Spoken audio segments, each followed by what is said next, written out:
a sine function. So between minus pi and positive pi, it just computes it doesn't look great, but like what I want to do is, what I need to do is go and design one, like hand code it, so that I'll get something that approximates a sine. And then I can compare that to what evolves and show that what evolves is a mess compared to what you would get from a human designer. But the design argument, it's interesting. There was who was it? Pelagia did a recent video where I think it was Pelagia. There was this professor from Oxford who was talking to some apologists, and they were talking about, would you trust your personal computer, if you knew that it was, they were talking about if the brain is a result of evolution, and they act like it's all random, and it isn't, right? Why do you trust your own brain, right? And he said, would you trust your personal computer if you knew it was the product of evolution? I'm like, but it is.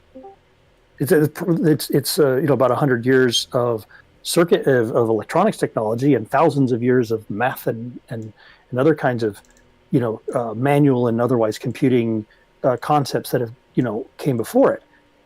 All of computer science is just like completely arbitrary and made up. Every computer language is like somebody sat down and thought, well, wouldn't this syntax be kind of cool? Yeah. There's nothing in computer science except maybe some of the basic math that isn't just completely made up. And then you've got operating systems and the mouse and the pointer and stuff. There's no laws of physics that say we need menus to be there and windows to be this shape. It's just all completely made up, and it's totally a product of human cultural evolution in the domain of industry. Yeah, formal languages, right? Even formal languages are still kind of human language is the product of evolution. And all of these things, you can describe a lot of these things in a rigorous mathematical sense, or using a rigorous mathematical formulation, but they're descriptive. There's nothing, and there are always exceptions, especially in human language, right? There are always exceptions to every rule. So I'm sure you're familiar with Gödel's incompleteness theorem, right? Yep. Yeah. So both of them. this kind of thing applies to computer languages too. Two, right? There's Gödel's incompleteness theorem 1, Gödel's incompleteness theorem 2. Sorry, say again? There's two Gödel's incompleteness theorems. There's two of them, right? There's the first one, which says that there's certain statements that are unresolvable, and the second one that says that any formal logical system can't be shown to be internally inconsistent without reference to an external logic or something like that. Okay, so it's been a while since I read Gödel Escherbach, but yeah, it's the one what I'm thinking of is probably fits the second one better. That is something along the lines of that a mathematical system can't be both complete and internally consistent at the same time. Yeah, something like that. Yeah, Gödel Escherbach, like the 800-page just manuscript, ridiculous. Oh, I love that book.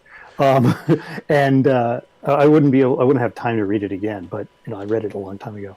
But the same thing applies to computer languages, and so if you look at like the evolution of C++, you'll see that people are always saying, well, what about this corner case? And then they add something to the language, but then they propose adding something to the language, and then there's arguments around and around and around about well, that's going to create that'll fix that problem, but it'll create an inconsistency over there in terms of some other construct, and so it's interesting to watch something evolve where we think, well, there's intelligent designers involved in that design process, and that's true. We are applying reasoning to figure out whether things are going to fit or not. But where do those ideas come from in the first place?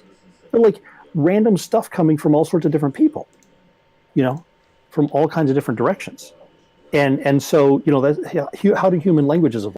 Well, people are born and they learn their language slightly different from their parents, and that sort of enters the culture as somebody's idiolect, which some of those quirks of the way they learn the language may enter the vernacular, over time and things like that. And so all of these things are random mutation and some kind of selection force, right? And the same thing happens with languages, with computer languages. There are constraints on them that don't exist on human languages, but you still have like these universes of ideas with everybody fighting over, I like my idea better than yours. And then eventually, based on, consistency and other kinds of selection pressure, something gets adopted. And then you see that there's this evolutionary progress that resembles biological evolution in a qualitative way. I can't remember why I went on that. Yeah. What was my point? I think you asked a question. Yeah, so you said you were in AI research before you got your PhD. What do you? Oh yeah. What is it? But you said you couldn't get a PhD in AI, so you went to a different route. Yeah, What was your PhD? Because you said it's just I think that I did fine in the class. I get A's and high, like a perfect score in one of the AI classes. But when it came to being creative in terms of inventing new knowledge or techniques or whatever, basically in order to if you're a PhD student, you are now a scientific researcher. You're subject to peer review. That's how you graduate. Your dissertation, you never put anything into your dissertation that you didn't publish somewhere else, which means that everything that goes into your dissertation, which is what gets you graduated, is peer-reviewed research. And so you have to be inventing new stuff. And I just, nothing that I came up with was making it through peer review. It's like I was isolated. I didn't really know. I mean, I understood all the stuff you'd learn in the class, but there was nothing. I didn't have enough knowledge to be able to do anything cutting edge that would get something new published. So, and my advisor, he was, he retired partway through, and he kind of stuck around, but it just wasn't enough. I needed somebody who was more involved, somebody that actually could guide me. And so staying within the same department, and utilizing knowledge that I had previously from industry, I switched to computer architecture. So basically I'm an expert on how CPUs work, for example. And so this, I was lucky enough to find a new junior professor. They always come in with startup money, so I was able to get funding. And he doesn't have tenure yet, so he's hungry for publishing, so he can get tenure. And we worked really well together. And because he didn't really have to teach me much. I'd already spent a lot of time reading about computer architecture for many years before I entered grad school, and I had done digital circuit design. So that was really helpful there. I could also, it was one of these things. It's interesting.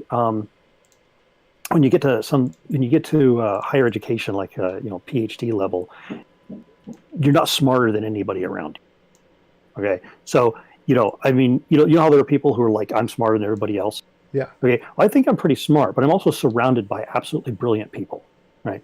And so but there was one advantage that I had. I mean, the only advantage. I mean, actually, was not more creative, certainly not than the professors, and certainly not than more creative or smarter than my classmates. But having industry experience, 9 years of industry experience prior to that, I had the advantage is I could code 5 times faster than anybody else around me. And that gave me the ability to try out and actually implement and try out more and filter out more bad ideas faster. And that was an asset. So what is your position on AI? Do you think AI is going to be good for the world or going to paperclip us all? So it's a tool. Like any other thing in math or science or engineering or whatever, it's AI is basically a complicated kind of discrete math. Okay, and we're using the heck out various kinds of machine learning algorithms already, like Google, Siri, and the Google Translate, and all kinds of things. They're all based. And there's a lot of them where you just have enough data. You can train a model that fits that data and is able to make predictions. And so that is going to grow and grow. Right now, a lot of things, like it's kind of bugs me how speech recognition has gone. It used to be that people were trying to develop speech recognition algorithms that you could actually understand, but now they're all using they're using deep learning with neural nets, which is a total black box. You have no idea how it's doing what it does at all, and it's not even possible to figure it out. But it works really well, except there are failure modes, but for practical terms, it works really well. And so that's just going to grow, right? But are we going to have something like AI overlords taking over? Well, first thing we have to do is figure out how to make something that thinks, that is like conscious and self-aware or whatever. How do you program a computer to do that? We have no idea. So the technology can get to a point where computers are can do certain things faster than the human brain, but we don't know how to program them. And we're in control of the algorithms that we implement, and we're able to test. There was this thing, I think it was some Google bot that ended up saying a bunch of racist stuff because it learned how to communicate based on stuff it saw online. It just picked up a bunch of stuff and had to go back and fix it. Yeah, people were talking to it online and started to use racist comments on and just taught it how to Hitler did nothing wrong and that kind of stuff. Yeah, and they had to take it down. I don't know what they did after since then, but that's the thing is they were able to take it down, right? At what point are computers going to be able to do anything at all that we can't control? I mean, maybe like if you could imagine like a virus that infests computers and spreads into everybody's PC and can't be shut down because it's in the cloud, it's spread out. Yeah, exactly. But we've got an immune system in place. I mean, antivirus software isn't exactly perfect, but but there are humans who are intentionally trying to design these things. And yes, until you get something that is able to evolve itself beyond what we can comprehend, then we have control. And the question is, when are we even going to develop something that is able to evolve itself in such a way that it's able to escape a control environment? I mean, we can, if you're really worried about it, you can do these things in virtual machines that are completely isolated. It's not that hard. So I just don't see it getting away from us. Well, the idea is that if it gets so smart that it can self-replicate and like we put it into a Faraday cage or something and isolate it, then maybe it'll like hijack a small percent of it on a phone and then it'll upload some kind of a code to be able to communicate outside of itself, because there's certain kinds of like airlock systems or where you can communicate with certain kinds of electrical signals where computers learn how to do that accidentally. And so it could potentially get out if it was smart enough to do that. And if it can learn that fast and try to maximize whatever utility function it has, it may end up doing it in such a way that is bad for humans. Well, so one of the things that needs is access to the physical world, which is a huge barrier. I mean, what's it going to do? Take over like robots that manufacture cars and somehow rip them off their bolts? Well, yeah, just start to take over the car manufacturing, then just build mini like little Terminator robots that just go out and eat people.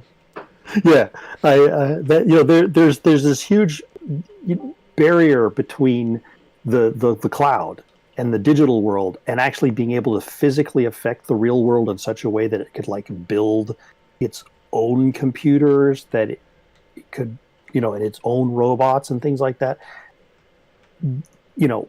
That's something that is such a huge barrier that we would be able to see it coming. You know what I mean? Yeah. It's not going to be able to make cell phones sprout legs. I mean, you can make them. You could, like, what could you do with a cell phone? You could take over the transceiver and make it broadcast in the wrong bands and cause, electromagnetic interference. Overload the lithium battery, cause it to start on fire. Yeah. Yeah, sure. You could make the battery. If I turn my cell phone off, is that involuntary imposition of will? No. Sorry, say again? Sorry, never mind. Keep going. No, it's okay. I've been dominating the conversation. Somebody else should have a turn. I have a tendency to do that. Well, if the phone is conscious, then yes. If the phone is conscious, you can't turn it off because then that's immoral. Well, I don't know. I mean, first we have to define consciousness, which actually I don't think is that hard. It's like, what are we? We're information processing systems, meet computer brains, right? That have a modicum of self-awareness. So we're kind of like, and it's interesting how we watch ourselves. Like, people don't know how they do things. Like, they literally don't. Like, I'm really good at debugging. I actually don't have no idea how I do it, but I don't. There are things that my brain does that just sort of seem to hand me answers because of experience that I would have a really hard time writing down in like a book on how to debug. And there are people who are really good at teaching. By the way, one of the things that I studied in grad school was cognitive science. So that's where I get this from. There are people who are particularly good at teaching. Again, they don't know how they do the things teaching. What they're really good at is making explicit mental models of what they observe themselves doing. And there's no guarantee that mental model actually reflects the reality of what they're doing. It's just an approximation, right? I mean, this is the thing that we get with any kind of scientific model, is that where we hope that it's probably approximately correct. It does, and the better a model is, the more likely it is to to reflect the underlying reality. But that's not guaranteed. And and the same thing happens with our self-awareness and our ability to model and predict our own behaviors, which is it's all that's all it's not straightforward at all. So consciousness, I think, is just this sort of active feedback loop of us being aware of ourselves and what we're doing and certain slices of our own thoughts. Like, the only thoughts that we're directly aware of are actually the things that pass through our short-term memory and the prefrontal cortex. Right. Everything else, that's it. Everything else, we have no idea what's going on.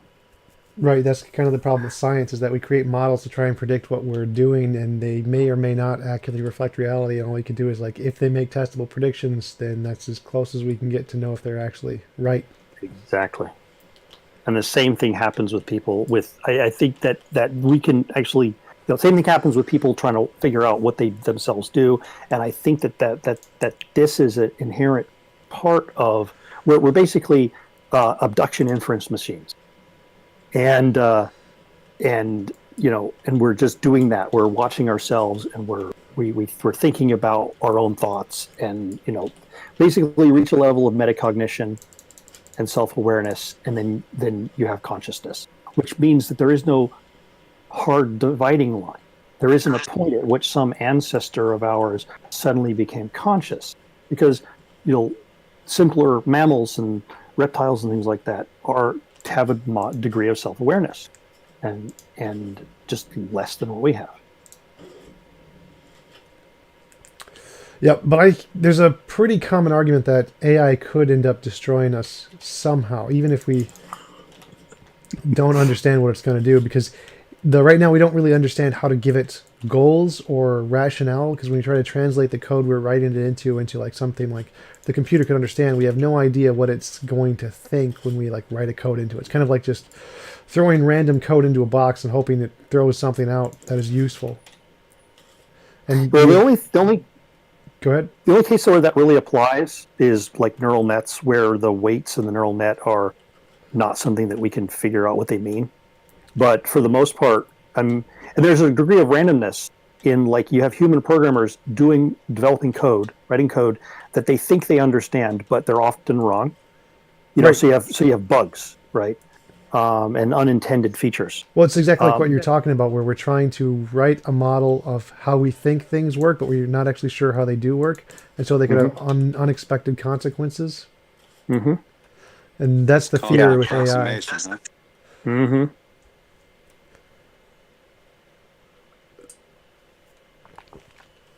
But yeah, that's the fear with AI, is that we're going to write a code that we think does something, but it ends up doing something completely different.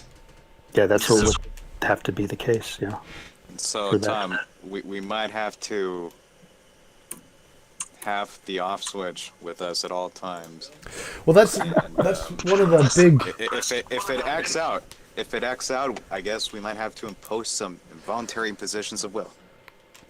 Well, yeah, but that's the big concern, is that even with an off switch, the first thing it's going to learn how to do is how to evade the off switch to achieve its goals. Yeah, well, maybe if it even knows about it, and we don't have anything that sophisticated, anything anywhere near that sophisticated. That is a long way off, and somebody would have to intentionally design that in. You're not going to accidentally get self-awareness or consciousness or anything like that. Well, I think that's going to happen by accident. I think that's how it's going to have to happen. Is that it's going to happen It'll get by away accident. from us by accident, but the underpinnings, the underlying functionality that would have to be part of an intentional, research project, which is happening. So that is happening all over the place. It's AI is active research, and people really want to do some amazing things with it. So those underpinnings will happen. Okay, and so then we just have to figure out how to, we can push off the AI apocalypse, better as we think about avoiding unintended consequences. And fortunately, there are people on that.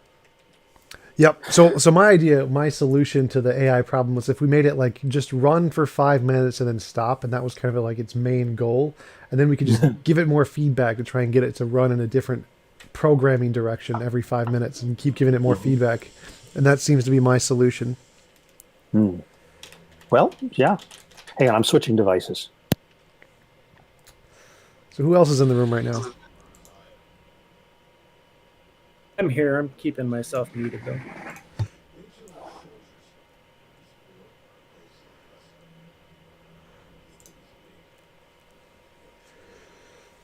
If anyone's got like a PS4 or something, we can play co-op. I've got lots of games that I'm playing right now. So maybe what you should do, Tom, is get together a panel of people who are interested in AI, robotics, things like that, and just have this sort of, like a big open discussion, kind of like an after show, but not after. Yeah. Well, I actually have that. I have philosophy groups that meet up around Minneapolis where I live, and we have conversations like that all the time. I've been thinking about asking them to come on like Discord or whatever. Yeah, that'd be cool. Are they a bunch of old people? No, they're not. They're a bunch of my age. You're lying. Nope. You can actually find the meetup groups on Facebook and see like all of the people in them. It's like the Twins. What is it? The Think and Drink and Twin Cities Philosophy. I would be the oldest one. No, you wouldn't be the oldest one. There are a few people who are a lot older, but mostly it's my age, or a little bit younger actually, like in the late 20s. Okay. Yeah. Oh wait. So how old are you? 31. 31. Can you hear me? Oh, yeah. Oh, okay. Yeah, you just cut out. You're 31. Okay. Yep. So I'm not twice your age. Not yet. Yeah, I'm 46. So you were twice my age when I was 15-ish? Sure, something like that. I can't do math. What? A computer scientist who can't do math? Yeah, because I rely on computers to do it all for me. I tried that excuse in high school. It didn't work. Like, I'm just going to be able to put this in a computer. Like, nope. You got to do it by hand. It does kind of help to understand what you're doing, or being able to figure out what you want to do.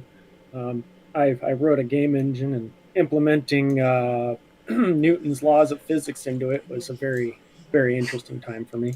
Oh, you wrote a game engine? It's a work in progress. I've I'm actually been probably one of those thousands of people that started it. yeah. I've actually been working on. I started one a long time ago, like in high school, because I wanted to do a video game that had 2 computer mice, and you'd like have one computer mice that would control the camera, like in the Skyrim RPG, and the other one would control the sword, and you could like use it in 9 different directions. Like there's a few games that do something close with one mouse, but Kind of lost you there. what like so I want to make a computer game with 2 computer mouse. So you have one with your right hand, one with your left hand. And one of them controls like the way your character is looking, and the other one controls the sword hand of your character. So you can do actual sword fights, directional based sword fights where you like drag. Now I've tried that. Yeah. The biggest problem is when you plug in 2 mice, they fight over one cursor, and it's really really low down in the operating system, at least in my experience. You probably have to have a modified version of Linux or something like that. Oh no, Yeah. there's several different Linux ways to lets do you it. So I did it in Visual C++. There's a way to do it. I haven't tried it in like 10 or 15 years, so my information's old.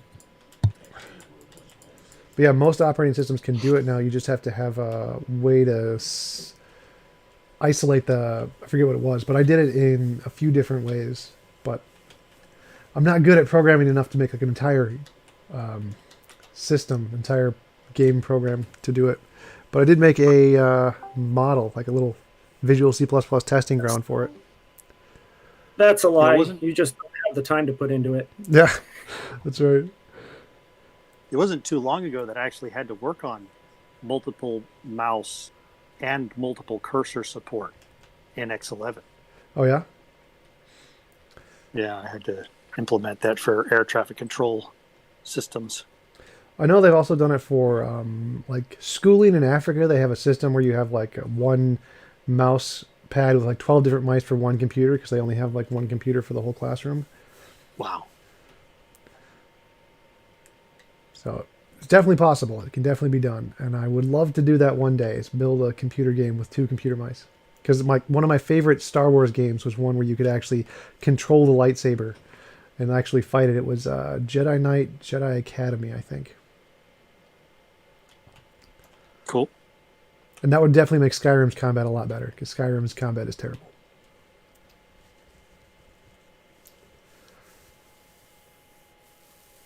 So what are you guys up to? Making web pages For what? for a client. Or Dwemer Sentinel's conscious. Or what? What?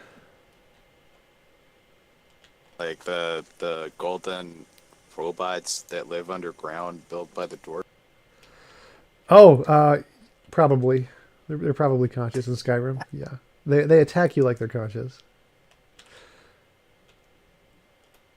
Like, do you think the spiderish ones are conscious? Man, I forgot what they were called. I don't know. Maybe they have like a hive consciousness where there's like a machine controlling them somewhere.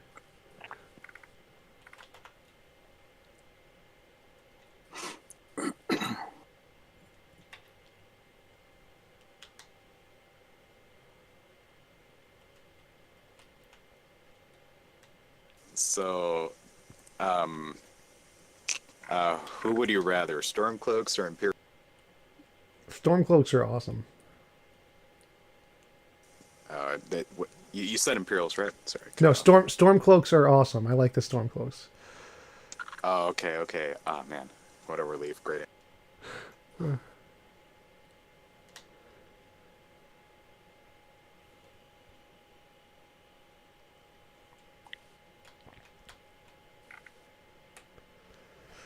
I'm not a big fan of VR. VR is not my favorite. I like. Played around with. Yeah, you played around with it. I played around with one of these Oculus things. Yeah. Thought it was pretty good. I was terrible at Beat Saber, but I was okay at the Fruit Ninja. Fruit Ninja. Yeah, we went. Just a friend of mine has one and spent some time playing with it at his house. So are you guys on any part of like big theist debate discords? Most of mine pertain to Minecraft, but but actually no, I've got a decent size. Well, let's see, how many of these? 1, 2, 3, 4, 5, 6. Yeah, six of the discords I'm on are related to like debate and atheism and things like that. And then I've got several different discords are related to science, like Isaac Arthur and Scott Manley and stuff. 12 Tone. Oh. You're the only place I hang out at. Awesome. Exclusively a fan of TJump. What's it like to be the guy who has fans like that? I don't know. I think everybody has some exclusive followers, just like one person you follow. Because I do that sometimes. Like there's usually, for a while, I just follow one person, watch all their videos, and then stop watching and change somebody else. Well, what's it like to be famous? I'm not that famous yet. I want to be more famous. Nobody recognizes me at my college yet, so I'm not famous enough. Oh.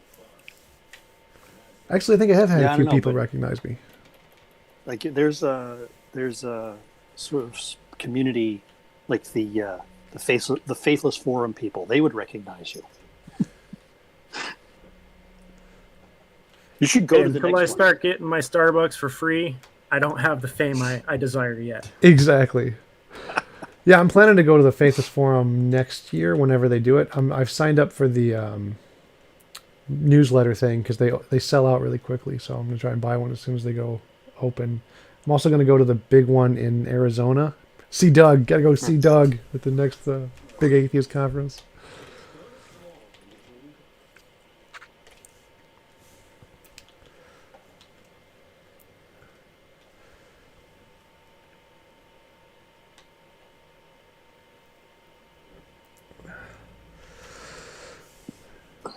Jack Angstreich. If anybody knows him on Discord, send him an invite to this one. I can talk to him about his dualism argument. Some people in the chat are talking about him. Dualism only makes sense if you can't explain human cognition on the basis of all the stuff that we know about from neuroscience. And we know a lot about the human brain from neuroscience. Yeah. We don't have, the only reason we can't explain certain things is we don't have imaging technology that can view an operating brain at the microscopic level.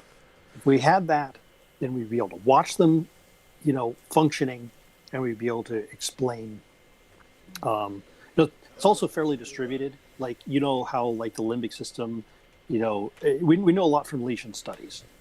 So that if certain parts of the limbic system are damaged, then certain emotional capabilities are damaged, or like the left frontal cortex is damaged, you can't do language, or the parietal, or what is it, the occipital lobe is damaged. It'll affect your vision system, things like that. And we also know that like you could take a slice of if you could slice through the brain and image the neurons in the visual cortex, you'd actually get an isomorphism with what is being either seen by that person or imagined visually by that person, because the visual cortex is used for both visual imagination and vision. And we know so much about how it works that for somebody to come along and say, oh, but I want to add something metaphysical to it, it's like, but why? What does that explain that we can't already explain, or at least have a pretty good idea of how we're going to explain it? Yeah, I think their argument is that you need to explain it that way somewhere. Something like it's got to be consciousness because we can't explain it for some reason. Have either of you looked into some of the research that Elon Musk has been doing with putting electrodes into people's brains and reading brain patterns and stuff like that? Nope. I did not realize he went into neuroscience recently. Yeah, me neither. I mean, actually, my neuroscience knowledge is about 10 years out of date, too. Because I know there's been... they say he did this big push a few years back for it and put a bunch of money into it and is still looking at it. And his goal is basically the transhumanism route. And he's trying to basically, in his view, he says that in the future there will be the artificial intelligence, and then there will be the humans, and he wants the humans not to be left behind. So he's doing all this big push to try and integrate and communicate with the brain. And I read an article a few weeks back that they can do some pretty interesting things. They can control they can control a cursor, and I mean that's not super new, but like they're actually kind of getting to the point where they can actually read parts of the brain and figure out what you're thinking. Yeah, I've definitely seen the studies on the 7 seconds where they can predict what you're doing beforehand. Yep. But yeah, I think there's a big problem with the integration, because even if we do find a way to integrate computer systems with brain systems necessarily operate slower because the biochemical process in the brain doesn't go nearly at the speed of light like the silicone systems do. And so we probably will not be able to match the speed of the AI. Even if we do integrate, it will not give us that much opportunity. Yeah, but the major goals for like phase 1, it would be to have the computer interface read what you're thinking. And so if you were thinking something that you didn't know, how do I bake a cake or whatever, the brain computer interface would pick that up and retrieve that information from the internet and attempt to basically make it so that you could have that information like it was your own thoughts. It'd be like that's kind of phase 1 they're trying to get to.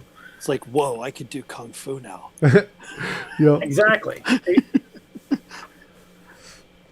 But I mean, I think the reason Elon Musk is... If you imagine a pink unicorn, where in the brain is that pink unicorn? It's in the visual cortex. It's in actually lots of parts of the brain, because the brain uses, like when you're imagining something, it activates every part of the brain that would be activated when you're actually experiencing the thing. So the visual cortex is usually the place where it's mostly active, because it's a part of, that's what you're imagining is it's the way it looks. But if you imagine like the way it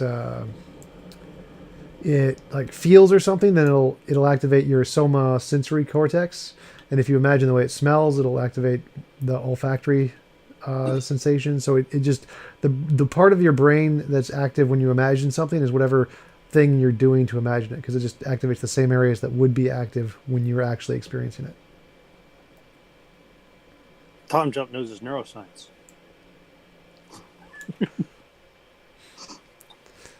That was definitely one of my hobbies, was studying the brain. It's trying to live longer. You guys enjoy. I have an engagement I have to bail off to. All right. Talk to you later. Cheers. See ya.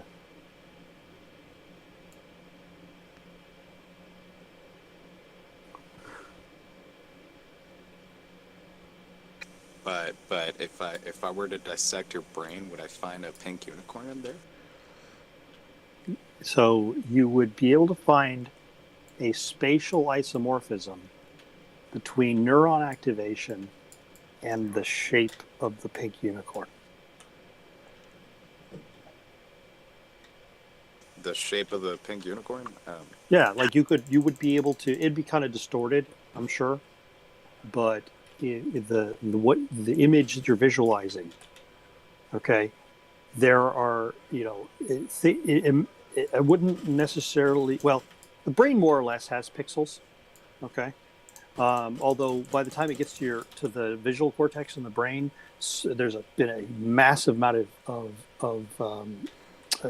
vision processing going on, like edge detection and all kinds of stuff that happens actually in the retina, and there's processing that goes on in the optic nerve.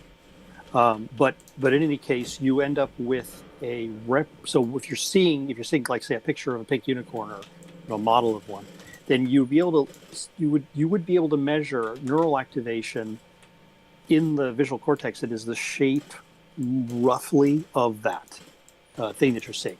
And then if you close your eyes and you imagine that, you would be able to measure the same thing in the brain.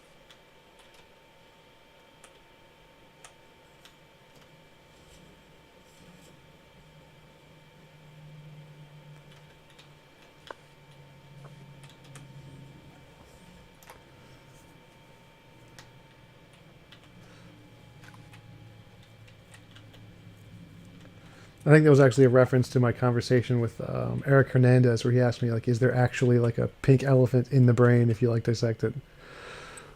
Like an existing pink elephant that pops into existence in the brain. I think that was such a stupid question. I didn't even understand it. Well, the answer is, yeah, kind of.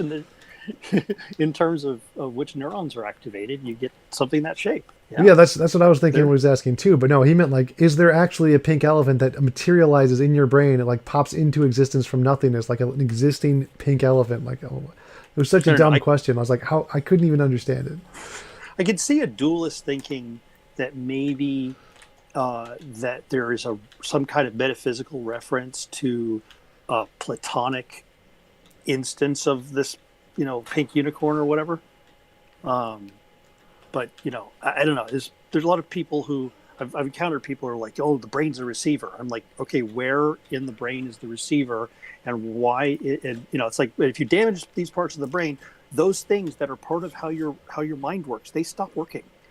But it's just the receiver that's still working. It's just you just can't receive it. The receiver's broken. Yeah, exactly.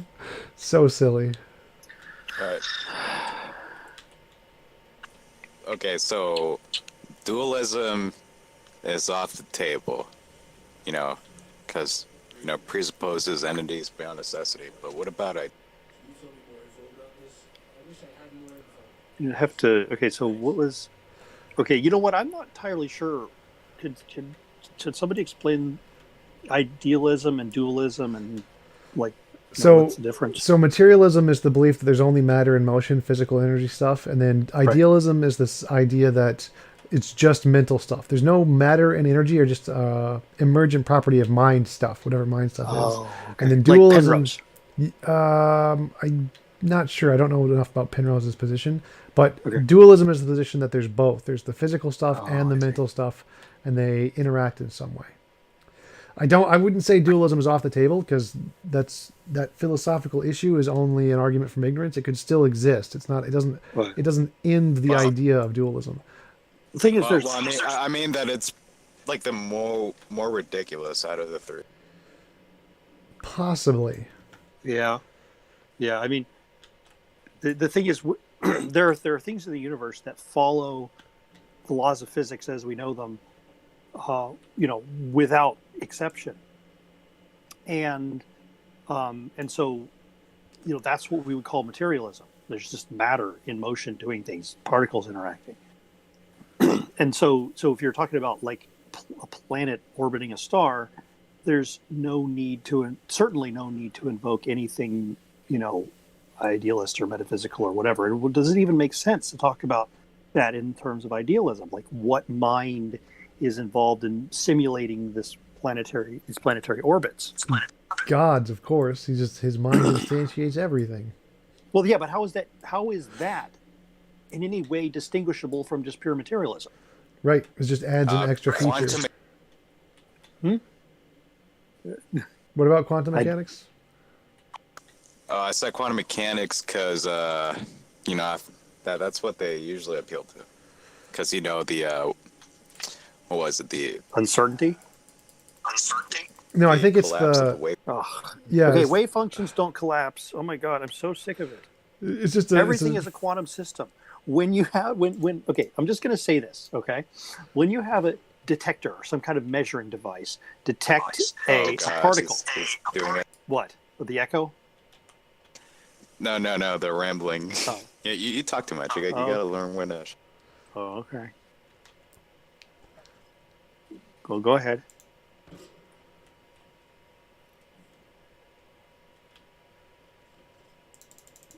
Well, the argument is usually that there's a similarity between the equations used in describing quantum mechanics and consciousness, and therefore they're the same thing.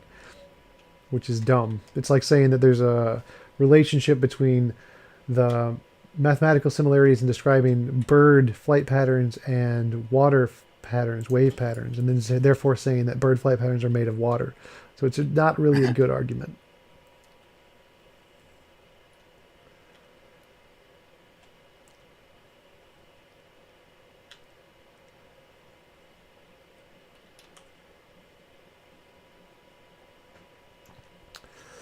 But yeah, the collapse of the wave function happens from any physical system that interacts with it. It doesn't need to be a conscious system that does it. So, well, what I was saying is that all that really happens is that the particle whose wave function we are saying collapses, all that's happening is that it is becoming entangled with the measuring device. And so you end up with like two quantum systems becoming entangled with each other, making a new quantum system. And so is that wave function collapse? Maybe you could say that, but it isn't in any way a discontinuity between the quantum world and the microscopic world, because everything is made up of quantum particles. But it was like, what was it? Who was the physicist that pushed the Copenhagen interpretation? Bohr, Niels Bohr. Yeah, and he was like, no other physicists didn't agree with him, but he was really pushy about that being the model that should be adopted. So that's what people adopted. But it's it was him and Einstein were debating whether it was the hidden variable model like what Einstein was proposing, or if it was just the quantum randomness that Bohr was proposing, like randomness as being fundamental to reality. And then there was an experiment done, the delayed quantum eraser, which showed it wasn't the hidden variable thing, or showed it good evidence that it wasn't the hidden variable one. And so then Einstein's was out, and the other big one was like the Copenhagen interpretation and Bohr's model. So that's why his won out, because of those kinds of experiments that showed it probably wasn't the hidden variable one. Right. Wasn't a proof, though. It could still be explained by the hidden variable. It just needs a modification to get the theory to work. Right.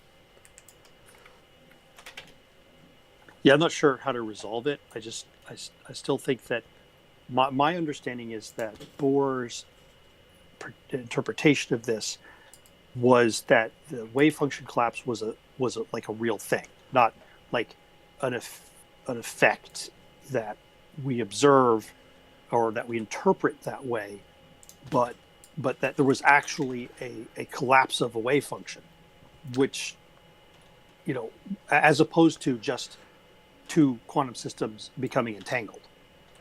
Right, that was his interpretation. And since his interpretation made the better predictions, it's now the majority, because nothing else has made newer predictions or better predictions yet. They all just explain the same predictions. I thought that things like the pilot wave, for instance, doesn't add anything new. It's just an alternate way of interpreting the data. Yep. But it doesn't. You can't distinguish whether pilot wave or many worlds or one of these other interpretations is better, because there isn't any test that we have that can distinguish between them. Right. It was just or am I wrong about that? No, that's correct. They all explain the same predictions equally well, and none of them make any new predictions. But since the Copenhagen was first to be able to accurately make the predictions, it's currently the most supported, because in science it's whichever one comes first that can make the newest predictions, that's the best model. And in order to overthrow it, you need a new one that makes newer predictions. And since nothing's come along that can make better predictions, the Copenhagen interpretation is currently the leading accepted model in the field of physics. So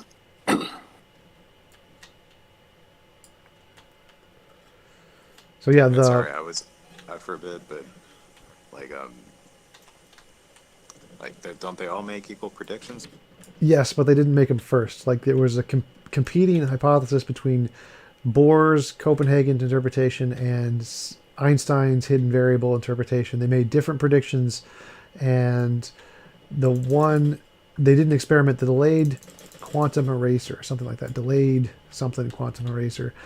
and it showed that the hidden variable one that Einstein predicted was wrong, and that, or wasn't as likely to be right than Bohr's model, and so his won that prediction, and that was the last like novel prediction made in the field, and everything else is just explaining the same stuff, which is why Bohr's is currently the majority position, even though they all explain the exact same stuff. That one was first. Something. Sorry, go ahead. No, but like, I mean, I understand that, but I guess I meant like, you know, Copenhagen, many worlds, like Cubism, and you know, the other ones, except for maybe like Pilot Wave.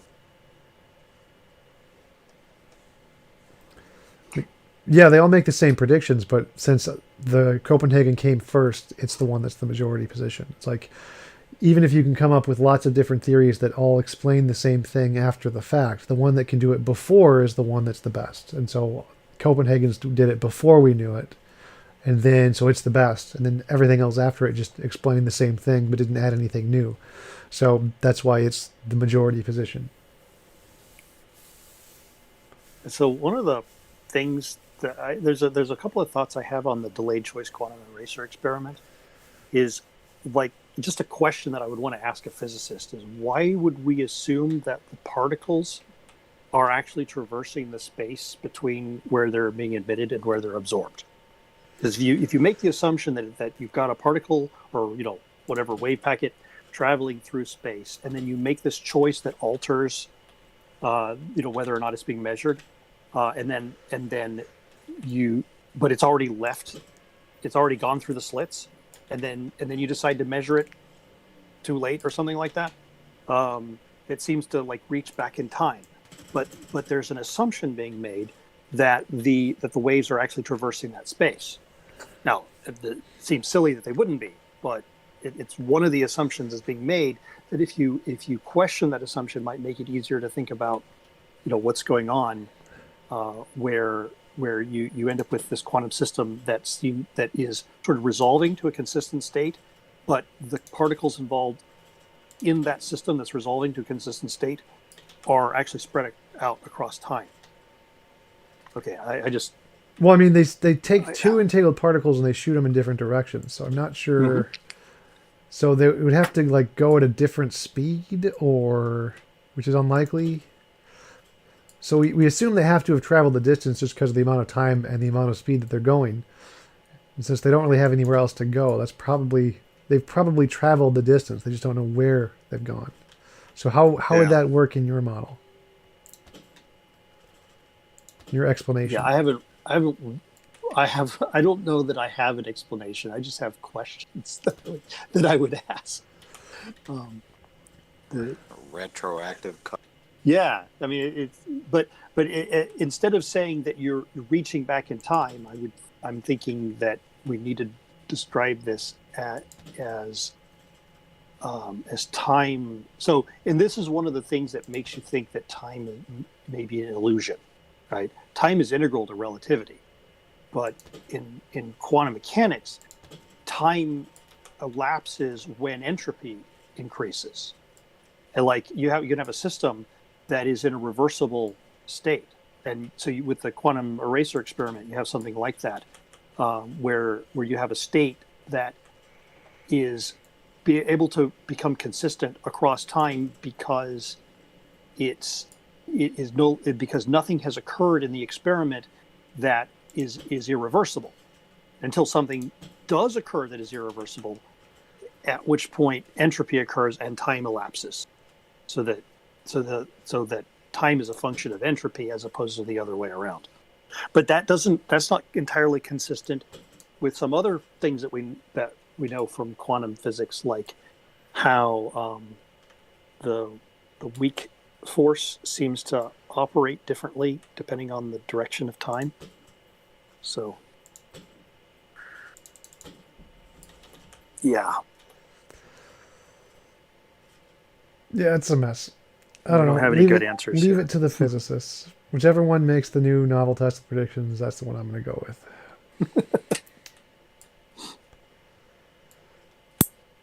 I personally like the de Broglie-Bohm pilot wave theory, but it's not the most supported. Most people don't accept it. It's like it's a minority position.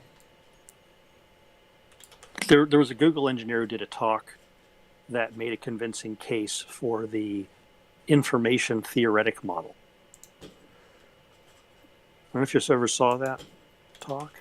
I've seen a bunch of them on information theory used in different contexts. So it's one of the ones that used an apologist try to use information theory as a grounds for like there being an intelligence, which is ridiculous.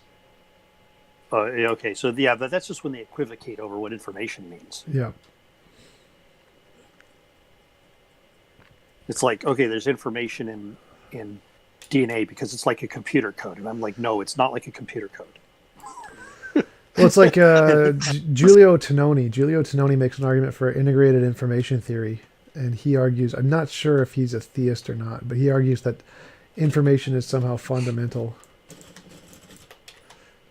Well, so I could almost buy that, but that only in the sense that maybe like that physics, like how the universe represents where things are and what they're doing and what their states are, is the same thing as information, or like that and information are the same thing, and you can describe physics on the basis of information theory, which is kind of where I get this idea from, that you can explain logic on the basis of physics, as opposed to just being a purely descriptive thing about how our brains reason, but that there is a fundamental logic to the way the universe works, that information theory can be derived from quantum mechanics and logic can be derived from information theory. But I mean, I don't think that there's like an necessarily underlying information theory per se, but that physics behaves in a way that's consistent with information theory, but probably mostly because information theory arose from the universe with those laws of physics. If you were in a different universe with different laws of physics, then the information theory would be a different information theory that conformed to those laws of physics. So just so what do you mean? What do you guys mean by information? Things like particle spin, energy states, So it's like another word for. Yeah, pretty much. I mean, people use information in vague ways that correspond to all kinds of different things. So, well, I think information in physics is just the things that's required to describe the system. That's it. Yeah. Because it's one of those words that it's used in a couple of different ways. Depending on the context, like it's used in one way when it comes to computer science, and another when it comes to molecular biology, genetics, and another one when it comes to... The usage in physics and the usage in biology are very different. The usage in physics information is usually just something having to do with entropy, whereas the usage in biology is something to do with novel patterns of entropy. Like, okay, what codon codes for what protein, right? Like, well, it's essentially there's a pattern. Like in biology, the kind of information used in the Shannon information theory says like crystals don't have any information because the pattern is consistently the same, and to have new information has to be a difference. It has to be like a random change of some kind for it to have any new information, essentially. Well, if it's completely random, then there's no information. So information is somewhere between total order and total random. Yeah, it's a measure of change in biology. But in physics, it's just entropy, just any measure of the entropy. So like if a crystal falls into a black hole from, what's it called? The holographic principle, the information from the crystal is not lost. It's still on the surface of the black hole. So information in that sense in physics is just entropy, any measure of a system. Whereas in biology, it's a change in patterns of entropy or something like that. Yeah, and in discrete math and AI, we talk about things like information gain. Like if you're making a decision tree and you have some way of taking a set of entities or measurements or whatever and dividing them into two sets, what does that do to the sum of the entropies? So you have the entropy of the original set, and then you've got the sum of the entropies of the subsets. And if there's a change in the entropy because you've created a division, right? then that's the information gain. Yeah, that's like the biological definition. Well, it's also a lot like a physics definition. Well, the physics definition I information doesn't require any change. Like, for example, the information in a crystal exists. Anything that falls into a black hole still contains information. So it's not the change in physics. It's just any amount of entropy at all. Yeah, and I might look at like a system, a physical system that undergoes a change in entropy as undergoing a change in its information content, maybe. Well, that's the thing. In physics, there's no change. It's just the same information from the crystal is stored on the black hole, surface of the black hole. Yeah. I mean, okay, like think of like you've got a molecule that is in a state of excitation, and it emits a photon to infinity. Okay. And so there's an energy loss that is irrecoverable. So it's undergone an irreversible process. Then I don't know if necessarily the amount of information in that system has changed, but the information in that system has changed. Right, but that's the difference in physics. Maybe. Is that physics? It's not like that. It's not, the information doesn't change. Okay. It's saying that when, like, something falls into a black hole, the information that was contained in that object is maintained. Sure. It doesn't change. Well, yeah, it's still I'm there. I'm not talking about black holes. Like I'm like the total amount of information in the universe remains a constant, but information within, in a non-isolated physical system, maybe it could change or something like that. I don't know. All right, but that's the right. In physics, information doesn't change like that. It's just a constant. It's just anything that describes the system.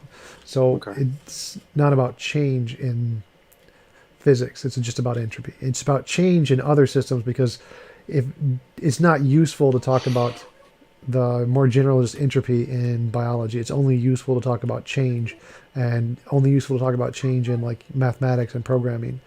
So they're different definitions of information. Physics is just entropy. Anything that is entropy is information. Okay. Cool.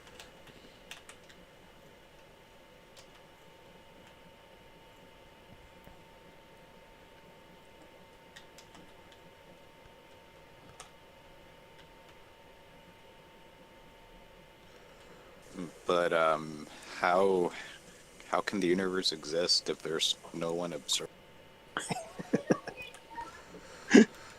Observers are a product of the universe, not the other way around. So is that a serious question? Or Well, are you just making fun of people who ask that question? I'm partly trolling, but at the same time, though, like I am interested in some of these like new quantum theology arguments. So an observer is just a physical system that interacts with another physical system that causes entanglement between those quantum systems. That's what all an observation is. So if a rock collides with another rock, an observation occurs.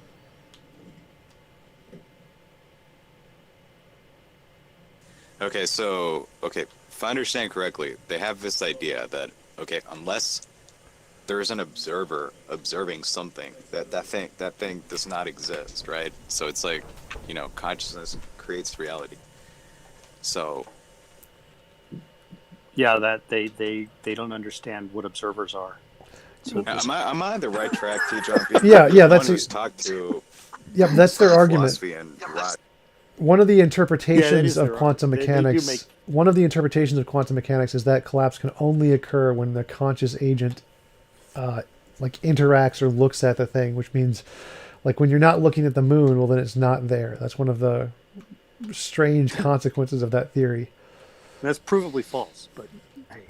But I have another question. Like, isn't that like a complete misrepresentation? Like, isn't it the case that quote, if there's not an observer, quote unquote, that it is there, but it's in multiple states, superposition? Or? Well, no, it's actually grounded in an actual physical theory by von something or von Neumann something. So there is an actual theory in physics by actual physicists that promoted that interpretation. But it's a minority position. It's like 2% of actual physicists hold to that. But it is actually a physicist. It is an actual position in the academic literature. Okay, but well, like the majority would be that, yeah, okay, stuff is still there when there isn't like an observation, whatever that term means in quantum mechanics, but it's there and there and there, right? Yeah, the consensus is observation has nothing to do with consciousness at all. It's like what Theosib mentioned. An observation is just a physical system interacting. The collapse can occur when a sensor reads it instead of a person seeing it. So observation isn't just a conscious observation. It's any interaction between the physical system that causes the collapse is called an observation.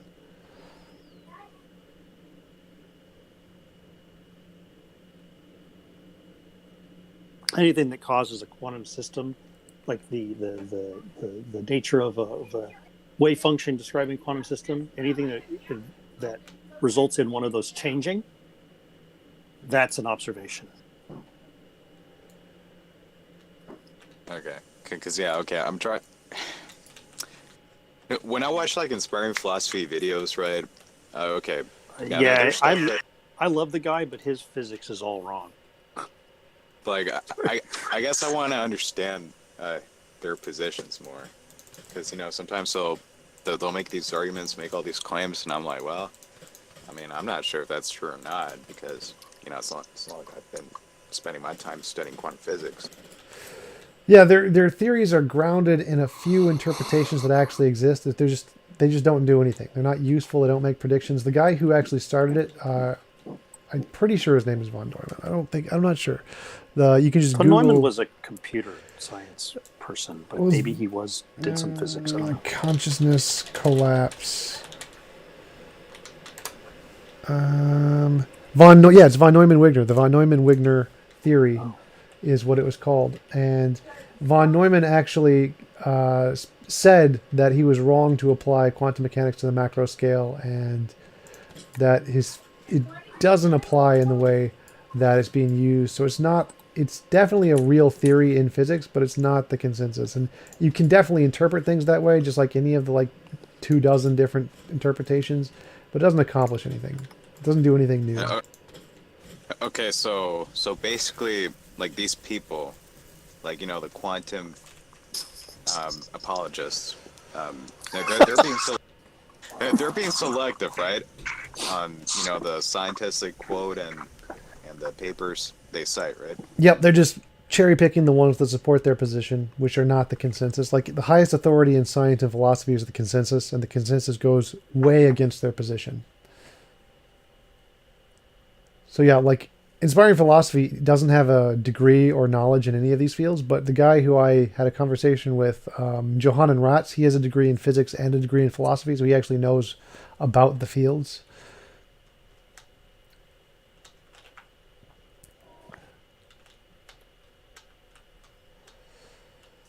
Oh well, I mean, at least got the paper. Yeah, so they're more supported than creationists who have no academic research at all. So I mean, they're slightly better than creationists. That's pretty bad. It's like being slightly better than Hitler.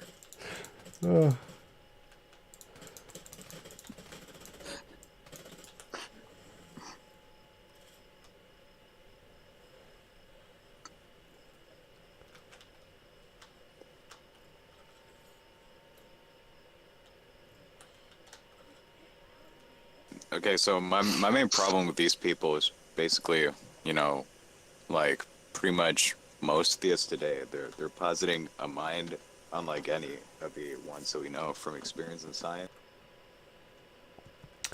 Yeah, that's one of the better arguments against idealism is that you're arguing for a mind that doesn't exist physically. That's like arguing for a dog that doesn't exist physically, or spaghetti that doesn't exist physically. Like, we have no examples of that. It makes no sense. I mean, even our thoughts exist physically. And they argue that, no, that's not the case. Like, what?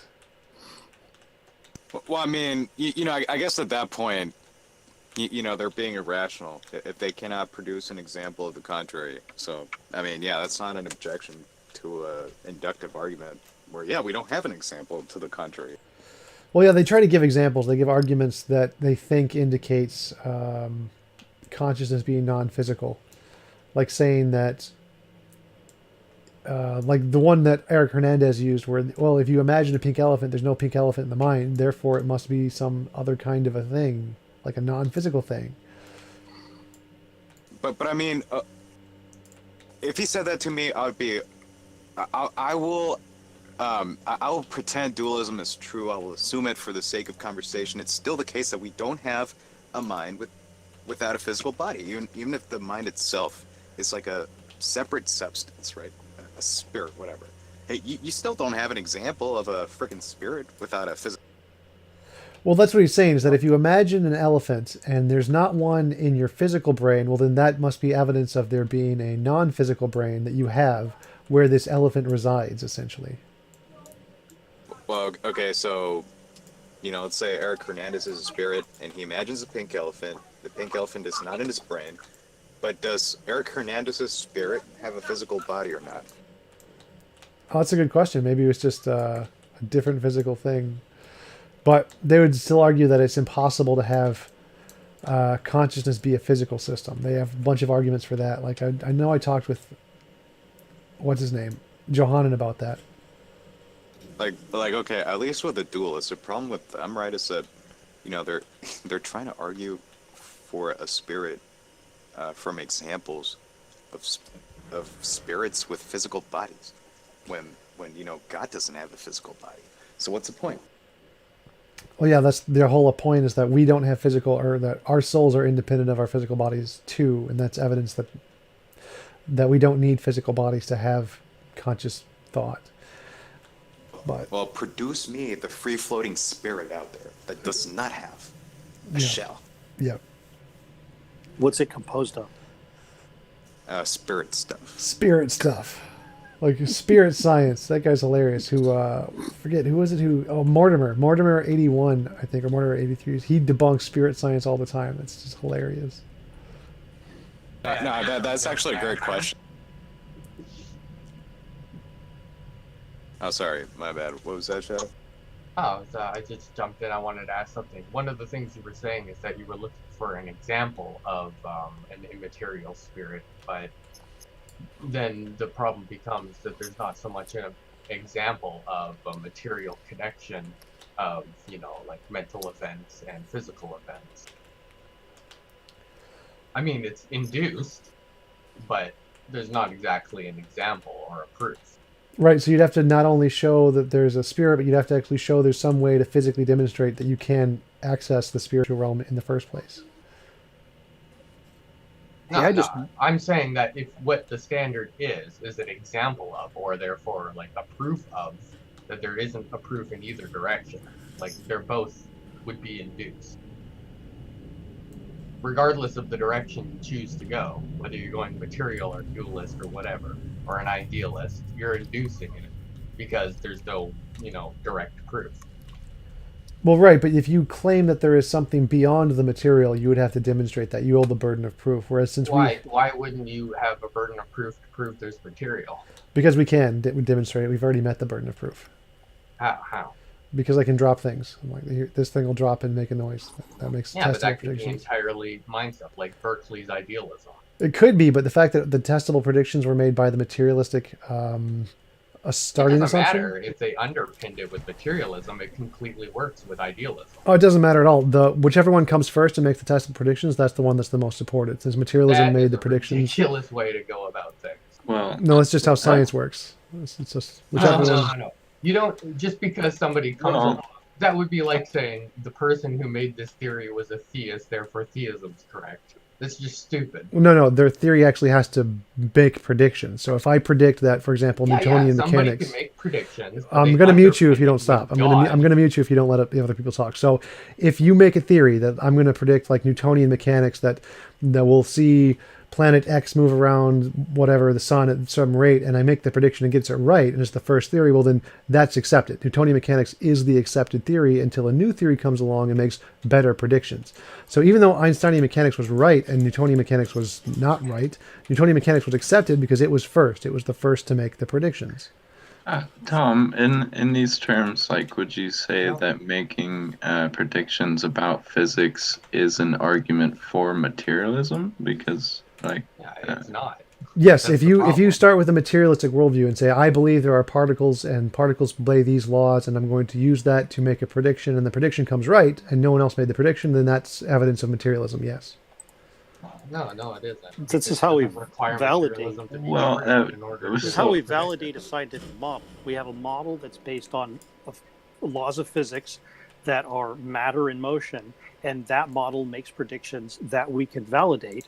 And it doesn't mean that the model is necessarily true, but it means that it was reliable. well, Okay. Oh, sorry. Well, in- so you got to understand, in science, we hope that that scientific theories represent an underlying reality. We hope they're probably approximately correct, but there aren't any guarantees of that. What we can do is we can sort of make an inference that if a model is extremely consistent at making reliable predictions, then it's at least useful from an engineering perspective in order to like do useful work, right? But it also means that there's a decent chance that it actually is reflecting an underlying reality.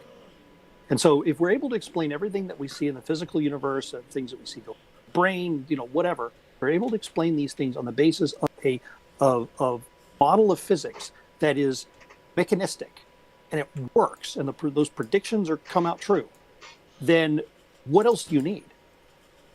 Right. Okay. So let's say, for instance, like let's take like physical models that are evolving now today, like that Tom often talks about, the emergent like space-time theories and things.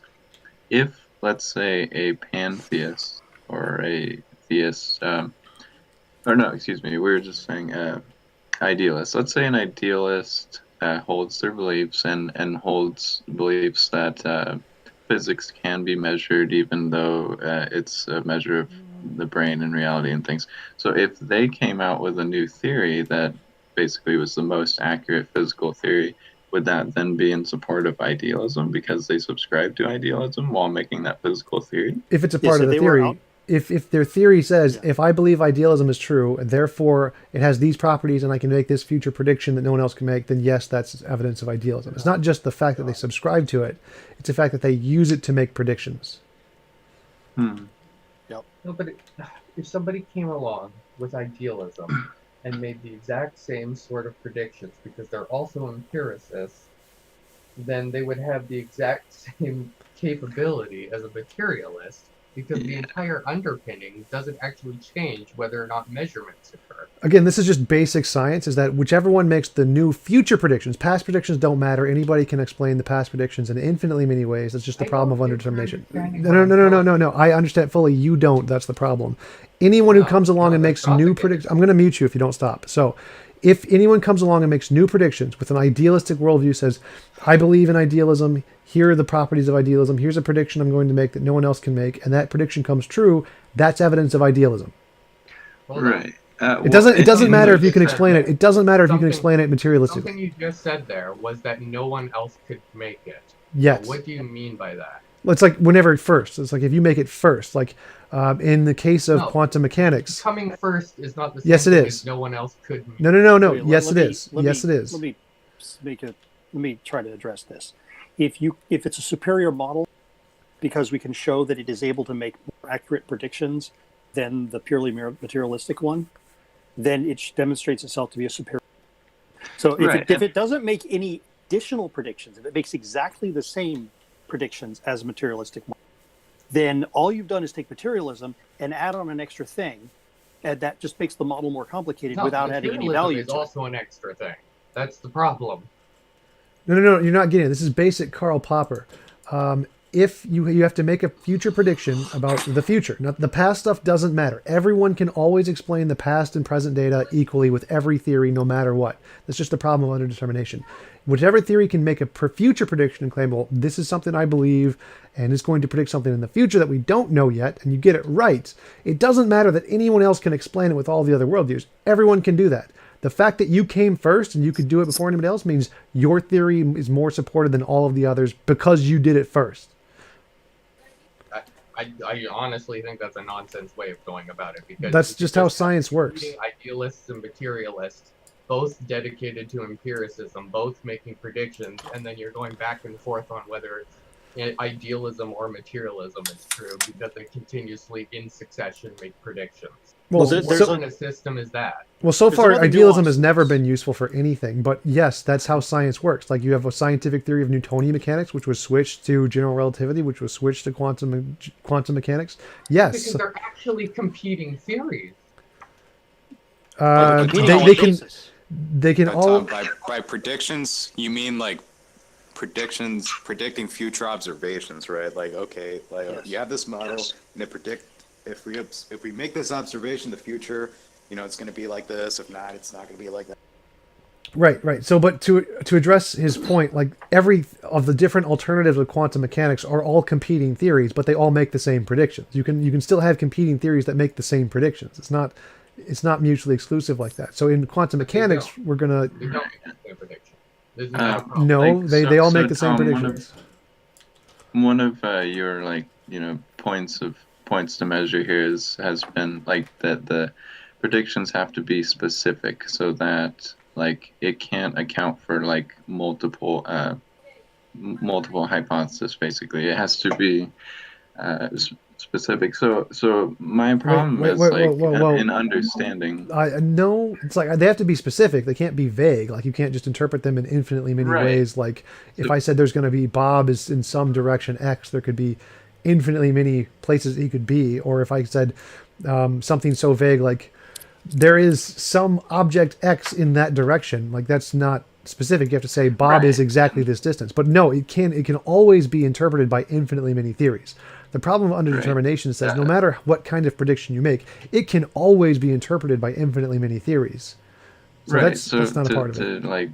To get to the point of that, I think that idealists and materialists both have a kind of an understanding of physical constants in the universe. So in that sense, they are making predictions based on the same model. So in that, I don't really, you would have to argue the conversation of idealism and naturalism or materialism is very specifically of how can we know that we aren't minds experiencing these things. And I don't know if physical testable predictions in the realm of science really argues for whether or not our experiences are just experiences or physical.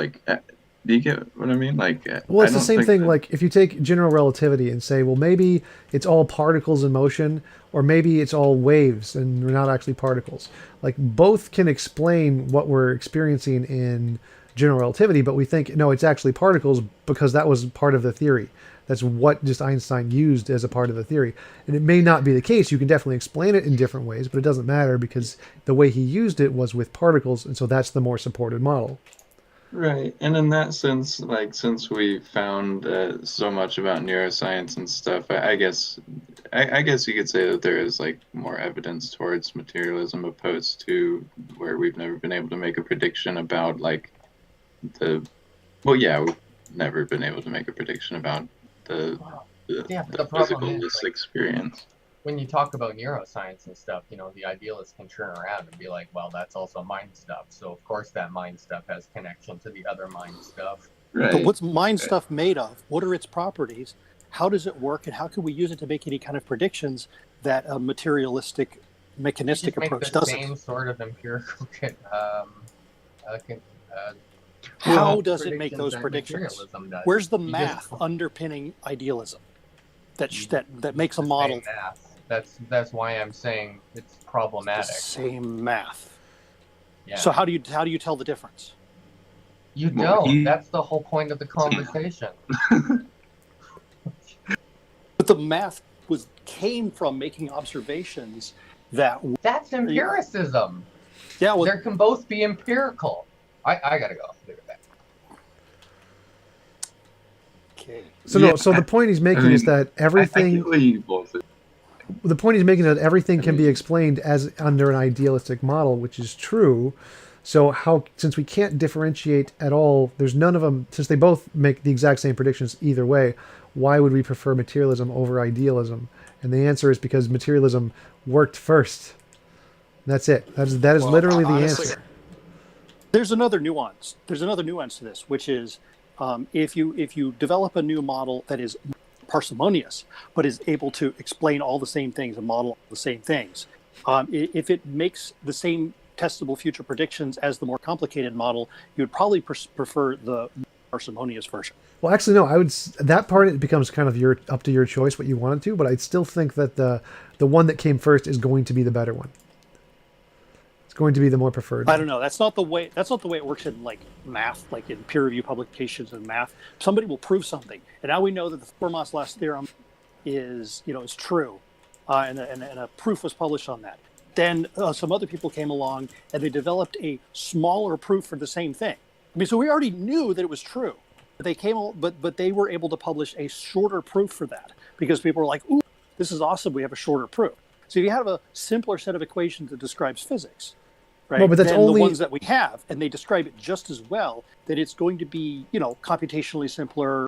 It is likely being more constrained.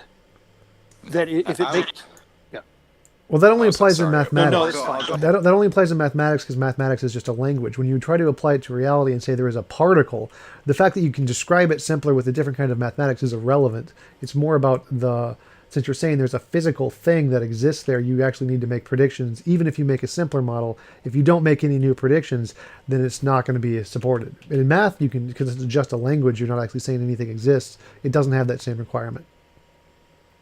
So I think it's easier to falsify materialism than it is to falsify idealism. I mean, it seems idealism is pretty consistent with a wider set of experiences and observations than materialism. Like, for example, if I had, okay, so if I experienced myself like not having a physical body that kind of follows me around, whatever. I mean, yeah, wouldn't it be reasonable for me to take that as strong evidence against materialism? If you experience yourself in what way? Like, if materialism is true, like the mental world is contingent upon the physical, right? Yeah, I mean, if I experience myself not having a physical body like the one I do, I would not be a materialist. Yeah, I think that's a good point. That if we were floating around kind of ethereally, just as essence of consciousness and didn't have physical forms, then we would probably be idealists and not materialists. And the fact that we have physical bodies that we interact with makes us more likely to be materialists because we have physical bodies and we don't have that ethereal idealistic form. So yeah, that makes sense. I think another one is like, okay, if altering your brain didn't alter your mind, then yes, that would also be evidence against materialism. Right. So I would say that it would be like Yeah, evidence of idealism would be the opposite. Like if I could think about things in a different way and that would cause my physical form to change, then I think that might be more evidence of idealism. So like if I could think my arm longer and it would just get longer, then that might be evidence that idealism is true because our consciousness has influence over the physical world rather than the other way around.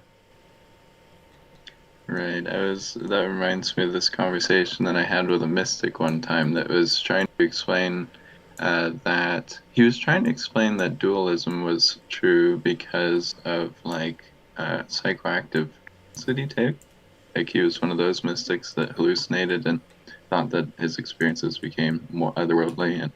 And I kept on reminding him like what he was actually saying. He was saying that he's taking a physical substance in order to physically alter the physical contents of his brain, and saying somehow that argues against materialism. Yeah, exactly.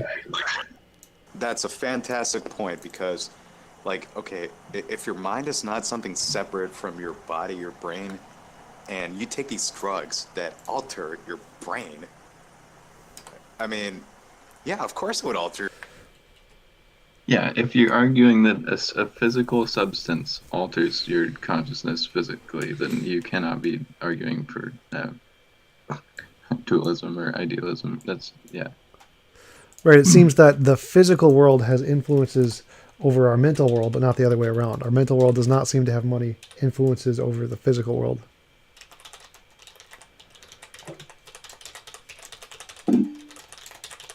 Right. And what was that?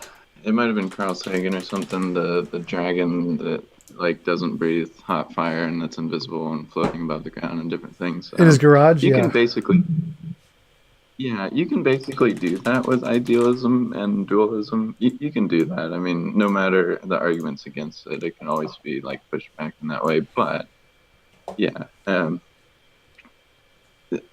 yeah. I mean, it's basically a pointless conversation, in my opinion, because you can make those theories unfalsifiable, but like you said, like materialism obviously makes more actual like predictions than any other view. You know, I think another one is like, okay, where there is mind, or sorry, where we find, okay, wherever we see like evidence of a mind, we see, you know, some kind of physical body, but not the other way around.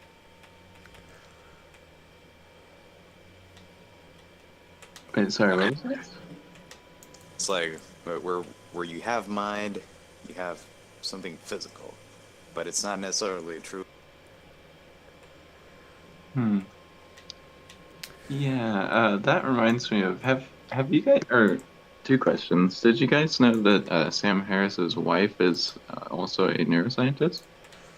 I No, I think didn't. I heard that a long time ago, but she doesn't do many like talks or anything. So, Yeah, I really enjoyed this book, just called Consciousness. So it's the hard problem of consciousness, and I thought it was just really interesting. The thought experiments that she would bring up, like and basically the reason, the reasons why we can't have a hard time like determining what consciousness is. Like do we determine consciousness, for instance, on a conscious thing's ability to demonstrate consciousness? You know, and then she gives like analogies of mostly physical, veget, like physically incapable people. people in a That are still vegetative state. conscious and stuff like that. Right. um, and so she basically summarizes, and I don't want to like spoil the book. But it's only like 2.5 hour read. She basically summarizes that materialism and some forms, not like wild forms, but some forms of panpsychism are the most scientifically viable candidates today for consciousness.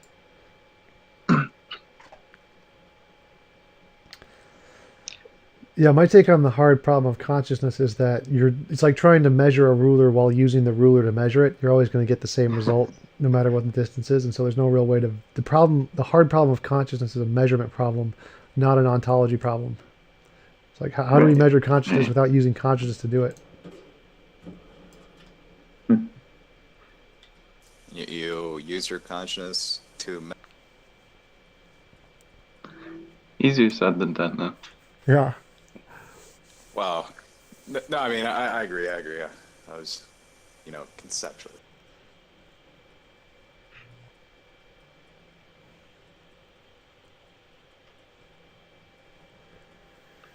So, do you guys get much traffic in the server? Like, Tom, did you just recently make it? Yeah, I made it like I don't know, a few weeks ago, maybe a month ago, and I've only been on it like 3 times, I think. Cool, cool. We're Yeah. very privileged here. Yeah. Yeah, I'd definitely like to Yeah, make it more popular. I'd like to get some more theists in here to come debate and have discussions and stuff.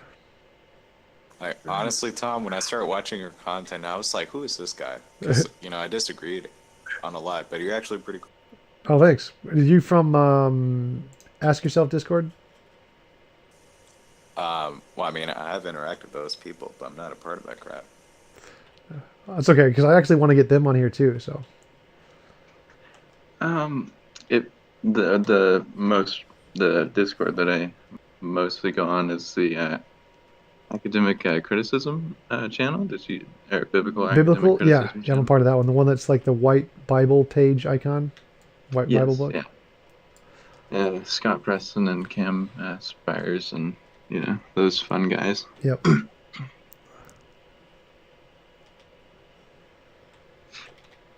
I didn't realize until like a week ago, but apparently I'm a mod in that group. And it happened out of nowhere.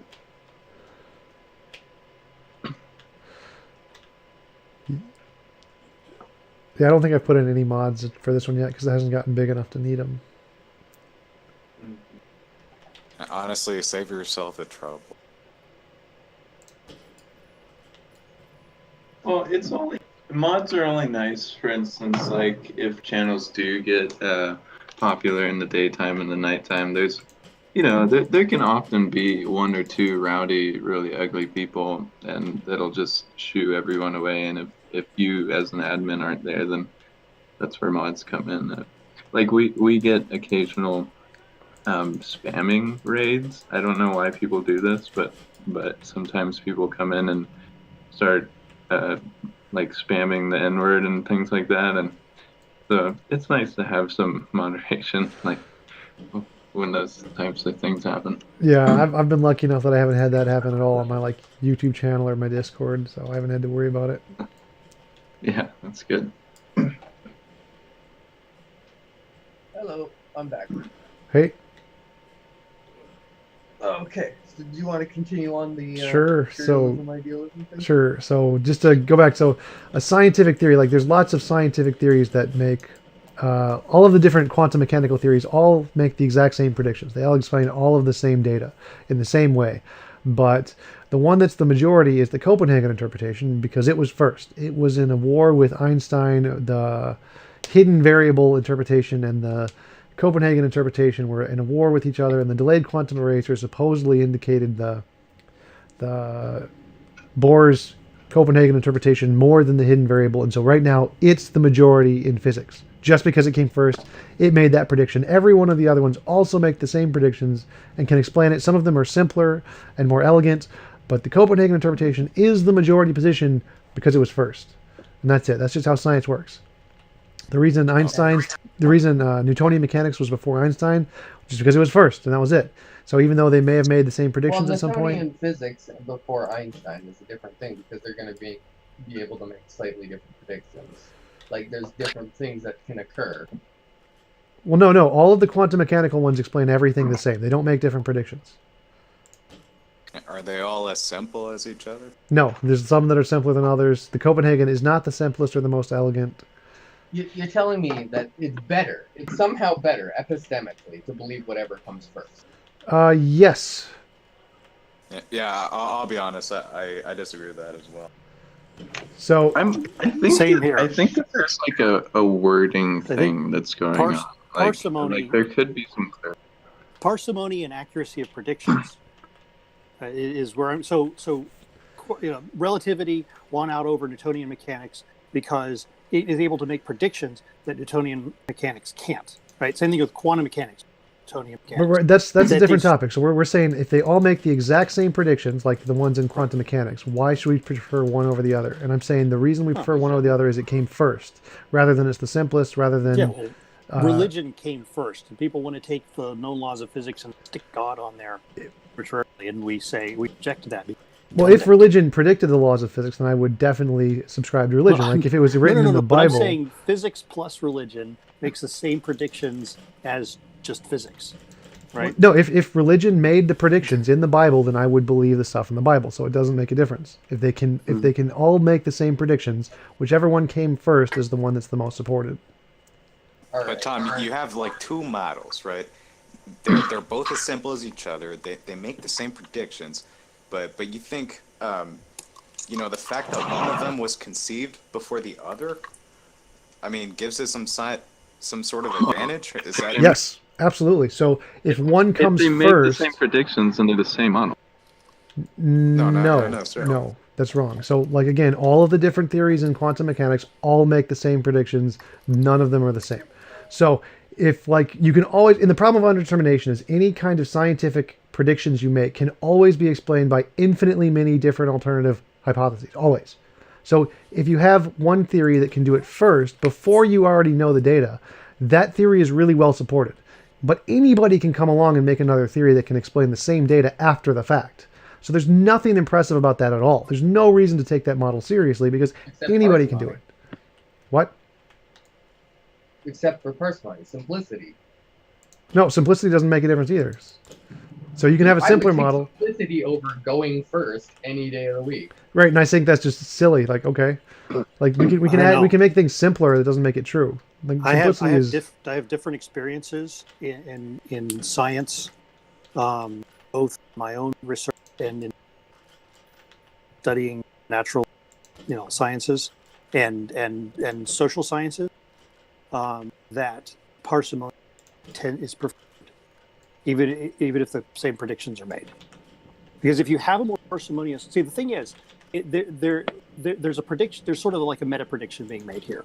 If a model is more parsimonious and makes the same predictions, it means it's a more constrained model. And so the more constrained your model is, if it makes accurate predictions, then it is more likely to make more accurate predictions in the future. And so you're going to prefer the parsimonious model that works, because then you're expecting that at some point the more parsimonious and less parsimonious models would diverge in their predictions. Maybe they haven't yet, but they will eventually. And the more constrained model is more likely to continue to make better predictions. Well, no. So again, simplicity is arbitrary. well So it's said. only defined in very vague ways. In math, it's very simple because it's just the number of variables, how easy it is to do the calculations. But no, like E equals MC squared seems simple, but it's not simple at all. Like if we just that's true. compare like Newtonian mechanics to Einsteinian mechanics, Newtonian mechanics is a lot simpler. And if they made the same predictions, if Einstein came first and made like some prediction and then it was explained later by Newtonian mechanics, you'd still prefer Einstein's theory because it made the predictions first. It doesn't matter if there's a simpler theory that comes later unless it gives you new predictions. Because again, you can just explain lots of things in lots of different ways. Okay, well let's talk about like a quantum theory of gravity, right? Any quantum theory of gravity is going to make exactly the predictions of general relativity outside of a black hole. And if somehow we're able to measure things inside of a black hole, then that quantum theory of gravity is probably what's going to describe the interior of a black hole better, because general relativity predicts a singularity, which doesn't occur, which we're pretty sure doesn't occur in reality, right? And so until we're able to measure what's inside of a black hole, then quantum gravity isn't probably going to. It's like general relativity is such a fantastic approximation of whatever the underlying reality is that you really can't tell the difference until you're able to do some measurements of things that you haven't encountered yet, like the interior of a black hole. But there are physicists who still say for sure that gravity is a quantum phenomenon. We just don't know how. Well, so if that was the case, then yeah, we would just all prefer general relativity, but it's not the case. Like we can actually measure differences in quantum mechanics that general relativity can't predict. Like it gets it wrong. Like we have measurable instances where general relativity is wrong. Well, they're predicting different things. Right. I mean, they don't. It's not like general relativity and quantum mechanics are competing. They're dealing with different things, except in the cases where they do address the same things. In which case they do. Well, we don't have a quantum theory of gravity, so we really don't have a competing model there. Right. So general relativity doesn't make predictions about certain kinds of quantum mechanical things. It can't be used to do that.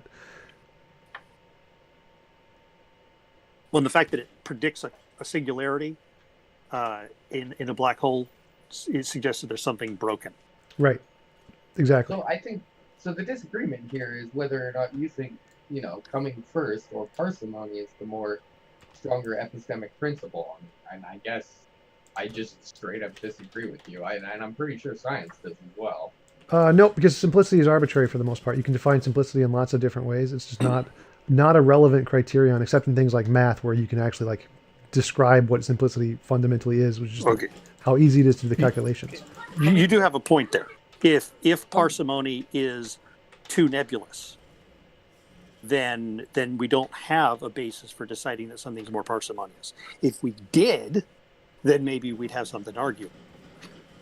Right, but if we had a way to like actually determine what simplicity fundamentally is, then it would probably also correspond to reality, like initially anyway. But I mean, if we had a physical model of, I don't know, like orbital mechanics in a galaxy, some people, like what is it, quantized inertia versus dark matter. Now, mind you, we all know that dark matter makes predictions that QI doesn't.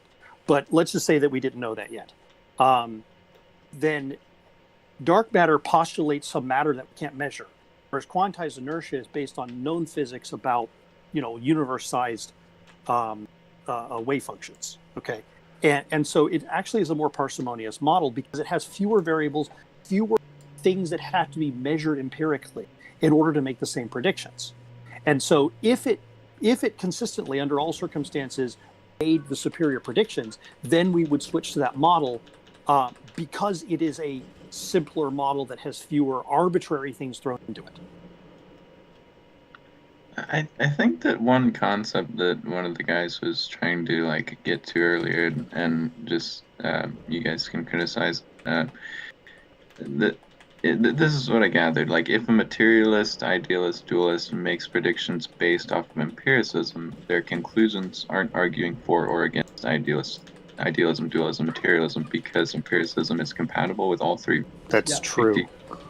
Right, but it doesn't matter. It's the same thing with the Matrix. Like, we can say that we make predictions about light coming from the sun. We could still be in the Matrix, but we just don't care. Like, it's just not relevant because the assumption is that we're not. Well, that's where I fall. I don't care, but at the same time, I do tend to consider those three views, like materialism, idealism, dualism, like just, yeah, exactly, like brain in the vat type things where that we can't know, essentially. Well, that's rejected in philosophy. Like in materialism is an extra posit when you say, when I stop experiencing, there's still stuff there. Or I could just remain silent on the issue and say, well, that's all I'm willing to talk about is just my experience of it. And I'm not willing to posit any objective thing outside of myself. Well, no, the same thing applies to like saying we're not in the Matrix. That could also be considered as an extra assumption of the hypothesis that is unnecessary, but it's totally fine to make that. That's because it's descriptive of reality. To posit a matrix and then to negate it is obviously more than just to say nothing about it.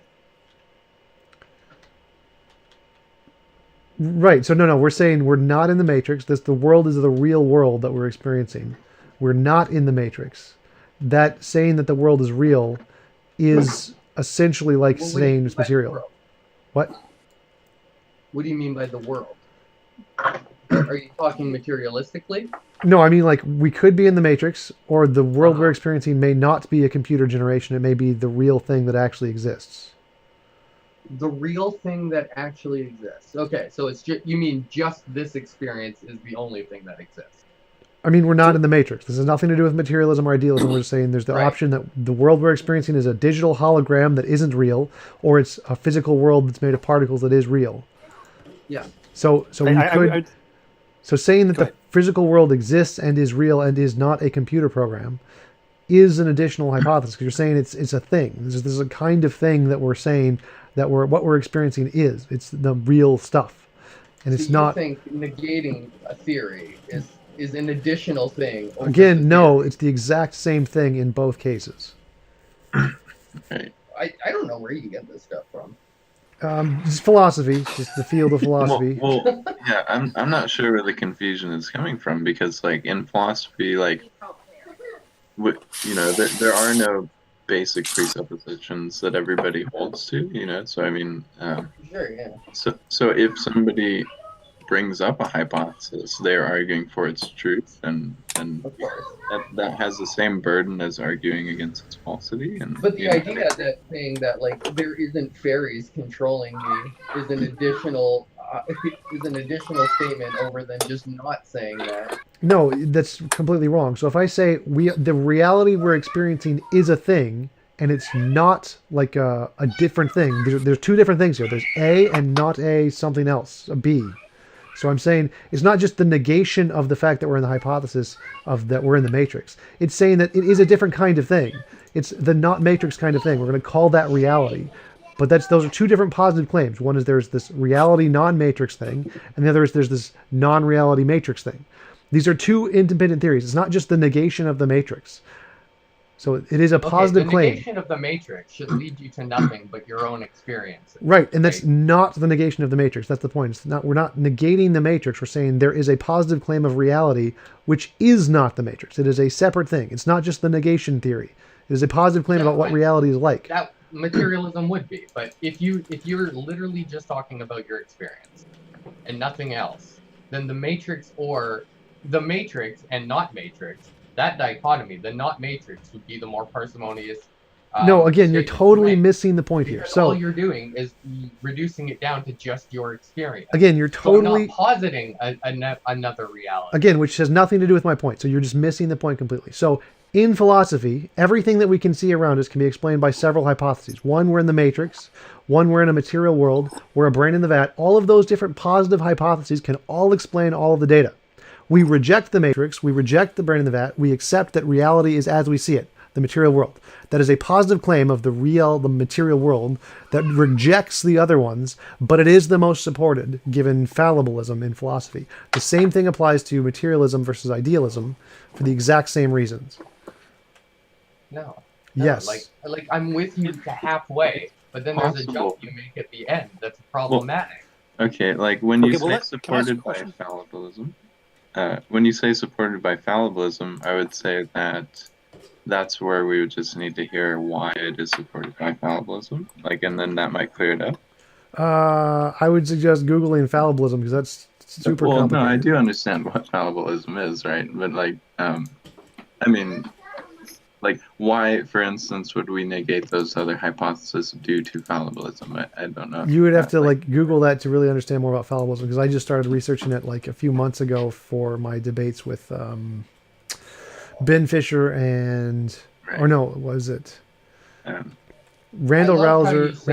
and you're super confident, and then you're just telling me you Googled it not too long ago. Yeah, go ahead and Google it because it's the consensus in philosophy. So go feel free to do it yourself. I'm sorry, dude, but when you say in philosophy, do you mean your philosophy PhD? No, I mean the academic literature. Fallibilism is the consensus position. No, I'm asking you, do you work in philosophy?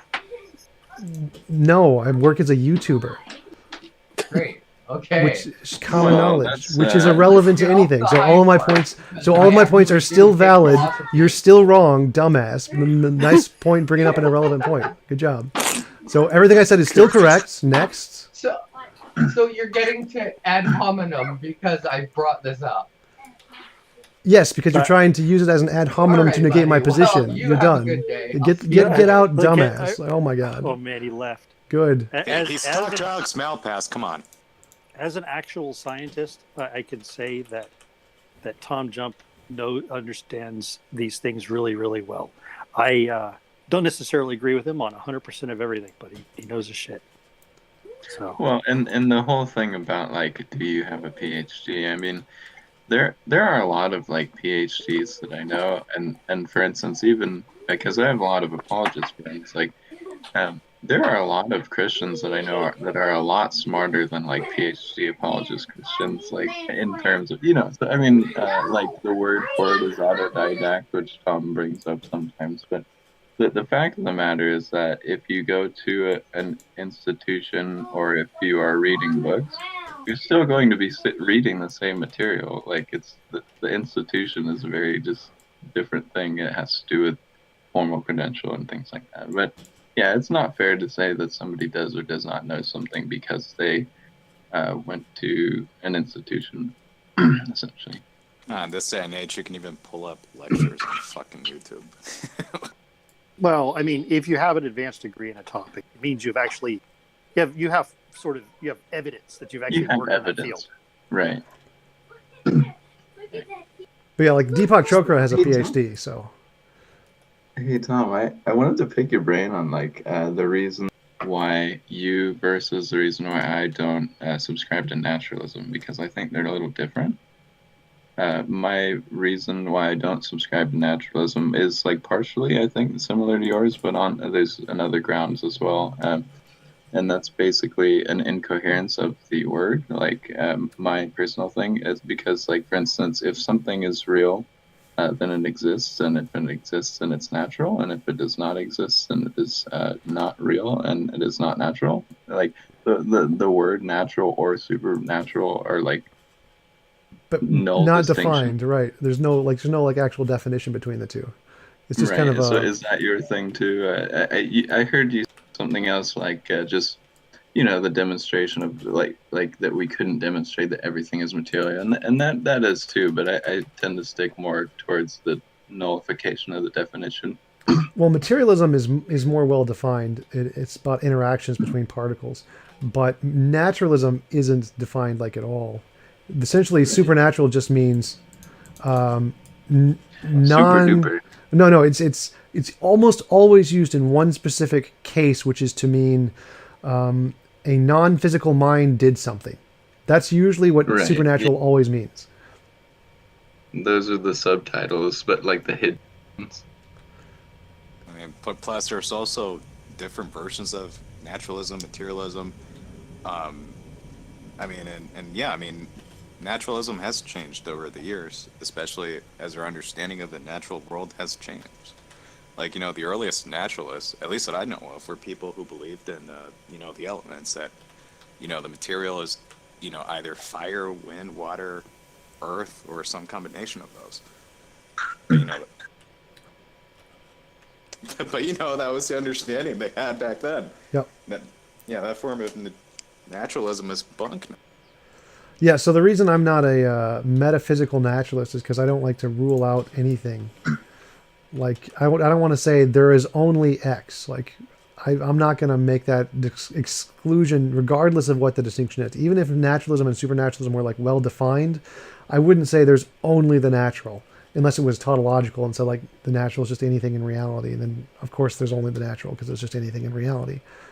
But so I don't want to make those kinds of hard distinctions on what does and doesn't exist, even if they're not well defined.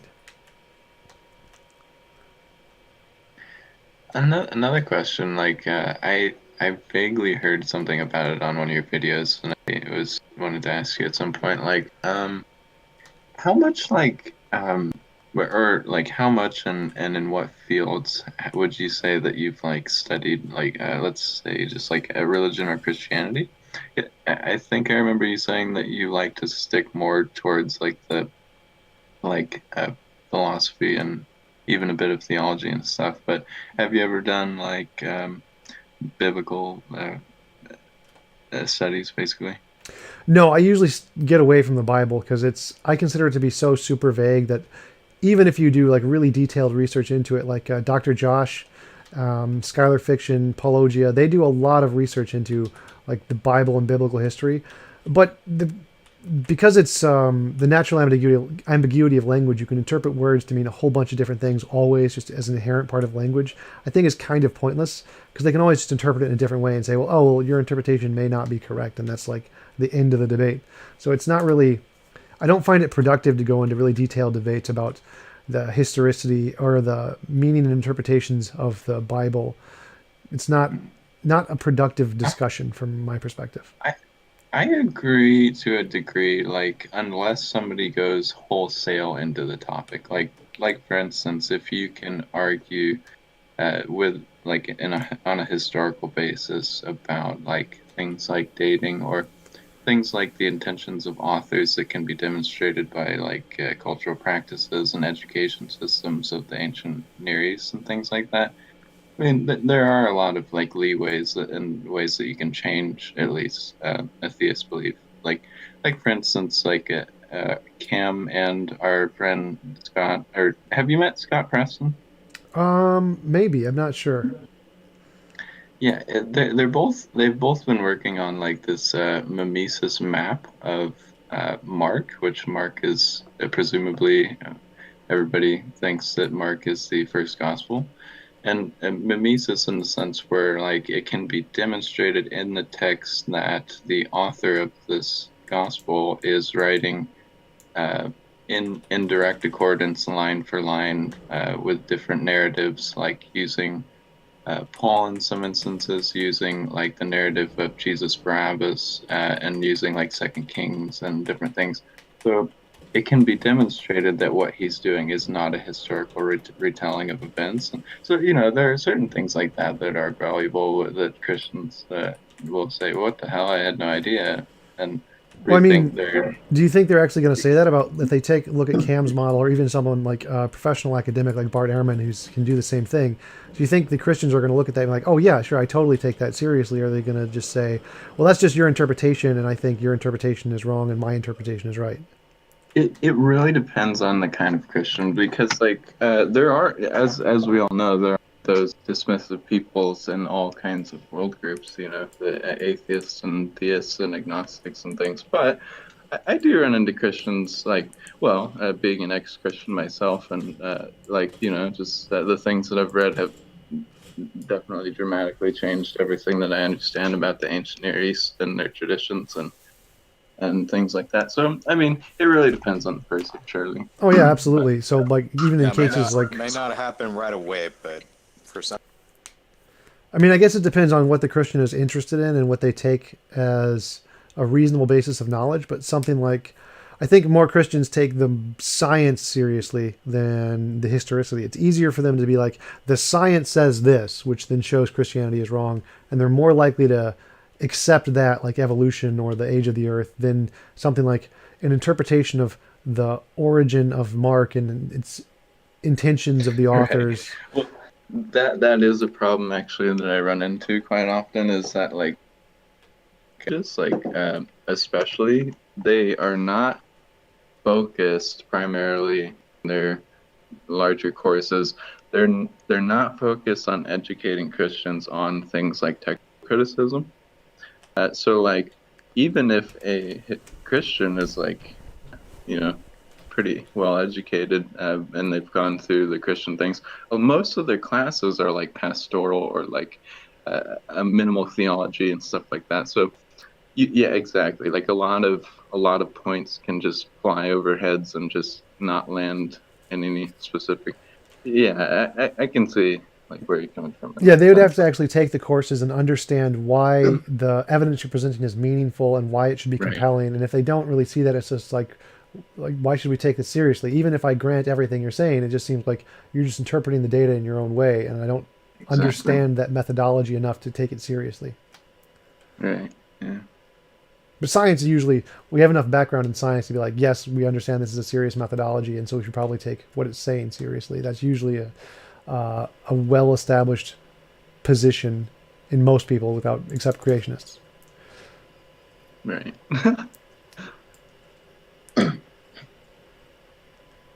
How are you doing, Tom? Hey, Brenda, I'm doing good. How are you? Moderately okay. Moderately okay?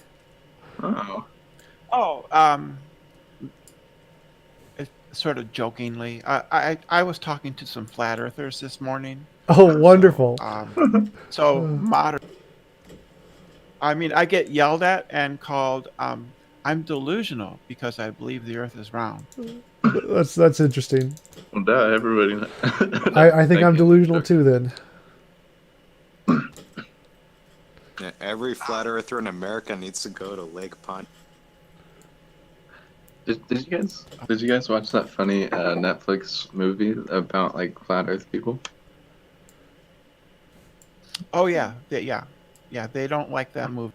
Beyond the Curve. I thought it was terribly charitable though. I thought it was so funny that one scene was my favorite, where there were some actually decently smart flat earthers, and they did that experiment where they proved that the Earth was spherical. Oh, that's interesting. Wait a minute. Yeah. So they proved that the Earth was spherical, and they're like, "Oh shit!" I can't remember. They might have not they might have rationalized it, and then gotten away with still being flat earthers. But it was a really good movie. I'd suggest.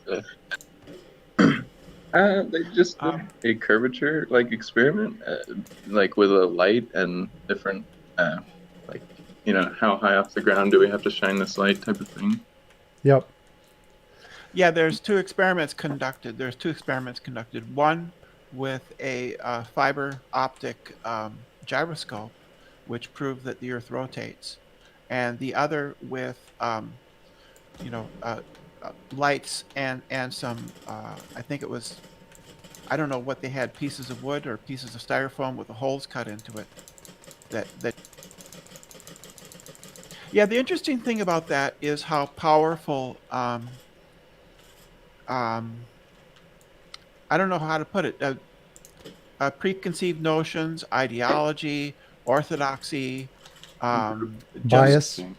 uh, just their, yeah, all those things can be, because I don't think that the people shown in that movie are particularly stupid people, but they are deeply committed to a false narrative about how things work, and it's very difficult for them to let go of that. And when confronted with conflicting information right in front of them, they're not willing to let go of their preferred. Right. And that's just, I mean, it was a really good demonstration in that sense of like all people groups, just groupthink in general. Like it was just giving demonstrations about affirmation culture, like people getting together and to like rub each other off, basically. Yeah, yeah, What's it? yeah. Circle There's something. there's also the there's also the phenomenon of it's very difficult to convince somebody um, that they about the truth of a situation when their income depends on them believing in something that isn't true. Yeah. Because these people make money. Shit.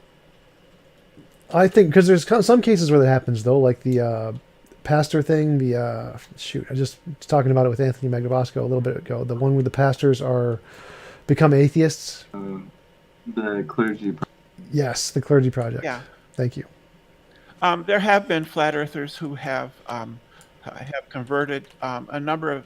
So I could throw out some names, Tom. Sci-Man Dan is the name of a channel, and that's his what he kind of goes by, Sci-Man Dan. Like Science And he SCI. has a fairly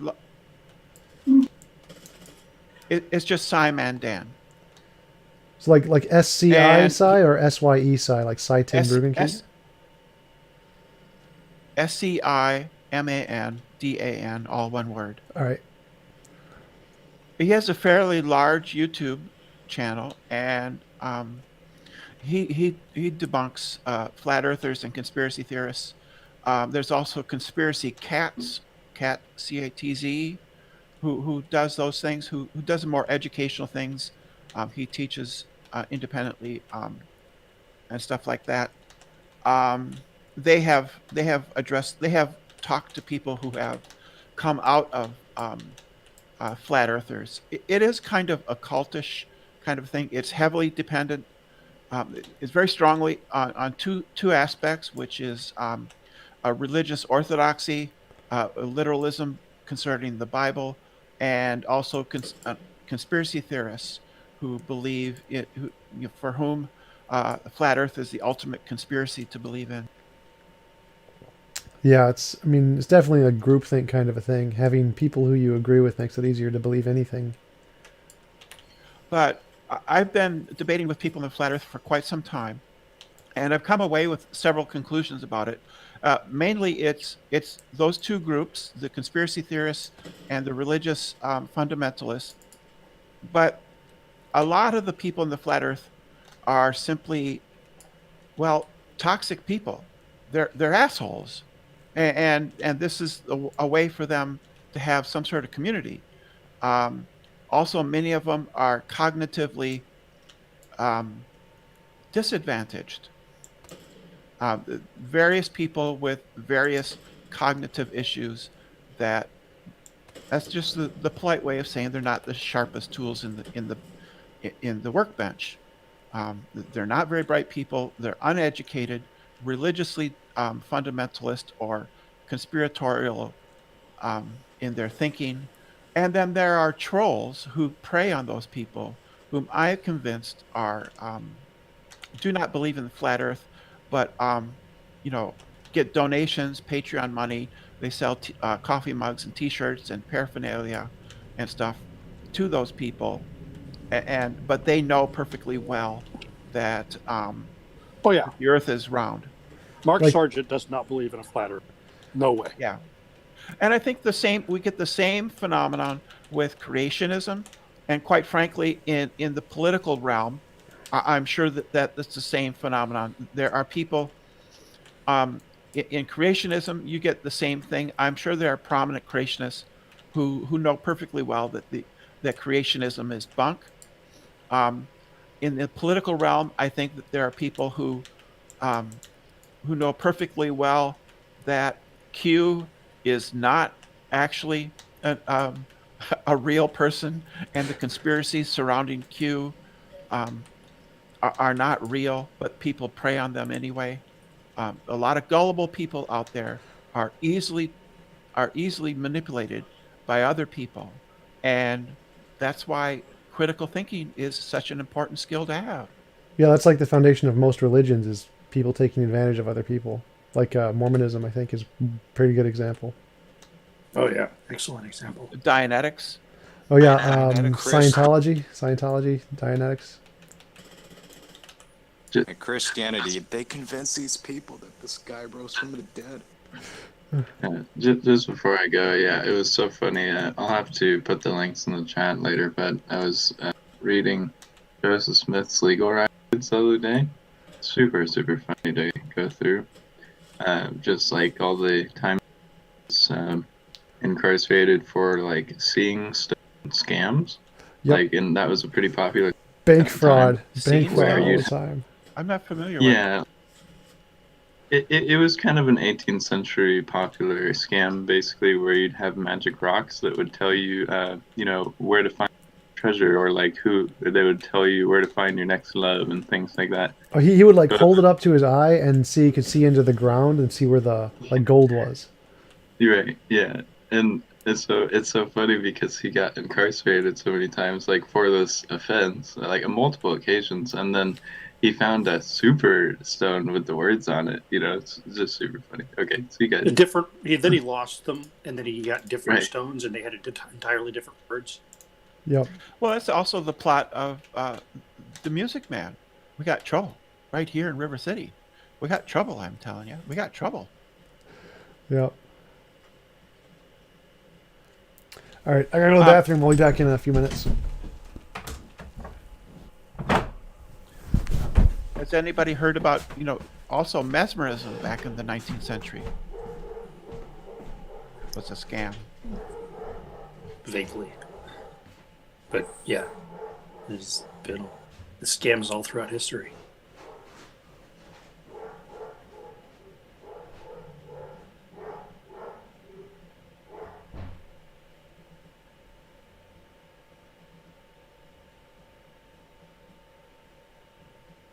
They really believe he rose from the dead.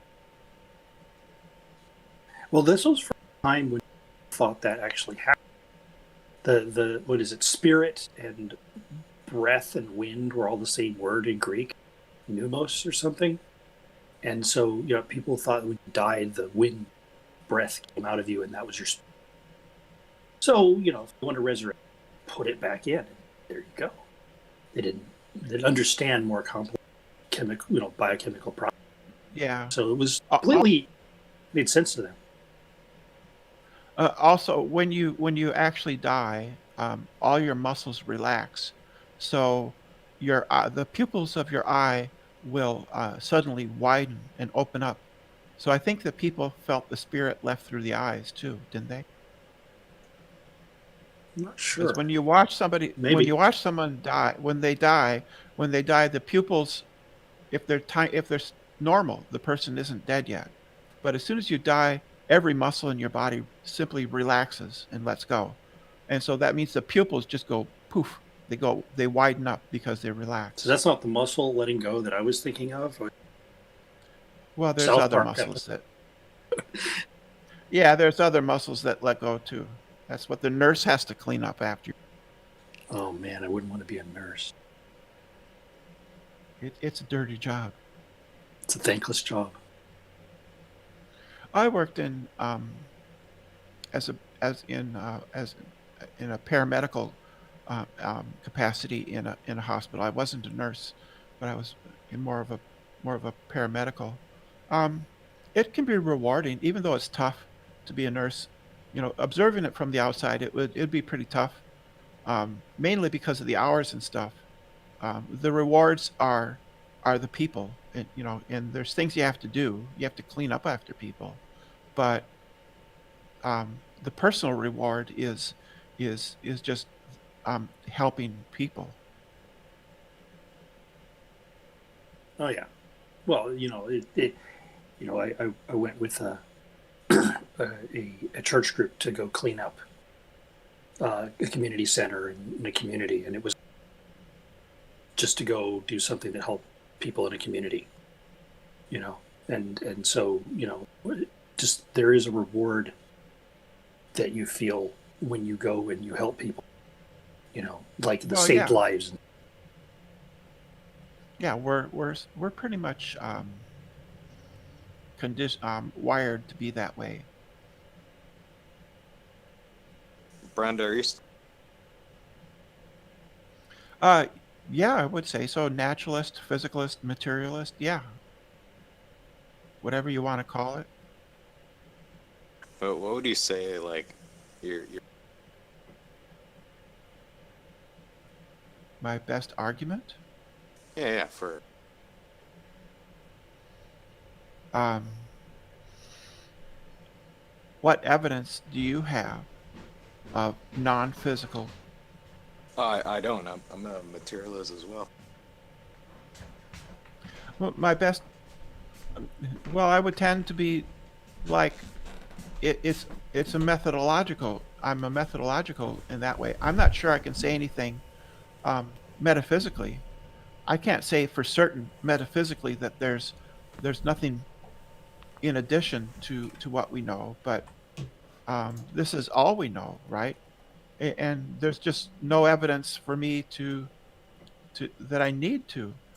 The challenges that have been brought to naturalistic explanations, like qualia, pea zombies, various other things, um, when I look into it, it doesn't really seem to be as convincing. So I would say that qualia and Mary's room. Mary didn't really get new knowledge when she leaves the room. She just has a new experience. She experiences the color red, but given the premises of the argument that she already has all knowledge concerning the color red, well, she doesn't gain any new knowledge. She simply gains a new experience. So, in a lot of those arguments, I think they make these subtle distinctions that or equivocations that don't pan out. So, you know, with P zombies, I accept what Daniel Dennett has said, that they just don't make any logical sense. And with Mary's room, I would say that Mary has quality is just experience. It's not like a substance. Um, What and I is think Mary's room? Mary's room is the argument that was put forward by, what was his name, Jackson. He was in Australia. It was that Mary is raised in a room all her life, and there's no color in the room. We just accept that as stipulated. But she knows all physical facts about color. And then one day she leaves. She's allowed to leave the room, and she sees red. And the way the argument is phrased is that she now knows what it is like to experience the color red. And this claim is that she now has new knowledge, and this contradiction says that there must be something about qualia that is non-physical, because prior she knew all physical facts about the color. And the typical physical response is that they're equivocating about qualia, the meaning of qualia. So qualia is what its likeness, aboutness, um, and I would just say that what she has is a new experience, but not actual knowledge. Oh, right. Yeah, Well, I'd we're agree. also talking about different parts of the brain. Like You have abstract knowledge that describes a phenomenon, but that's, when you actually use your visual system to perceive a color, then you're exercising neural pathways that are part of the visual system, and you hadn't exercised that before.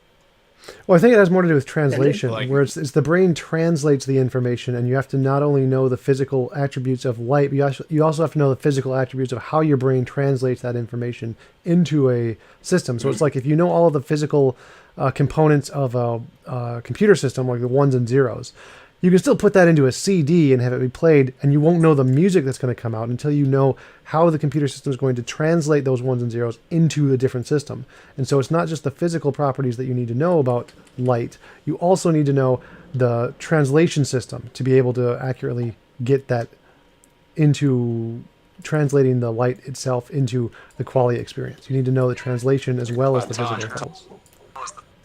When you experience, like, say some flashlight that it's emitting, a red light. When you experience that, is that a property of the light of the flashlight, or is that a property of your own mind, your own experience? It's a combination of both. So it's a combination of the physical thing and how it interacts with my brain. And so the experience I have is a result of my brain's interaction with the physical thing. Oh, okay. The information processing. But I mean, if we take you out of the equation, I mean, What? That redness you experience ain't there. It ain't like a part of the light. What? Yeah, our retinas do actually, like the photons literally hit our eyes. Like, I don't know what you mean. If you weren't looking, and if nobody else was looking, that there wouldn't be any redness, in the actual photons or the waves of light. Right? What's your point? I don't understand. Hey, Tom. Yeah. I just wanted to mention, I really appreciate you hosting the discussions like this. Also wanted to say, I know that I do talk quite a lot, and I appreciate your patience on that. I just wanted to say that before I go in pretty soon.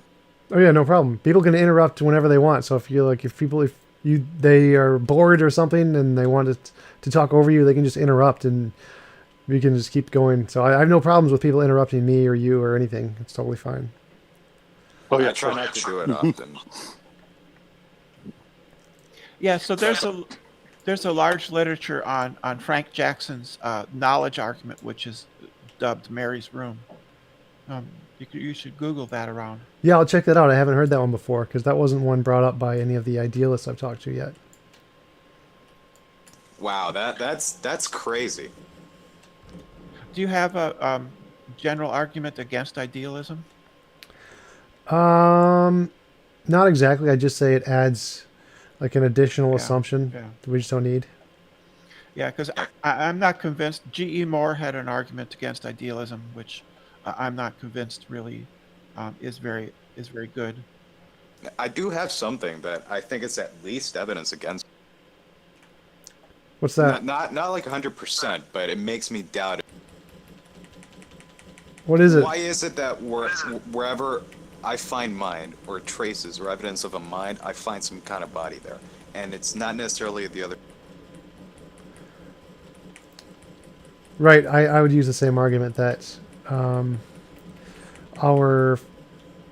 physical bodies seem to have an influence over the brains, but our brains don't seem to have an influence over the physical bodies. So it seems like the physical is more primitive or more important.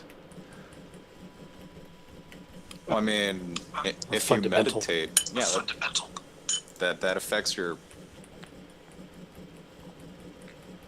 Well, no, I mean, like, I can't imagine myself growing 10 feet tall and then grow 10 feet taller. But if I damage my brain, I can, like, zap myself and cause myself to imagine I'm 10 feet taller.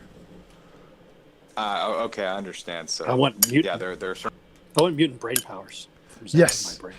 Yeah, if we were like Professor... there are certain things your mind obviously does not affect. Right. So, but if we were like Superman or like, what was it? An X-Man who could like psychically change things, then we would have a pretty good reason to believe that idealism might be true. Because if our minds can just literally change the physical world how we want, then it's reasonable to believe that the mental stuff is more fundamental than the physical stuff. So that would actually be a good argument for idealism if we could psychically do stuff with our minds. It's like if the world we experiencing is contingent upon our minds, or minds. Brains, yeah. I-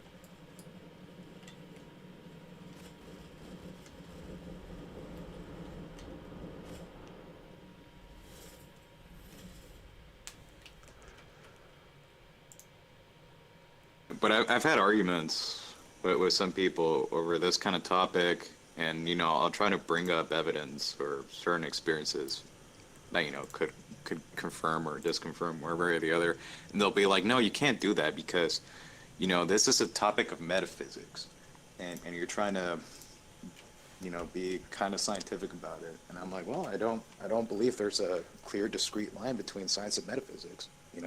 Sometimes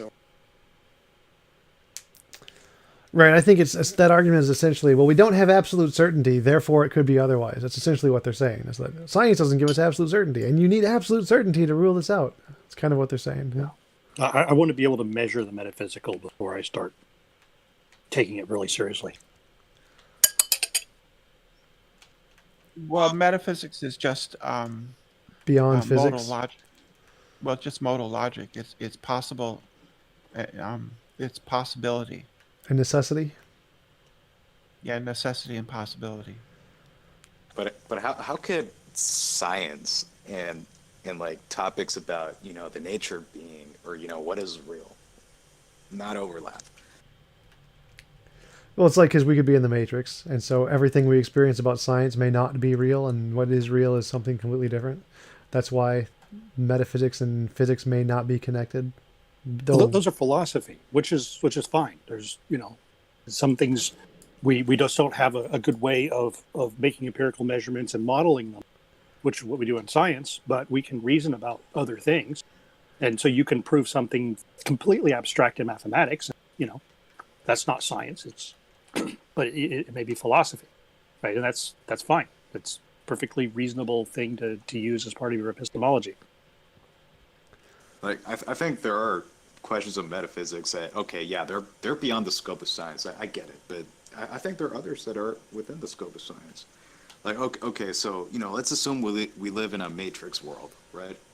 Well, I mean, at least science can tell us some things about how that world works, and ways in which that world does not work. Well, yes, but the ways that world would work could be changed by simply changing the program. So it's not an ontological difference. You could just change the way the world works by hacking the program. Right. And that's metaphysics is dealing with the fundamental nature of reality. Ontology is a branch of metaphysics.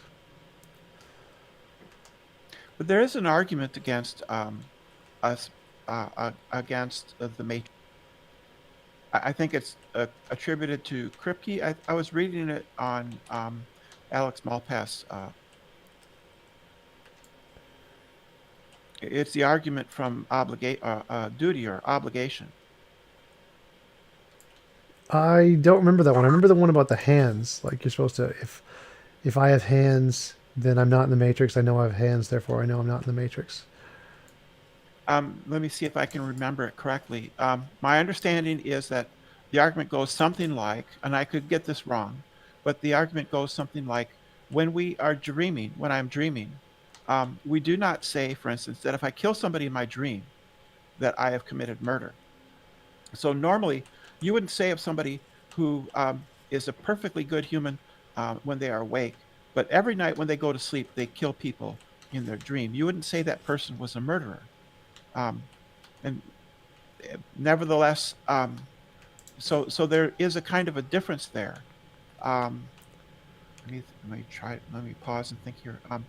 So we don't have obligations to the objects of our fantasy life, of our dreams.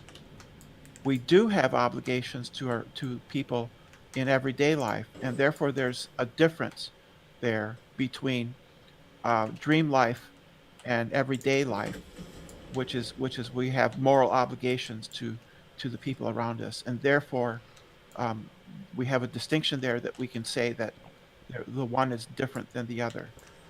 Right. Actually, Ozzy brought that argument up against me when I said there's no difference. And my argument was that, well, what if people died in dreams? If you dreaming about killing somebody actually did kill them, well, then it would be just as immoral to kill someone in a dream as it would in reality. And so that I don't think that argument necessarily works. You'd still be morally obligated to not kill people in dreams if killing people in dreams actually killed them. So I would not count that as a difference.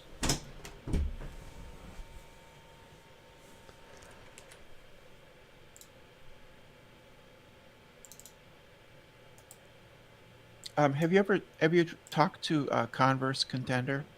Yes, several times. We did a debate. Oh, okay, that's right. Why? What about? Yeah, I was just wondering. I'm trying to think of people you might not have interacted with that you would be interested in interacting with. Well, someone in the comments mentioned S.J. Thomas. Yeah, I've done several debates with SJ. We did one on abortion. That one was pretty good, actually. Okay. How about Apologia? I had him on like last week. Oh, okay. I don't get I get notifications, but I guess I miss them. Can't watch every video. Yeah. So I would like to get Jack Angstrich, whatever his name is. He's on Discord. Get him. Wait, I did see that one. So I want to get Jack on here. Jack is. I don't know. He's somewhat enigmatic in that way. He just he would have to be interested, but some of the people around him might. There's a number of people around him. Well, I've actually Aaron Ra. Aaron Ra would be good. I've had him on. I've had Aaron Ra. Oh, okay. Yeah. Matt Dillahunty? I've met Matt. I haven't had him on my channel yet. I haven't invited him on. I probably will, but I haven't done that yet. How about Objectively Dan? I think I talked with him for a little bit in Texas, but haven't So really. you had Inspiring Philosophy, and you've had Peter Enns, right? Yep. So that was great. I watched that video. Yeah, that one was one of my favorites. Hello, How about everyone. Sci-Tech? I just jumped in. Hi. I just jumped in. Sorry, go ahead. I wanted to ask a question because you were saying that the brain doesn't affect physical matter, or right? That's what you're saying. That you're saying that matter has more of an effect on the brain. Yeah, I can't brain has an imagine effect on things matter. into existence. I can't imagine a unicorn in front of me and then have it appear, or imagine a gold brick and have it appear. So the brain doesn't. So are you ignoring the fact that this placebo effect is a real thing, and not just that, but the act of observation changing that which is being observed? So the Are act you, of like, not taking observation. that into consideration? The act of observation has nothing to do with the mind. It's just a physical process, and placebo effects are just physical processes. That's not your brain actually doesn't change anything. It's more the physical process in your brain causes a chemical reaction which changes something. You said the brain has nothing to do with observation. Is that what you said? Correct. That's a physical process of matter. It's the collapse of the wave function has to do with any physical system that interacts with the particle. It's not consciousness. It has nothing to do with consciousness. Observing something or taking note of it, right? Being able to calculate or observe it, being able to, what would you say, interact with it, right? The collapse of observation in quantum mechanics is just a measurement of a system. It's literally a sensor. It has nothing to do with consciousness. The consciousness doesn't affect anything. Yeah, a The brain's not a sensor. photoreceptor is considered an observation when it records a photon hitting it. Wave Okay, function so now collapse. Wave function collapse Sorry, go is ahead. just a macroscopic system interacting with a microscopic system. It's kind of an imaginary thing, because the macroscopic system is also made of quantum is itself just a large quantum system. So all it is two systems becoming entangled. That's it. Because they had. That's okay. Sorry, go ahead.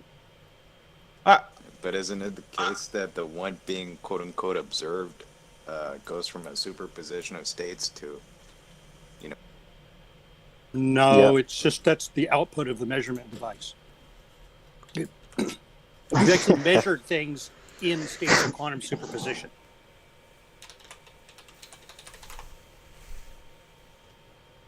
Okay, and then the last one was what do you have to say about the placebo effect? That's a lot less complicated. How are you gonna get around that one?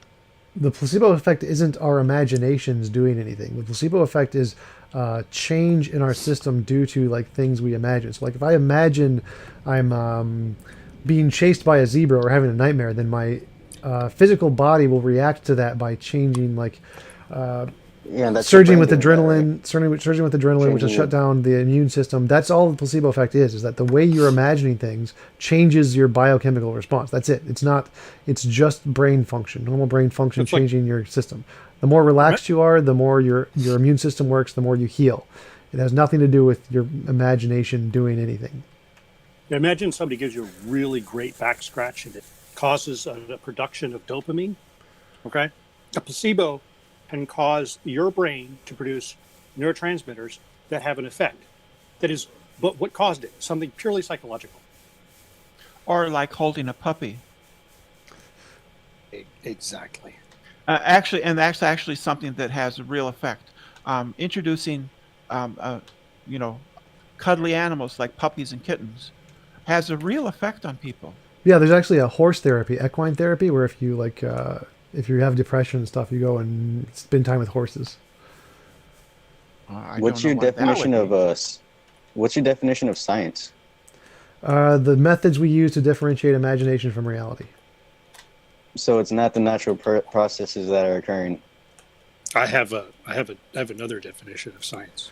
So, It's so I do not limit it to natural things. I say anything that can differentiate between imagination and reality is science. We just the only things that we Anything know in that do reality, anything in What? reality is natural. that. No, I don't. I don't define it that way. Natural isn't well defined, so it's just pointless to say that. It's just it's a tautology. Yeah, I agree. In this time and age that we're living in, people don't know the difference between normal and natural. Is there a difference? Yeah, there's a difference. Well, normal is just literally a norm, right? Yeah, natural is that which is naturally occurring in this universe, which everything that is under science obviously is, except for metaphysical because it's beyond time and space. No, so natural does include things outside of time and space and outside of this universe. So Natural does include things outside of time and space, you said? yes, like for example, the Can you give me an emergence. example? Yes, Emergent Space-Time by Nima Arkani Hamad or Sean Carroll, where in physics, space and time are both emergent. Space and time and matter are all emergent from more fundamental natural things. Like they're both naturalists. They're both physicalists. That's an idea, though, right? That's not a scientific fact. No, it's a That's more of scientific. It's a scientific theory. So it's theory. a combination Yeah, exactly. of. It's a combination of verified principles, particles, and laws in physics. So like all theories. So it's But actually it's still a theory. yes. So is evolution. So is gravity. So is the atomic theory of mass and germ theory of disease. Those are all theories. Everything in science is a theory.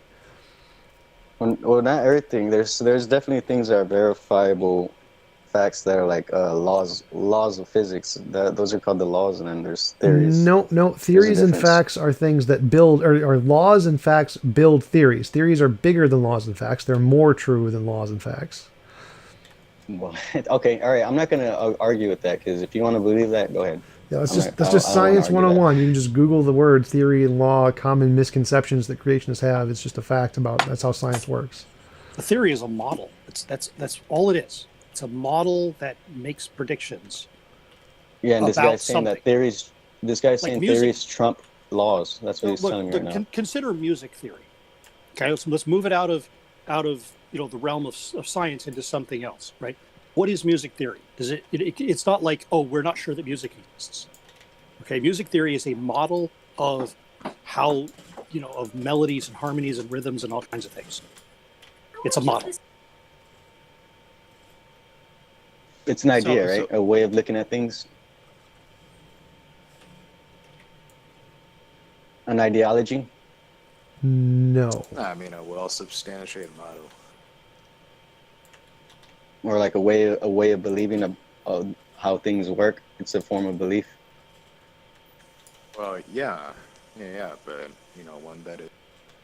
Well, at least you admit that you're believing something and not knowing it, because a lot of people who like to hold on to science, they say that they don't believe in anything and all they believe is straight facts and verifiable evidence, even though somebody just said it earlier. You can see the same thing, and we can both see the color red, and we're going to see a different shade, or we're going to have a different experience of that color, because it's all based on our own perceptions of reality. We could see whatever we want, but if our perceptions differ, then we're not going to come to the same conclusion. Well, by belief, I mean like that which Yeah. could be unfounded. It could And be that, yeah, in that sense, all of science is based is belief. It's belief. Belief is defined as mental content that we assert as being true. Yeah, I agree. I definitely agree. All of science is a belief system. Yeah, yeah, it is. All of everything is a belief system. Yeah, but the thing is that science is true. In regards, in compared to what? Everything. Compared to false beliefs. Okay, well, yeah, obviously, true belief is always going to be true compared to a false belief. I agree with that. Yeah, yeah. So the moon is a round spherical satellite of the Earth composed of regolith. That is true. Well, now you're It's a just belief and it's dogmatically true. now you're just dogmatically believing what somebody told you. You don't know that until you actually do the research for yourself. If you're just No, blindly that's not true. believing what you read in No, books, yeah, and what no, that's not the true. higher authorities tell you. Okay, go ahead. No, no. I don't have such a restrictive definition of knowledge. So you're getting that from, I believe, from Zetetic astronomy books that claim that you No, can't I'm know saying that. anything until you can't know anything unless you actually personally do it. I don't have to. The fact that I have not personally been to Paris, France, it doesn't follow that I can't know that the Eiffel Tower is 198 meters tall. I know that the Eiffel Tower is 198 meters tall, even though I've never been to Paris, France. I've never been to France. I've never seen the Eiffel Tower. I've never measured it, but I can know how tall it is based on other people doing that. Yeah, exactly. I was gonna say that the difference between the Eiffel Tower and the moon is there's a very select few of people who can actually verify that the moon is what the powers that wannabe say it is. With the Eiffel Tower, no, there's no government official saying, "Hey, you can't come to this tower and you can't measure this thing." No one's doing that. So yeah, obviously, I want to know what made you believe that's true. The information you're telling me, what convinced you to believe that the moon is what they say it is? Well, I can see it, and I can measure it. Okay, I mean anybody could see or measure anything, but it doesn't mean they're right. They're just because I have friends. Okay. I have friends who have measured the distance to the moon. They've done it independently. Based on someone else's theory, right? YouTubers. Based off of like somebody No. else's No. mathematical theories. No, how did they do it then? They came up with a whole new theory. They use simple. Look, it's totally fine to use their They just use methodologies. trigonometry. They use Red's rhetoric is somebody I sort of know even a little bit better than Tom. He and some friends of his have measured the distance to the room using trigonometry. What I'm trying to say is y'all are dogmatically following ideologies and methodologies, and that's it. That's And wrong. I'm coming not. to the same conclusion. I'm not. You just told me that you're using the methodology. In order to use the methodology, you need the ideology and methodology go hand in hand. No. Trigonometry isn't an ideology. The way you're applying it, dude, to reality, yes, it is. The way you're using it to perceive reality. I'm lost. TJump, take over. I don't know how to deal with it. No, a methodology is just Okay. a system of doing things. Now, whether the methodology works or not is independent of the ideology. Like, I can think that the world is made of cheese and do trigonometry. The ideology is irrelevant. The methodology works independent. No. So that's appeal to motive fallacy. The ideology is irrelevant to the methodology. I can use the methodology regardless of what I believe about it. Like creationists can use trigonometry and it works because it works regardless of your ideology. Creationists don't use trigonometry to prove that the Earth is, and that the moon is like so far away. The reason I say that ideology and methodology go hand in hand because you are saying this method will get you to this answer, and that's an ideology. That's you thinking that. Okay, all right. Well, hey, I'm done talking, but I'm going to listen to the conversation, and I just wanted to ask those questions. I appreciate the little conversations / debates that you're having here, and I do intend to join in more and probably be quieter.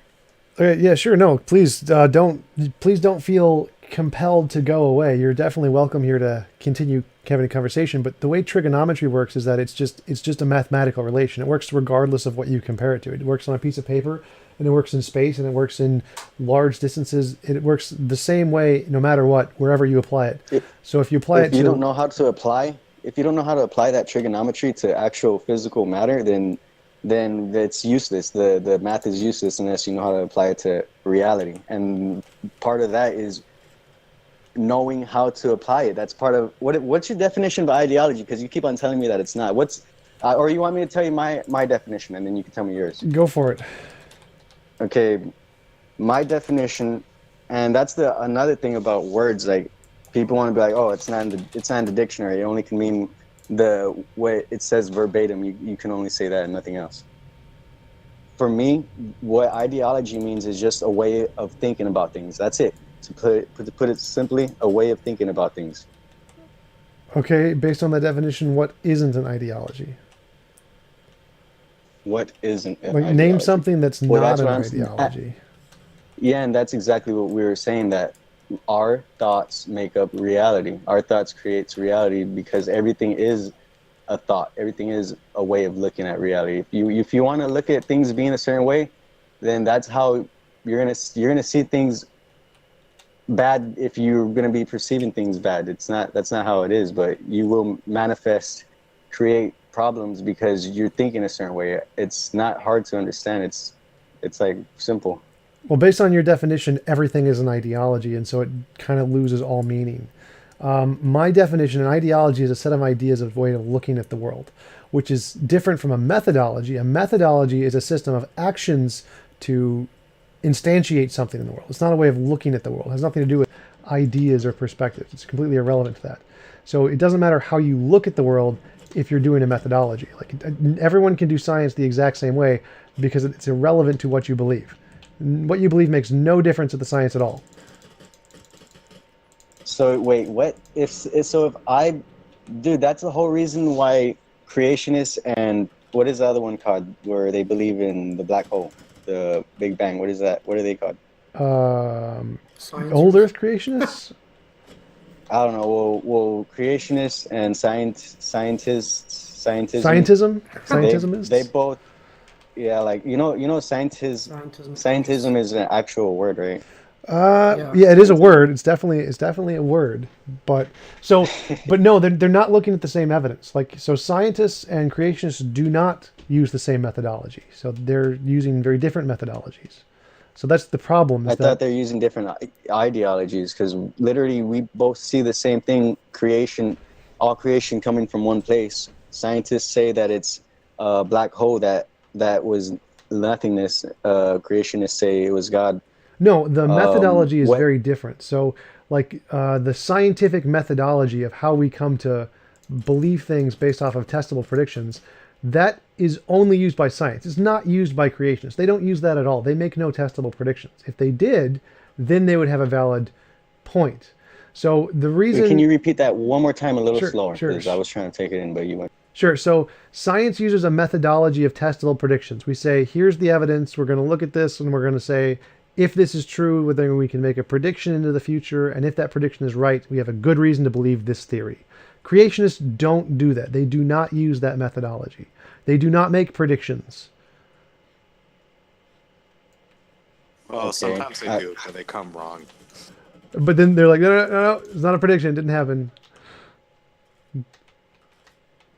I kind of wait. So what verifiable evidence does science have to prove the Big Bang? Like background radiation?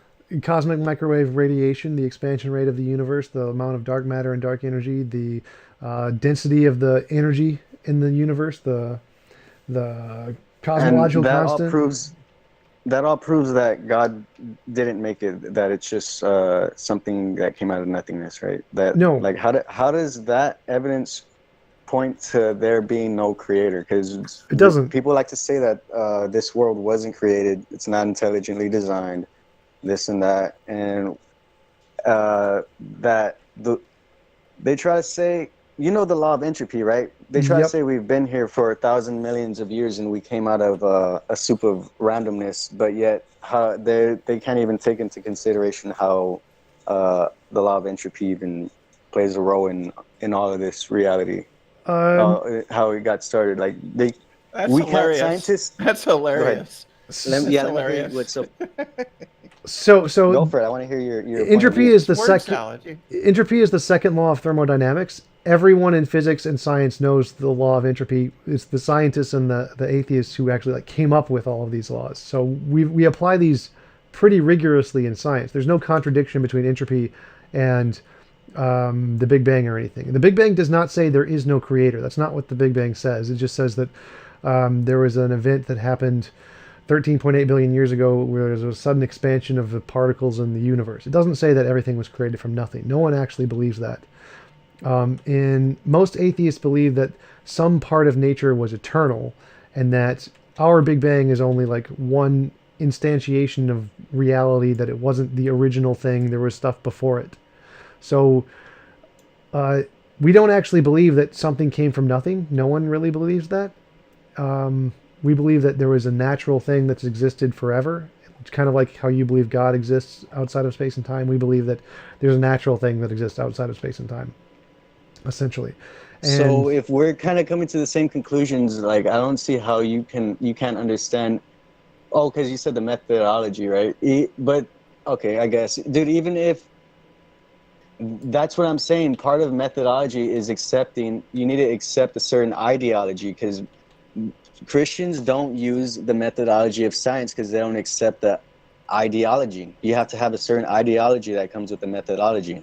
oh no. So the I don't know how methodology you're disagreeing with me with that. the methodology of science is just testable prediction. So when I imagine a unicorn in front of me, I don't see a unicorn. So there's some difference between my imagination and my experience, and we need some method to tell the difference between the two. That's it. That's all science says. I mean, would you agree with all of that?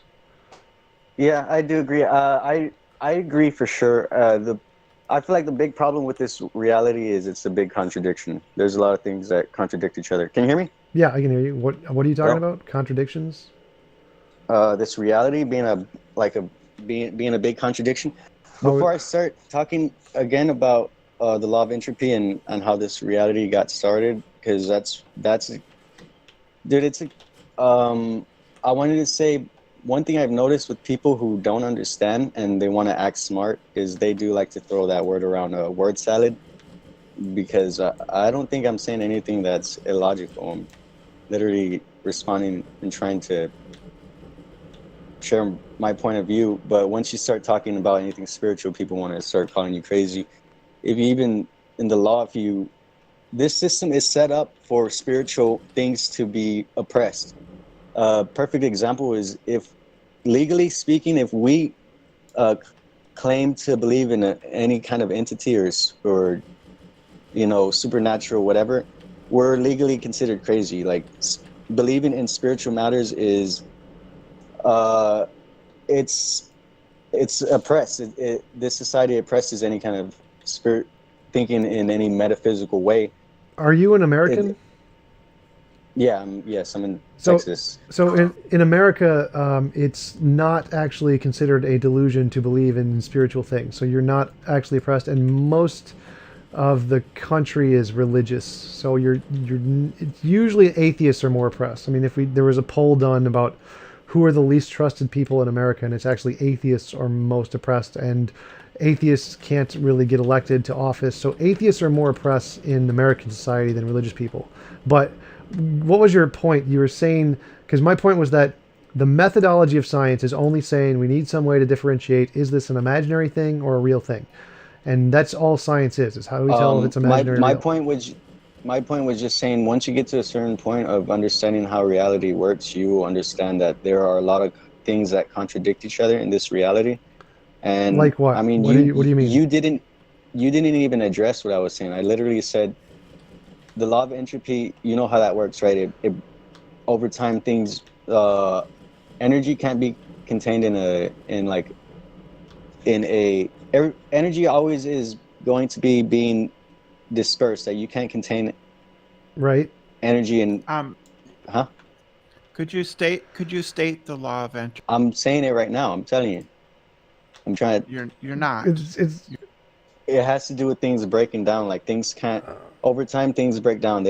Things don't get more complicated. They break down. They lose information. They lose energy. It's that In a closed system. But if what you're saying In we're a closed trying to- system, what are we in right playing now? snowflakes. the second law of thermodynamics only applies to closed systems. So, for example, it means disorder increases. So, for example, the Earth is going up in order. We're gaining in order because we have a big sun that gives us energy. So we aren't actually going down in entropy. We're not going up in entropy. We're going down in entropy. So it means we're getting more organized here on Earth because we have a sun. So in the case of the universe, And the universe is expanding. yes. But you know what, man? If what you're saying is true, how are you here? Can you be more specific? I don't understand the question. It's like, well, I mean, think about your body, how complex it is. You know, the order of it and all that. How is it here? At one time, it wasn't here, right? Yeah.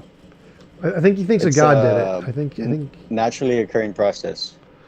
Yeah, there we go. So sometimes you do get an increase in complexity. You started off as a egg fertilized by a sperm. Look at you now. Yeah, dude. But you want to say evolution created this right here, and it directly contradicts. we know. It directly contradicts the law of entropy. Like No, how it is doesn't. everything? No, it How did doesn't. we get more complex when everything is supposed to just end up, becoming more We're not chaotic? in a closed system. We're not in a closed system. What? So then, what kind of system are we in? The universe isn't self-contained. It's thermodynamically open. We're getting a huge amount of energy from the sun. So we're not in a closed, isolated system. We're in an open system in which there's a huge amount of energy being input. That energy is available to do work, which is, and by doing work, I mean increasing the complexity. Wait, the solar system and the Earth, that's part of one system. I don't understand how you consider that a open system. The Earth. Yeah, The Earth, and is an open. In the second law says that closed, isolated systems will tend to the availability of energy to do work decreases. However, the Earth is an open system, getting energy from the sun. Therefore, there is energy available to do work. By work, I mean chemical energy able to assemble complex molecules, complex life forms, and things like that. he's making a comparison universe to the is still expanding. Yeah. So he's saying Stars that are the still- whole universe is the whole universe is a closed system, whereas we know that the universe is just our universe, not all things. So our universe is not a closed system. It's just our universe. There's stuff before our universe. There's Who stuff- determined that? How do we determine that the universe isn't an enclosed system? How did you come to that conclusion? Well, no, you're assuming it is. That's the problem. It's like, why would you assume Well, the universe? I'm asking you, how did you come to that conclusion that we're here talking and having because throwing because around the ideas. universe has a beginning. We know the universe has a beginning. That's why we know it's not a I closed thought you system. said it was an infinite thing. That's No. reality was Our infinite. universe had a beginning. Our universe is not all things. The universe is not everything. The universe is just our universe. That's it. So the universe does not mean all things. Universe is just the space-time that we exist in, and that's it. There is stuff outside of that. And you know how you believe in like string theory, or no? That's still a theory that you don't accept or hold to. No, You I think don't. all atoms are interconnected? No, all atoms are interconnected. No, what? No. All right. So I don't. I'm not a string theorist. No. Quantum field theory, and you believe in the unified field theory? Unified field theory. Unified field theory just says that the laws of physics, like the four fundamental forces, can be unified. Yes, but that doesn't have anything to do with the origin of the universe. Well, it does, because if you know that everything is that everything in this reality is electromagnetically like electromagnetic. This world, this universe we live in is an electromagnetic universe, and from what I understand, I could be wrong. I'm just telling you what my point of view and my understanding. Atoms are interconnected to each other. That's how. Okay. Anyways, and I'm pretty sure this is just like you said, me assuming things. I'm pretty sure I know there are more universes than this one. I'm pretty sure they're still connected, even if they're not directly touching. Everything's connected to everything. Well, I mean, I guess in that sense, I guess you could say they're connected. Like they're not in a completely isolated universe, or like they're not in a separate dimension or something. But what does that have to do with like anything? So yes, our universe had a beginning. We were talking about an enclosed system, and you were saying that every universe is their own enclosed systems, right? That's what you were saying, or no? No. Our universe is not a closed system. So a closed system is just an isolated system that has no connections to any other system. So our universe is not a closed system, which means it can definitely have a beginning and not.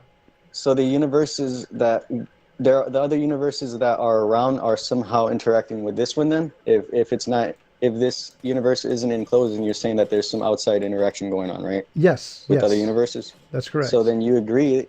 That somehow this world and another world are connected somehow through some kind of way that we're unaware of, right? Right, but that does not mean that everything is applied to the law of entropy. The entropy only applies to our universe and things that apply to our laws of physics. So if there's a different universe out there, entropy may have nothing to do with it. So it may be an open universe, which means it could be eternal, no problem. My point in saying that was, obviously, if you're saying that this universe is connected to other universes in some way, shape, or form, then would that, if all those universes together, would that not be an enclosed system? And if you include everything within existence, even outside of this reality, all universes, if they're all interconnected, is that not one enclosed system? No. No? Why? See, it's your ideology. You choose to believe a certain thing, and you're just going to keep on looking at it. So we can demonstrate in quantum mechanics that energy can come from the vacuum state. So it doesn't only apply in those states. So no, there are universes that can be eternal, that can exist eternally, no problem. So entropy is applied to a system given energy like our universe, only our universe. There could be other universes with other laws that entropy does not apply to. Entropy only applies to the stuff we currently know about, and that's it. It does not apply to absolutely everything, always, no matter what. So there could be another universe that entropy doesn't apply to. Okay, I agree. Hey, so with all that being said, I'm going to stop talking and let someone else take the floor because I've been talking for a minute.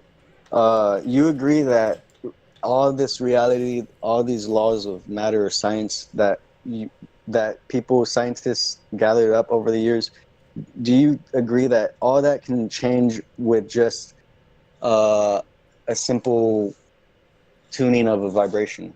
Like you're saying a whole nother universe could have a whole bunch of different laws of physics.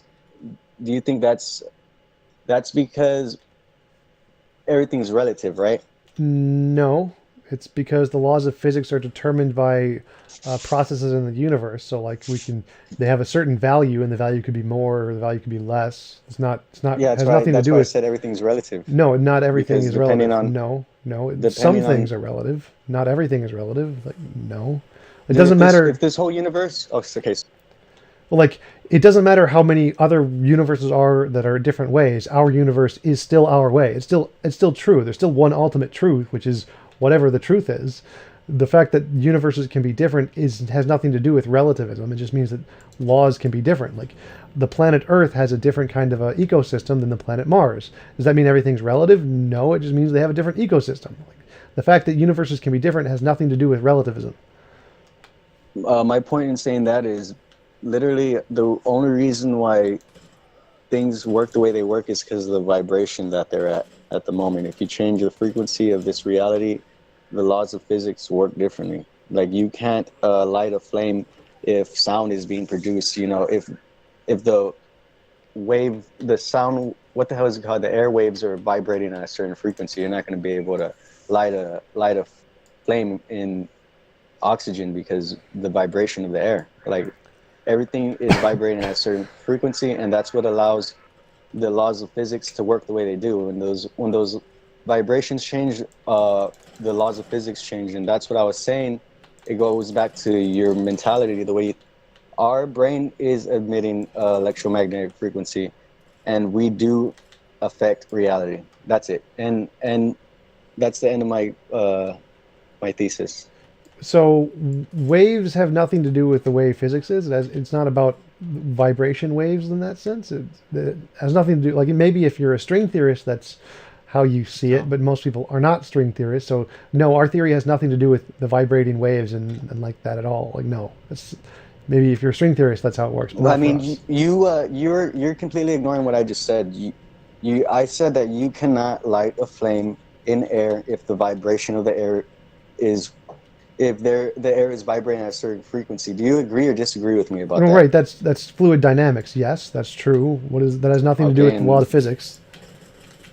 So you don't understand that you're vibrating at a certain frequency right now. If you were vibrating at another frequency, you wouldn't even be in this universe. Right. So I'm not vibrating at all. That's not what vibrating is. That's not how vibrating works. What? Okay. So. All right. You never seen a Flashpoint? Flashpoint?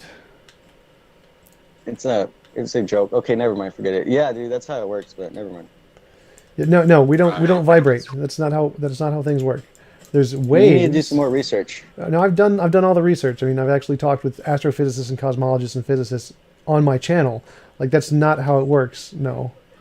Everything has a resonant frequency. I don't know what you're talking about. No. What is a resonant frequency? Because you're acting like you don't even know what that means.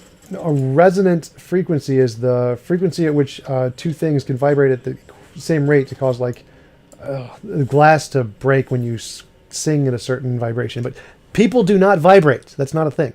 Like there's no like vibration rate of particular objects like that. It doesn't happen that way. You can't like shake things in a certain way to cause particles to collapse in a way. That's not how it works. Vibrations are a result of interactions in physical particles, but it's not like a vibration is not like a fundamental part of the universe. That's not a thing. How can you have vibrations without stuff vibrating, man? Exactly. Anybody else? I could jump in. I'm done talking.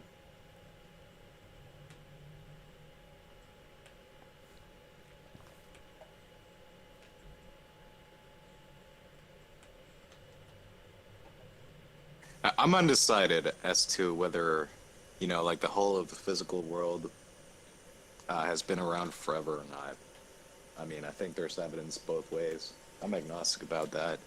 Interesting question, but I don't know, and it doesn't affect me. So, you mean like the entire cosmos has been around forever? Right, yeah. I'm agnostic about that. Yeah, there could be a God, and the God could have created stuff, so it's possible that the physical world is purely made by something. It's a possibility. I think you can have a cosmos, right, that has not been around since forever ago, that is self-contained, and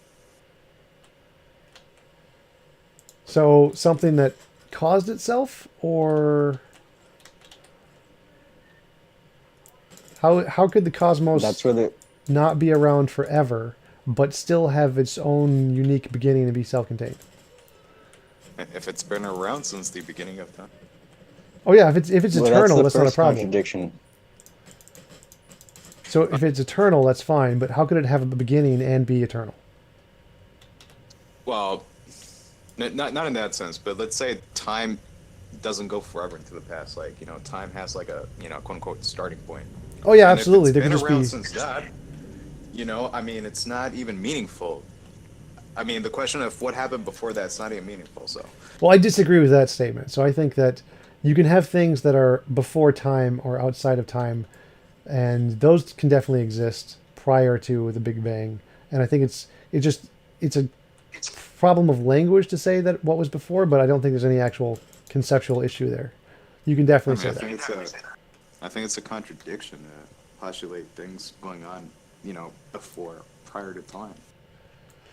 I don't think so because there can be If it's different outside of time, if there, it's out, oh, sorry, go ahead. so there are different kinds of time. Like you can have there's the two-time physics from Itzelbars, and then there's the block time theory. There's lots of different kinds of time. So when you say outside of time, what we mean is outside of our known standard time in our universe, and that's it. There could always be Okay, other sure. things, like other times. Yeah, I mean, I accept the black universe, like, things beyond that direction in this, at least four-dimensional block that we consider the past. But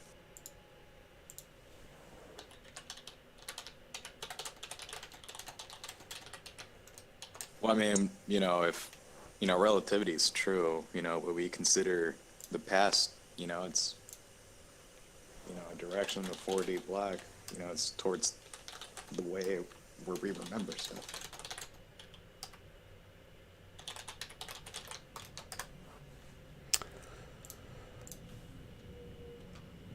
Oh, But I mean, there's this famous clip of Stephen Hawking, and when it came out, it pissed off a lot of people because Stephen Hawking was saying that, well, the question of who created the universe makes no sense because time didn't exist before the Big Bang, right? yeah, he was just being flippant there. That wasn't actually something that's not like a rigorous physical argument from physics. It's just he was just making a joke about how dumb it is to kind of ask that if you don't actually have a basis of physics to understand what it means to exist before our known time. But I mean, if that view is correct, though, right, that you have the universe since the beginning of time, then he is absolutely correct. It's not even a sensible question to ask. Well, in TJump, can I physics, ask you a question? sure, go ahead.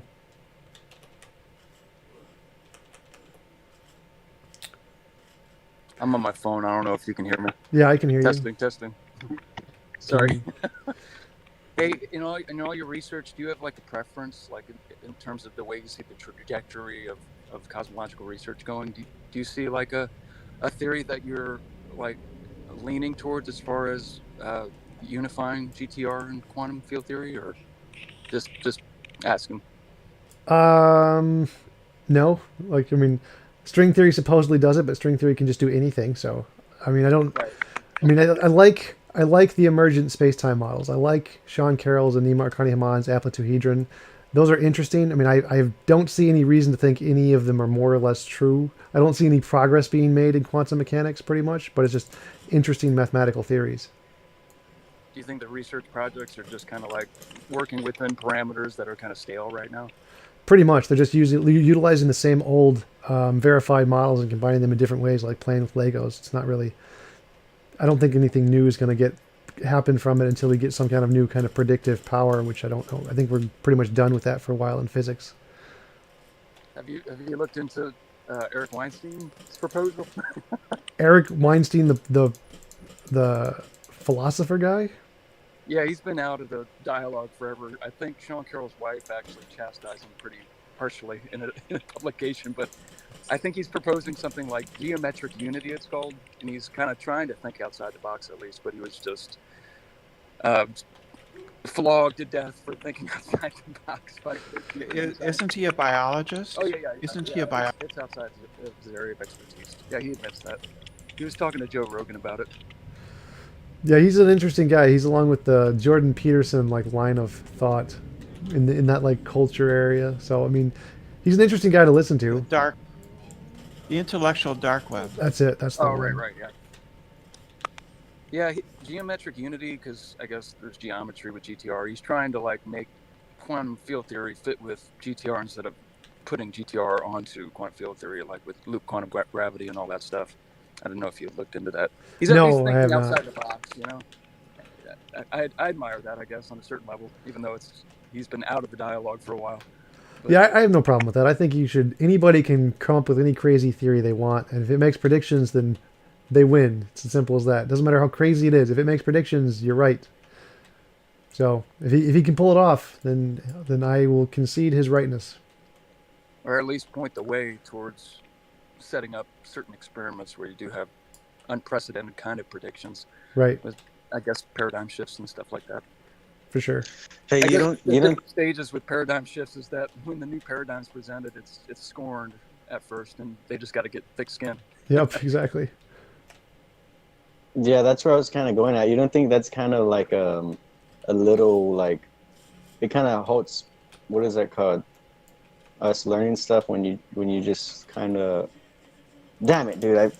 Never mind, forget it. I was trying to say something. I lost where I was going at already. Yeah, if you're not open to new ideas, no matter how strange they might be, then it stops us from being able to learn. So you always have to be open to new ideas and open to being wrong, even if they're really crazy sounding ideas. You can't ever just dismiss anything Yeah. because it sounds weird to you. Oh, I'm sorry, I mentioned his brother, by the way. I think it's Brett, not Eric. My bad. Yeah, Brett? yeah.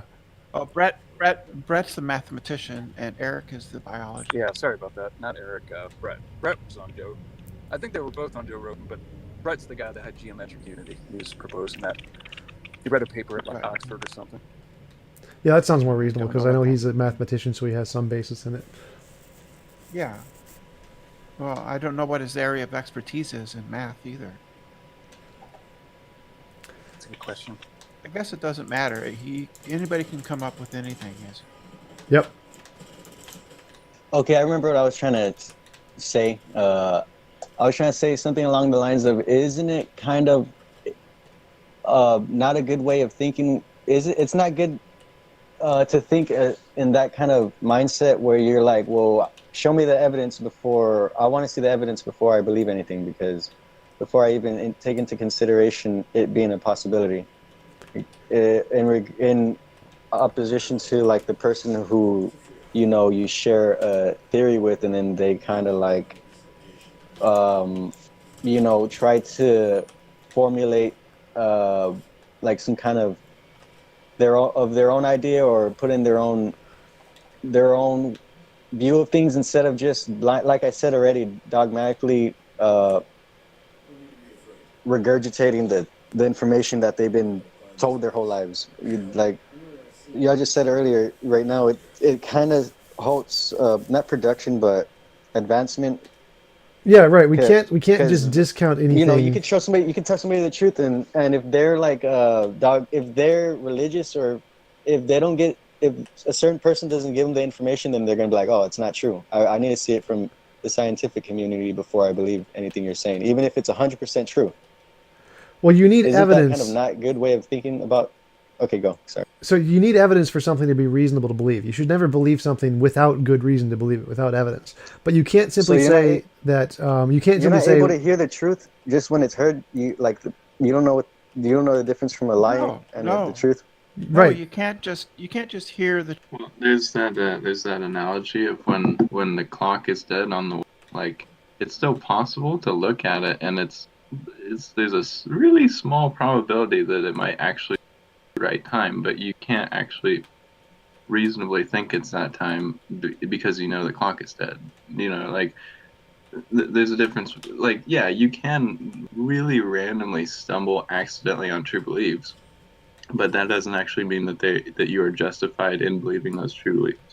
Exactly. Well, I'm not saying randomly. Having a conscious, like, You just have to having believe in every proposition, and then you'll believe all the true ones. Believe every proposition. Right. Yeah. Hey, my phone's gonna die right now, so I'm gonna just say I'll be watching you on YouTube live stream. But yeah, my phone's dead. So yeah. All right. Talk to you later. I try to be honest and realistic, right? I mean, so sometimes, you know, there will be this idea, and you know, a person, you know, throws some fact or some argument that, you know, I mean, might not be compelling, but, you know, as far as I can tell, makes that idea, raises the probability of that idea. Right, but his like fundamental point is that we can't just say you're wrong even if you don't have evidence, because what you're saying, they could be right, they could have the truth, but it's not reasonable to believe them until we actually provide reason. So we can't just say that you're wrong because you don't have evidence, but we can say it's unsupported to believe you because you don't have evidence. Yeah, it's also improper to like negate without justification Right. as well. Tom, do you agree that sometimes absence of evidence is evidence of absence? Yeah. So if you specifically say I am holding a teapot, but there is no evidence that I'm holding a teapot, well, that's pretty good reason to believe I'm not holding a teapot. Yeah, it really depends on the question, like for sure. No, I agree. Sometimes it is, sometimes it's not. It depends on what the idea predicts, right? Yep. Like which one would expect to find if it's true. Yeah, like if I make a positive claim that there will be evidence in this one spot, and there is not evidence in that one spot, well, then that's evidence that my conclusion is false. So that's evidence against my hypothesis. Yeah, there'd be a difference between saying there's no elephants in my car and there's no police in my car. Yep.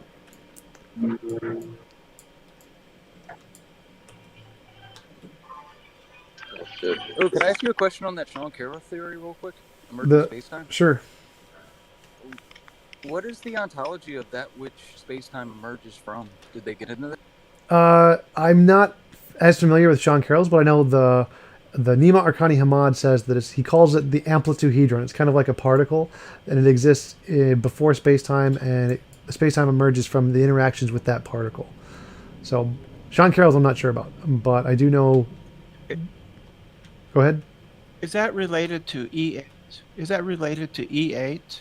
I have no idea. The supersymmetry group. There's a theory about the supersymmetry group. It's an abelian group called E8, and there's some videos about it out there. Oh, cool! I'll check that out. Our universe, or is it prior to like the mother universe that encompasses all the universe? Just ours. It's just the next stage in what we're discovering. It's not fundamental. Like nothing in science is ever the fundamental thing. It's always this is just the next thing we can think about. But it could conceivably apply, maybe if the what's that principle? The Vilenkin. Guth-Vilenkin? Guth. What's the third guy's name? Guth-Vilenkin. Oh, the PVG theorem. Like, if the mother universe were expanding, could that theory, I guess, apply to just prior to the expansion of the mother universe, maybe? So the Guth-Vilenkin theorem only applies to universes that have a specific kind of a geometry. And so any kind of universe that has a geometry that it applies to. But it may not apply to anything else. So Sean Carroll argues it doesn't apply to his emergent model or like a bunch of other ones he's also shown in his like debate with William Lane Craig. And he actually made a website showing all the different models that it doesn't apply to because they don't have that geometry. So the Guth-Vilenkin theorem only applies to the mother universe if the mother universe has that geometry, because it applies to anything that has that geometry, and that's it. Is it true that an expanding universe implies only a certain kind of geometry, or? It implies a certain kind of geometry for now, but it could have changed over time, so we don't know. Because I think the language they use is geodesically incomplete, right? Yep. Because a geodesic is how to measure the distance between 2 points on a curved surface. Yeah, it's like the path traced out by a photon or something. Yep. But in that case, it's the curvature of space-time. In the case of physics, it's the curvature of space-time. Right.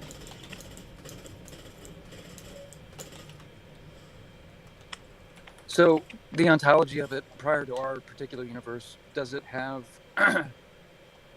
what properties does it have? Like, is it causally related to that which emerges out of it, or? Well, yeah, it causes space and time to emerge, so it's definitely causally related. But I kind of stopped reading because it went way over my head into the deep math stuff. Right, so I was like, there's a lot of okay. mathematical equations in those.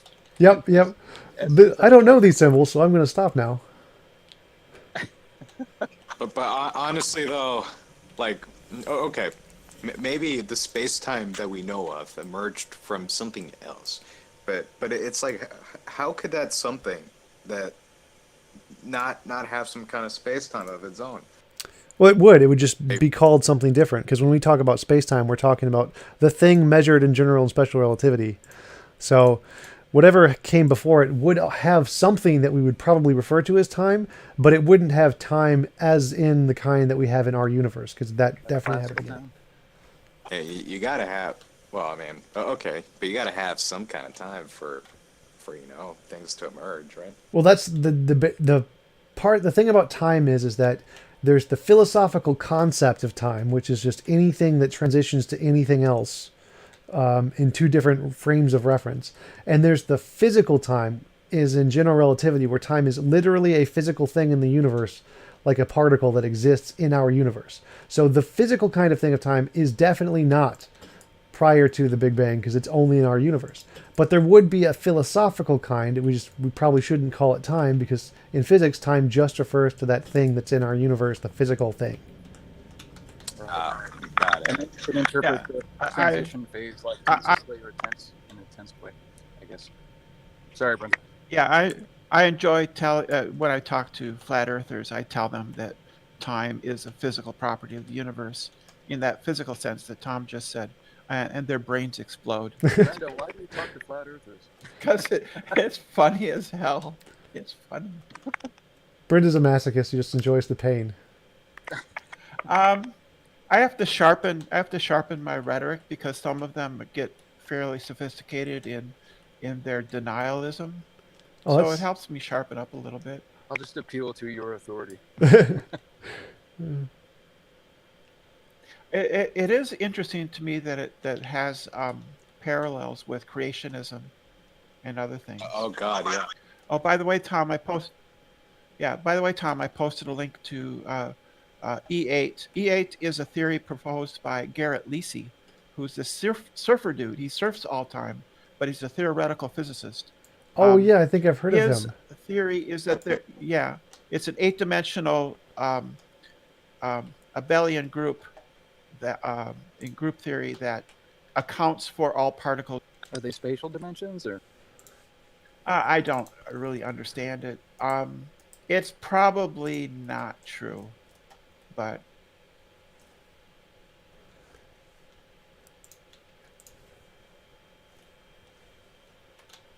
I was just wondering if there is a causal relation between the emergence of classical space-time and whatever concept of space-time applies to the thing that came before it. If you endorse like a temporal theory of causation or a causal theory of time, I wonder if you can still kind of have the nature of time applied to the emergent process and that which emerges from whatever came before. yeah. Well, that's Tom was briefly mentioning that there's a philosophical notion of time, and then time as physicists use it. exactly. So when you talk about time, we're only talking about the physical thing in our universe. That's it. So when you refer to a different kind of a system causing change, it's just not time. It would be something else. We wouldn't be able to use the word time to describe it, because time only applies to the physical stuff in our universe. But there is something else that does exactly what time does in the philosophical sense, and is going to exist prior to the Big Bang, but it's just not time, because time is only the physical thing that exists described in general and special relativity. I wonder if we could just keep the word and just use different adjectival kind of descriptions like what we do with nothing.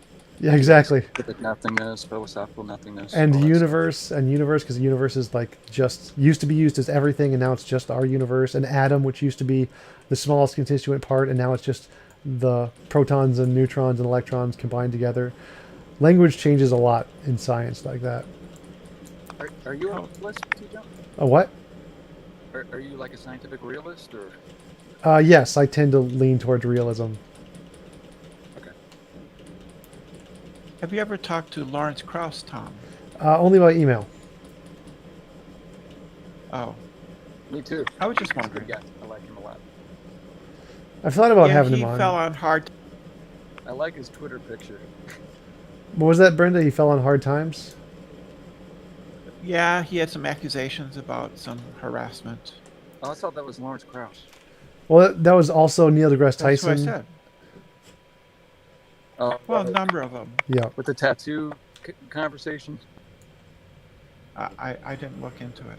Me neither. I'm not really interested in that kind of stuff. I leave it up to the innocent until proven guilty. That's kind of just my ultimate stance on everything. I think that it would be interesting for you two to talk, because it would just Neil deGrasse Tyson would be interesting if you could get him, or get on his show, his podcast.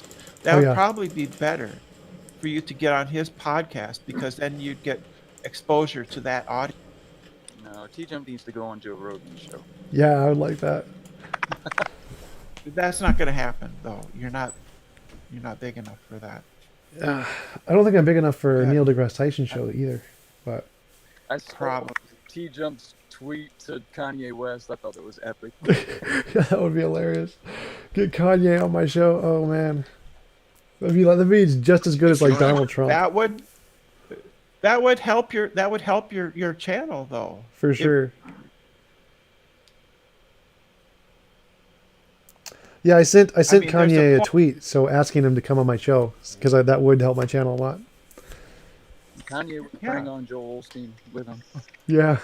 I mean, there's some cases where it's absolutely true. There's no such thing as bad press, right? So getting a major star like Conway or some big stuff, it doesn't matter what happens, just the fact. Yeah, and the more decisive, the better. So the worse it goes, the more views it's going to get if you get someone big like that. I don't think Kanye would... Wait, did you say Kanye? Yeah, Kanye West. Oh, Jesus Christ. Like, that... If you opened up a conversation, like a philosophical conversation with him, I'm pretty sure, like, either him or his, like, agents would just be like, stop, no, he don't want to talk about that. Oh, no, Kanye gets into those kind of silly conversations all the time. Like, there's one where he's just going into this diatribe about philosophy on, I forgot, like TMZ or something, where he's, like, in TMZ, and he, like, storms out, gets into this big argument, just recorded on conversation. Kanye does all kinds of crazy crap like that. He's not restricted to good publicity, that's for sure. Maybe you actually could get him on. And he's into this. He's got religion. Yeah, he said he wanted to talk to atheists. That's why I sent him a tweet. I was like, "Hey, I'm an atheist. Come talk to me." That's hilarious. Yeah. I have seen one instance where he was talking, like in a political interview, and like I don't know if they were friends or agents, but just people looking out for him. They actually like told him on set, like, you shouldn't talk about that because you don't know what you're talking about. And he was like, okay, I feel it. Yeah, that would be really fun. That would be a fun episode. I'd love to have Donald Trump on too. That would be so much fun. Ooh, that's not. Well, maybe you can interview him when he's in jail.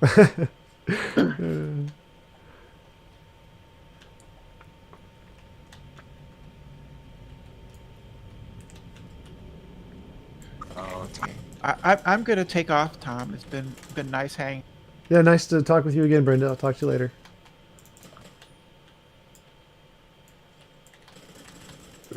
Hey, TJump, do you make a distinction between moral realism and moral objectivity?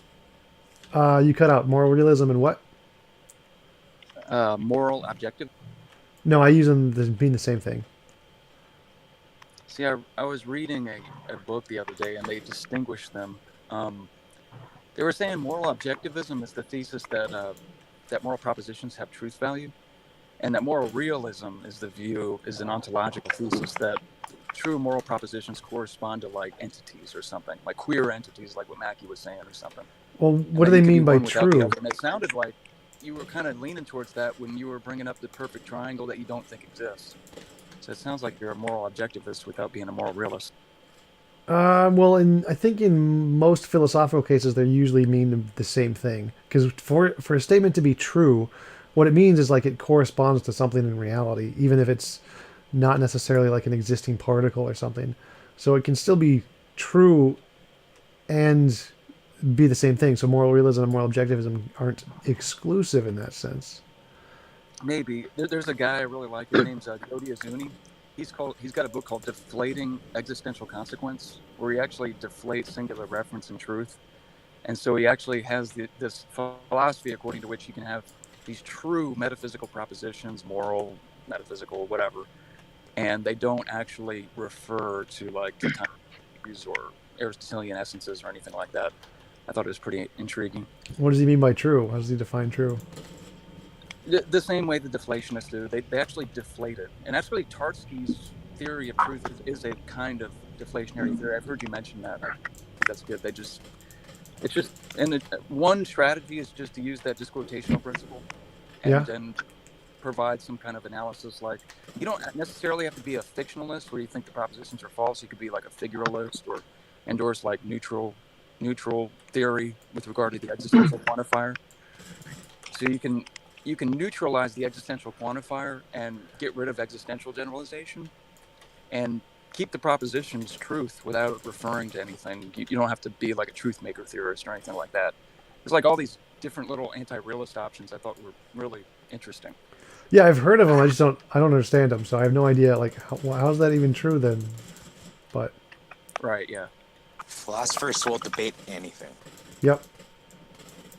It's because it's what they're paid to do, so. Like they come up with all sorts of ideas, like reasonable and insane ones, and they'll debate them all. Yep. Yeah, philosophers would say, "Is it true that philosophers will debate anything?" Oh God, that's more of like a pre-supper thing. It's not, most philosophers don't try to use that. That's a pre-supper answer. I am willing to defend that proposition. Right. There's also free logic too, where you don't necessarily have to. It depends on the context, but you don't necessarily have to ontologically commit yourself to the objects of the reference of your predicates or a robust kind of ontological interpretation of the existential quantifier. It's called quantifier varies, where it just varies with the context. And I don't know, it could probably be helpful with your analogy with the perfect triangle that you don't think exists, even though there are objectively true or false moral propositions. I think that'd be a cool distinction to have. Maybe I'd have to look into it and try and understand it, and then try to apply it. They're definitely in the majority. The Platonists are kind of going away now. I mean, there's heavyweight Platonism and lightweight Platonism. I think a lot of people are lightweight Platonists now, and they just construe the objects of singular reference in terms of semantic objects instead of like robust Platonic entities or whatever.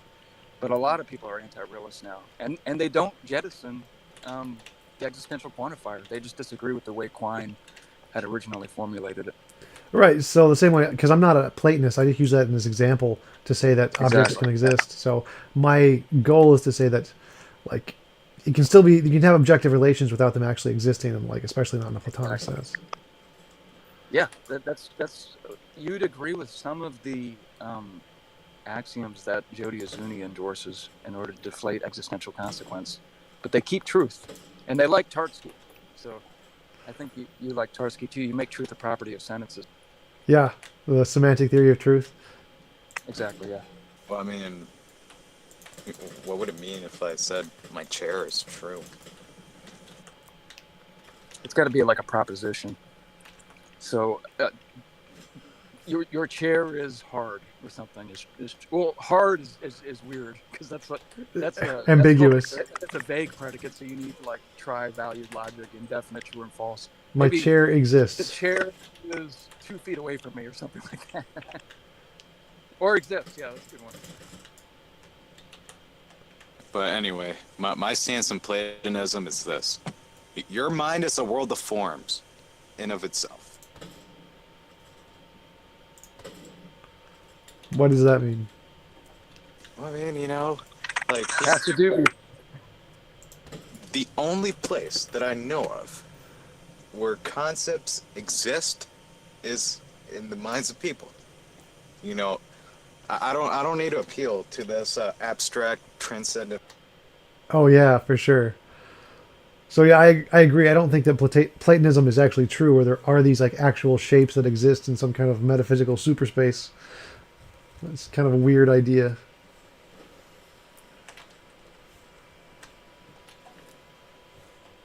You know, and a person can conceive of a concept and then play around with that concept to see, like, you know, what logically follows from. We'd have to go back and read like Frege and what he had to say, because I think he critiqued like psychologism, which made concept a product of human intellection. But it's been a while since I read that. I'm curious, like, just because this is one of my dark spots, I guess, like things that I haven't really investigated much into. Like, how specifically would you guys define Platonism? Like, if somebody were to say, "I'm a Platonist," what would that entail for you? Damn it. I'd say that they believe in like, depends on what kind of Platonism, but I'd say they believe in like actually existing abstract objects where there's this thing, there's this perfect Right. form that actually exists somewhere in reality. Yeah. It's basically the idea that there are these objects that are causally effete. Because all the other criteria has been challenged, like outside space and time has been challenged. Like some people think that an abstract object is like the equator, but I can step over the equator, or like the center of mass or stuff like that. Yeah. But it doesn't have causal powers. I think that's the sufficient condition for abstract objects. Yeah, that's kind of the reason why I've never tried with Platonism, because like when you try to think of like Platonic objects from like our modern like mindset, it's like you're asking, what the hell are you talking about? Like, what would this be as an object, like in the terms of Platonic numbers and forms and things? It's like, what would it be if not just our description of matter and things? You know, like yeah, it's never been attractive to me, basically. This is why people deflate existential consequence, though. So they'll go to like mathematical propositions, like 1 + 1 = 2. Why is that true? Because the numbers actually refer to 1 and 2 and all that stuff. So that's like one of the main motivations for why they want to deflate singular reference and existential quantification. They don't want to be committed to all that stuff. And even Quine wanted to keep, I think it was numbers, if I remember right, because they were implied by our best scientific theories. But he was lurking in the back of his strategies was this idea that in order for a proposition to be true, it needs to actually refer to entities, and that you're committed to the entities that are quantified over by the variables in the existential quantifier. But people have since, messed with and tweaked with that quantifier such that that's not a necessary implication. But Right. Okay. I recommend John Searle. I love his take on these issues.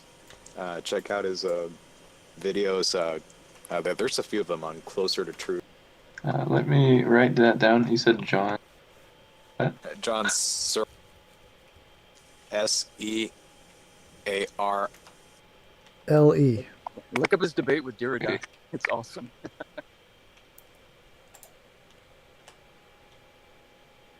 I love that guy, man. You know, he comes up as a no-nonsense kind of philosopher.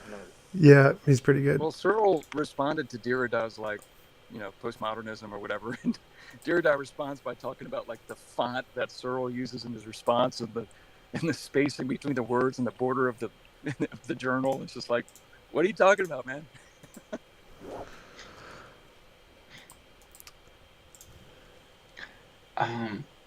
Kind of off topic here.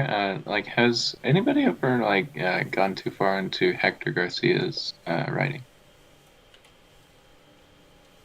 I have not. Okay. I feel like he's just like, for anybody who's interested in the religion stuff. He's a really fun psychologist and / anthropologist kind of person. And he just goes into different, basically a lot of the inherent traits in religion that are demonstrated universally throughout cultures and even other mammalian species and stuff like that. So yeah, I guess a topic for another time, but yeah. Yeah, definitely the origin of religion and social interactions is definitely an interesting one, because there's lots of similarities between what primates do and how religion formed. Yeah, and religion and politics and things.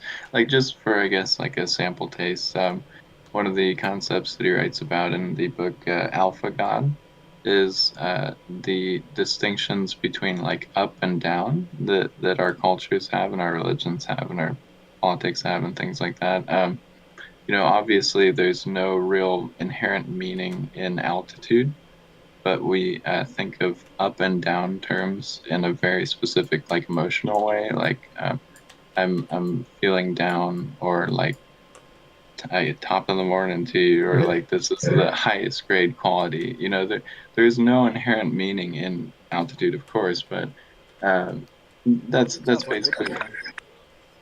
Yeah, that's basically why people bow their heads and like close their eyes, like in terms of prayer and reverence, because like when you're dealing in alpha primate societies, you're not supposed to like visually look directly into the eye of the alpha too often, unless you're doing certain social cues, and you're supposed to reduce your body to be less threatening and different things like that.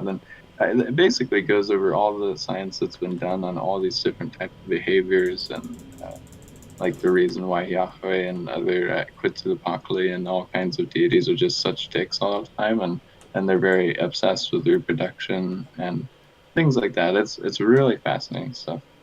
Is that Yeah. why I had to salute my superior officer in the military? I'm sorry, what? Is that why I had to salute my superior officer in the military? Yep.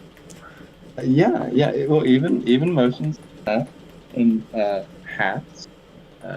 Because I was definitely more of an alpha than my supervisor.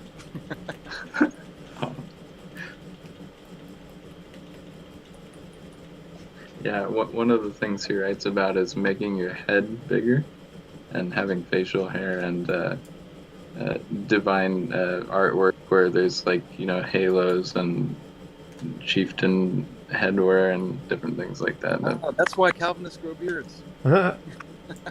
Quite possibly. So I have a question. Could you elaborate more on your opinion on oscillating universe theory?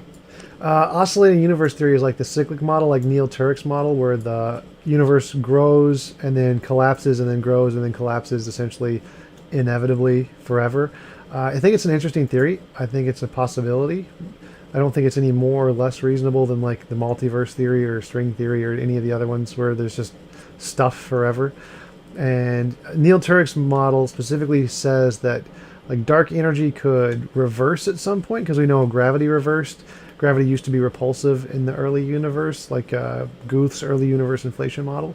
And so Neil Turek has a theory where dark energy reverses, and its current expansion of the universe will cause it to contract, and everything will come back to a big crunch. And then it'll all start over again, and that's essentially the oscillating cyclic universe model. It's an interesting theory.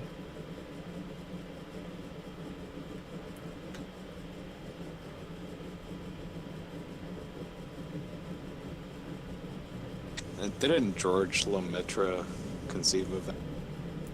George Lemaitre conceived of the Big Bang. I don't know if he did about the cyclic universe also, or the oscillating universe.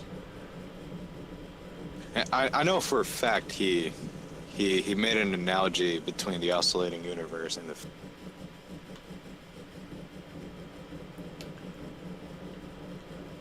It's definitely possible. I don't know. I do not know who the person who came up with it first is. Probably some ancient religion 3,000 years ago came up with it first.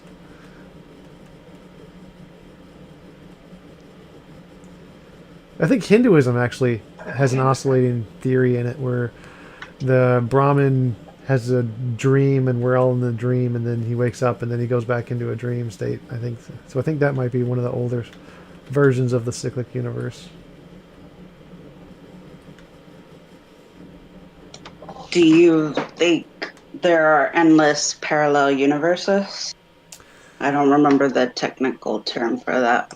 The many worlds hypothesis? No, I don't like the many worlds hypothesis. I prefer the multiverse. The many worlds is strange. The multiple dimensions thing is weird for me. I don't really like it.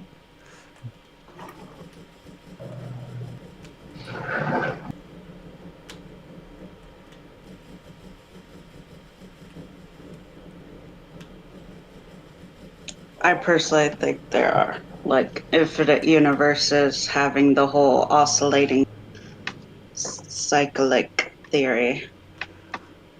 It's a cool theory. It's no more unlikely than all the other physical theories of the origin of everything. So there's nothing wrong with it. It's better than the God theory, that's for sure.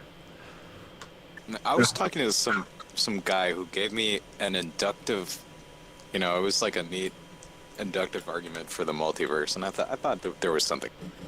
Wait, an inductive argument for the multiverse? How do you get an inductive argument with one universe?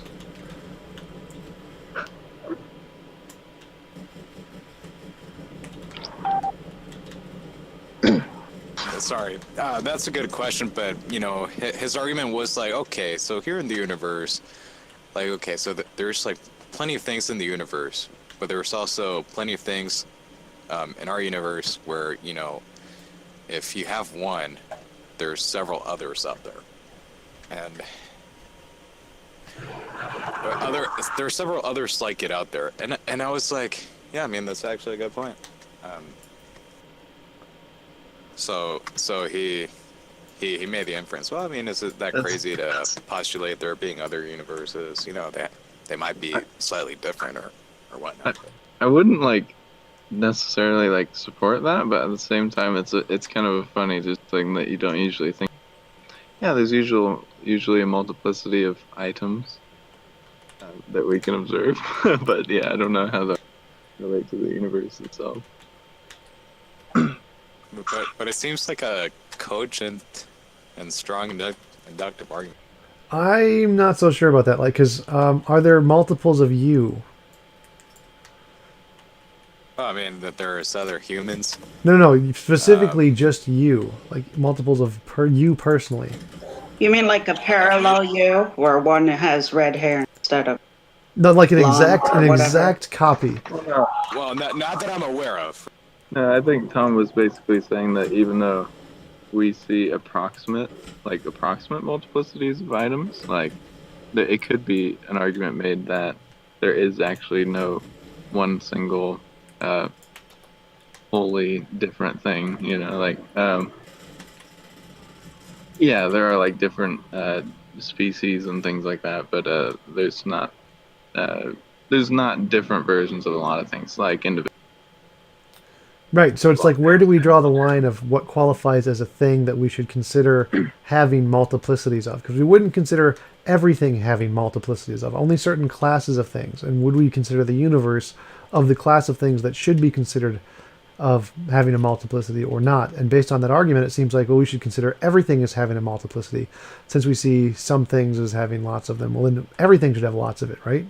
So it doesn't seem like a very strong argument, because you could just apply it to literally anything, including things that may not have a multiplicity. If it's a class, it has more things, right? Like things that don't exist? I talked to him about it, right? And we were discussing how, that there are things in the universe where, yeah, there's other stuff like it that are basically identical. But there's also plenty of other things in the universe where there's other stuff like it, but, I mean, there are differences, right? So, I mean, there's other human beings. We're not clones of each other, but yeah, it's interesting, but yeah, I think it's partially half-baked because it's taking a quantifier and applying it to more things than we should be, basically. Yeah, it's so vague. What couldn't you apply it to? Yeah. Okay, do you have an example of something that breaks this rule, though? Me. There is no multiplicity of me's. There's only one me. Yeah, or for instance, let's say the universe. Any given point in time, there's no exact same spatial and time moment of that thing. So, that's one thing that is not, there's not every single given moment in space and time, there's only one of those specific things that we know about. So that... Okay. No, that's fair enough, I guess.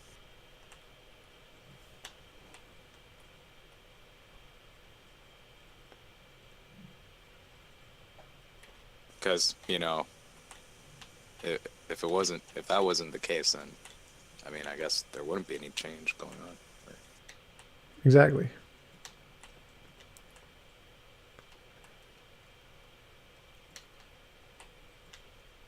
Yeah, personally, I just like I'm similarly just attracted to the emergent space-time theories of physics, just because it basically just because of its argumentative power in philosophy and theology.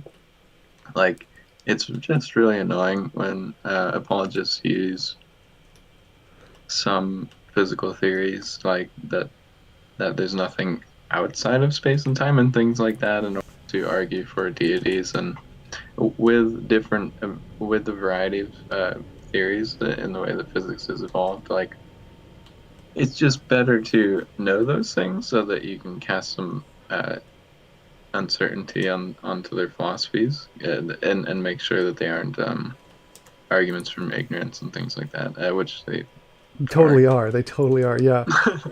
So that's one of my things too, is that I really like the arguments because they just debunk the religious stuff, and that's really, I find that more interesting than whether or not they're actually true, because I have no idea like what's actually gonna be the cause of the origin of everything. Who knows? But Right. the utility of the theories in countering religious apologetics is absolutely gorgeous, because we can make stuff up just like they make stuff up, but they're going to be like, oh, well, there's no evidence for that. Well, that's not a scientific theory. So we can actually present a scientific theory and show that we can scientifically make stuff up just like you do. Right. But even in a better way, because like you've mentioned, like we're using like understood variations of physics that we can demonstrate, opposed to using Made up um properties that have no basis in reality. yeah. Like what particular things from religious stuff that bothers? And sorry, I have like social anxiety. Don't worry Kind about of it. Take your speech time. Same problems. here, dude. So Like, what about it? Because you guys were like complaining about apologists. bagging on. Basically, they use an amount of letters like Yahweh or God or something like that, and then they say, okay, this amount of letters can do this thing. Like, so I'm gonna posit it as an explanation for something. So like, if we don't know how the universe was originated in its earliest form, they can say, okay, well, I'm gonna call Yahweh this thing that can cause the universe to originate in its original form. And so what's better about science is that like we don't just like kind of in that sense assign an ability to letters that that we don't know anything about, so physicists use what we understand about like atoms, molecules, and chemistry and all kinds of different things in order to form theories where it's not just ad hoc. Like, do you know what ad hoc means? No, sorry. It basically just means like it would be best if I looked up a definition, but it basically just means like positing an explanation for something for no justifiable reason. Explaining away an inconsistency. Adding I a property get to it. explain away an inconsistency. Right.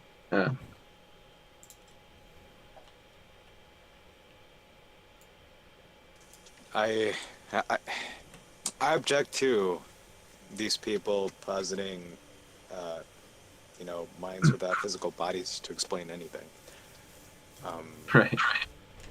Yeah, Oh, I get it. I get it. I just don't watch any of those types of people. More like someone who just reads stuff on my own time. yeah, it's usually good not to watch their stuff. Usually, you only do it if you're going to be like an apologist or someone who wants to debunk apologists. Those are the only people who actually watch apologists. There's this premise that a lot of theists use, especially the ones who use design arguments, where it's like, where there is order and or complexity, there's mind behind it. Yep. Which, Yeah. as far as I can tell from reality, we have examples of order and or complexity coming from minds, but also coming from non-minds. Well, no, it's so funny because like complexity literally means like this is kind of difficult for me to cognate. Like complexity is our version of saying this is kind of confusing to us. So like that, if our brains were like 1,000 more percent like efficient, then like really things that we think are complex would be not complex. So it's basically like this is kind of confusing to me. There, and I have a brain, so the world must have a brain or some shit like that. It's just not that clear. Yeah, they use a little more sophisticated version where they say that we don't know of any natural process that can do this. And so any natural process we know of, it's so unlikely that it could happen, therefore it must have been done by a non-natural process. That's essentially their argument. Well, I mean, but we do have plenty of examples, so natural processes that do these things. Oh, but they specifically like cater their definition to things that we can't explain, like the origin of life or how DNA came about. Nothing else counts as complexity. Everything else is not complexity. It's not true complexity. So we don't see it in life because it's not the true kind of complexity that we're talking about. I used to appeal to things like crystals, or planets, solar systems, whatever. But then I was like, you know what? There's an even better example. There's you. Like, yeah, man. If you think about it, how your body, your whole body came to be. Fuck, that was a natural process right there. Who designed you? Well, they just say that's not a natural process. God did it. So they don't believe at all that evolution's completely trial and error. Just living long enough to breed. I mean, forget evolution for a moment. Like, how does each human being come up? Well, they specifically think a God designed you. A God literally built you. That's what they think. Well, and it really depends. It really depends on like who they is. Like, I mean, there are obviously like a lot of old Earth creationists that think that evolution exists, even though it was like altered by like some supernatural events and things like that. And then there's also even pantheist Christians, like who just basically are as close as you could get to naturalism and perennialism. Like, and then it really depends on who they are. Like when we say that. Right, but most theists, when we're talking about they as in Christians, think that God either deliberately made us without evolution or made evolution and then guided it to make us specifically. Right. So they think that it's not a random process that did it. They think it's specifically a God designer who made this happen with his hands, his magical hands. And what a superfluous but also absurd hypothesis. Exactly. Well, I mean, superfluous because, okay, we have these, these models, these mechanisms that, do a good enough job of explaining it. What explanatory power does adding this entity add? But again, it's a they think of freaking.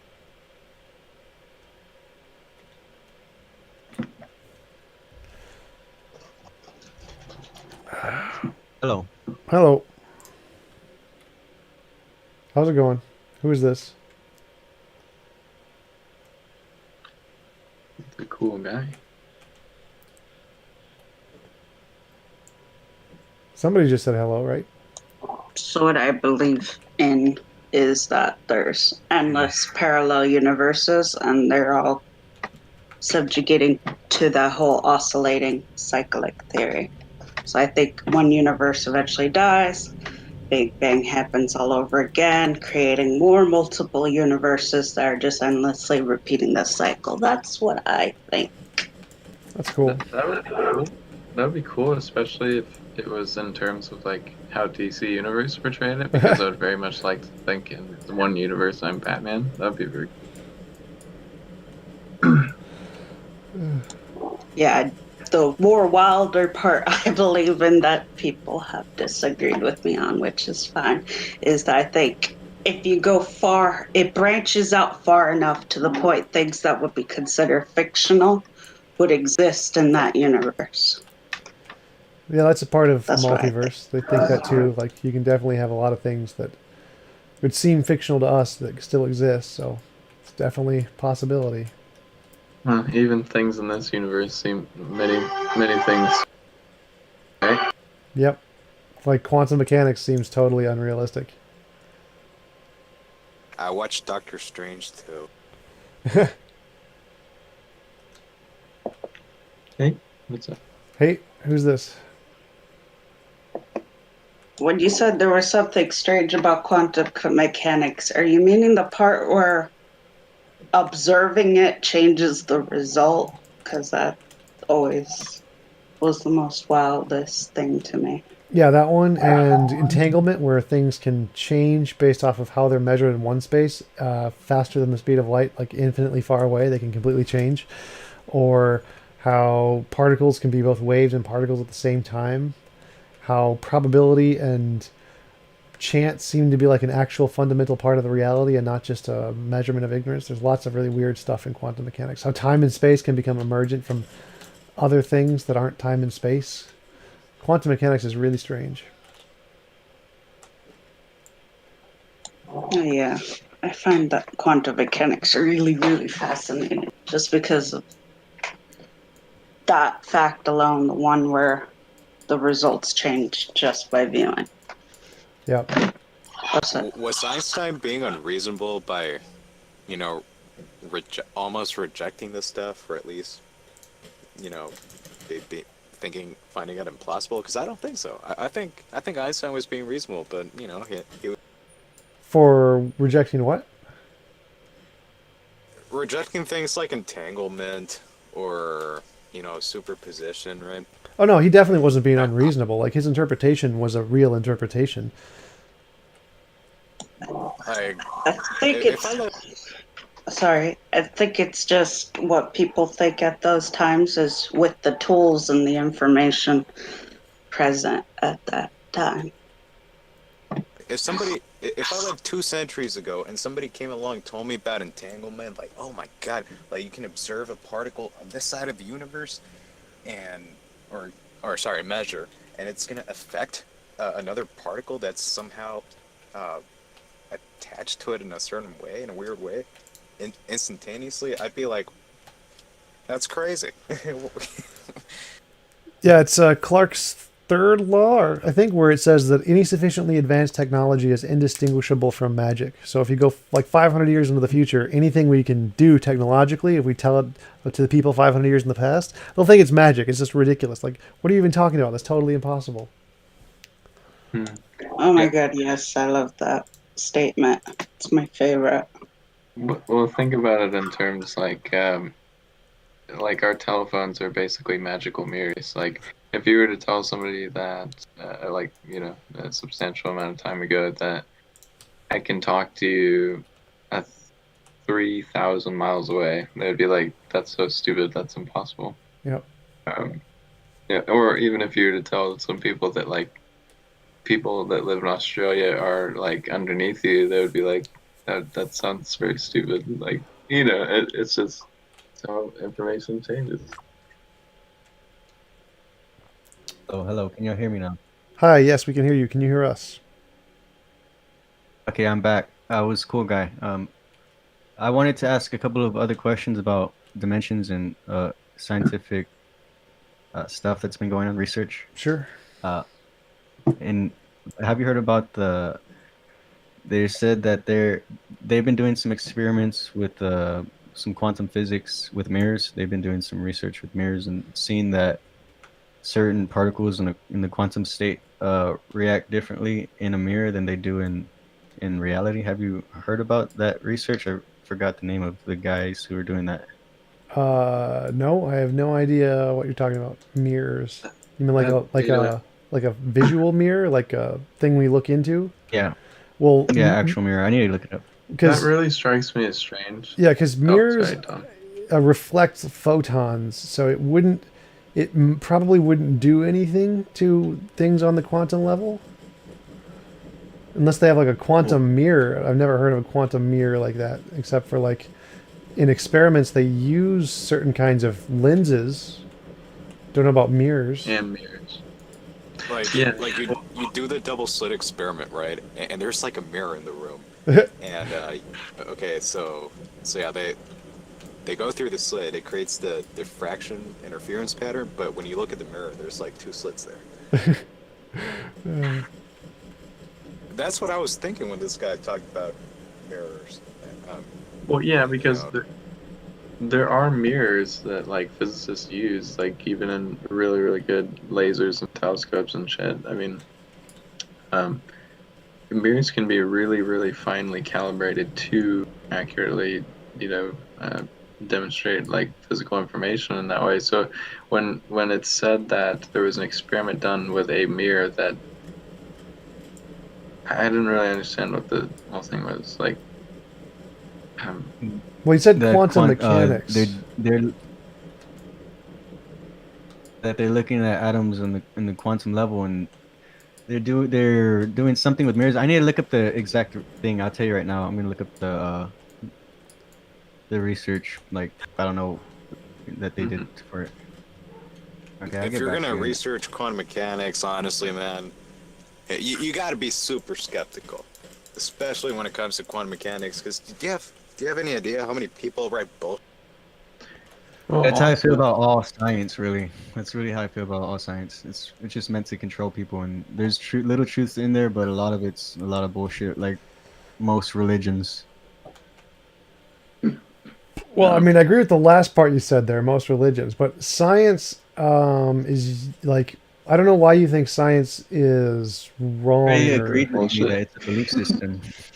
Science isn't bullshit. Science isn't a belief system. Science is a methodology.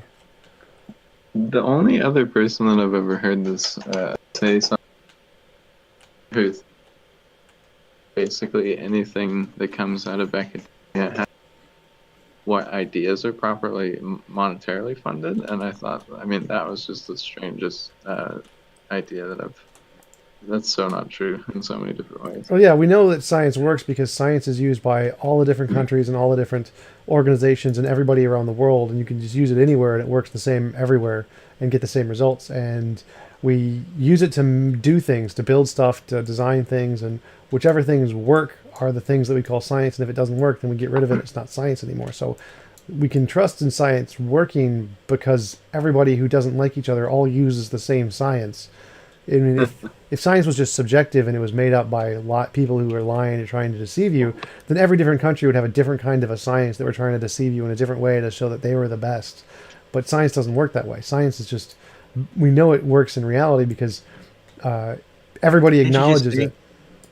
Didn't you just say you gotta be skeptical when it comes to researching scientific whatever because there's a lot of bullshit? You just said that, now you're contradicting yourself. I have no idea what you're talking about. Like, you need to be real careful when you're reaching quantum physics because they like to throw a lot of bullshit out there. Somebody did just say that. Okay, yeah, And it's true, man. Like, you Well, know, for some reason, Deepak Chopra, right? It is true. For some reason, when it comes to quantum mechanics, every fucking quack, will pretend he's an expert and writes. And gravity is a theory, and there's a couple of other things that the host was saying that are all theories that people take as facts. Theories are the highest thing in science. Facts and laws are lower than theories. Theories are as high as it gets. So theories. Okay, hey, if you. What? That's what you want to go with. Go for it. That's fine. Well, no, that's just how they're. This is what it means to be like a theory is a combination of facts and laws. It's a collaboration of all of the things put together. It's not just like facts and laws are small things, and a theory is built by facts and laws. Theories. Which one's the one where it's based on your own opinion? Isn't theories like hypothesis? Yeah, hypothesis. No, isn't it subjective? No, a theory is built on facts and laws, so that's not subjective. Hypothesis is subjective. A hypothesis is just a guess without justification, right? Essentially, it's just an unverified theory, essentially.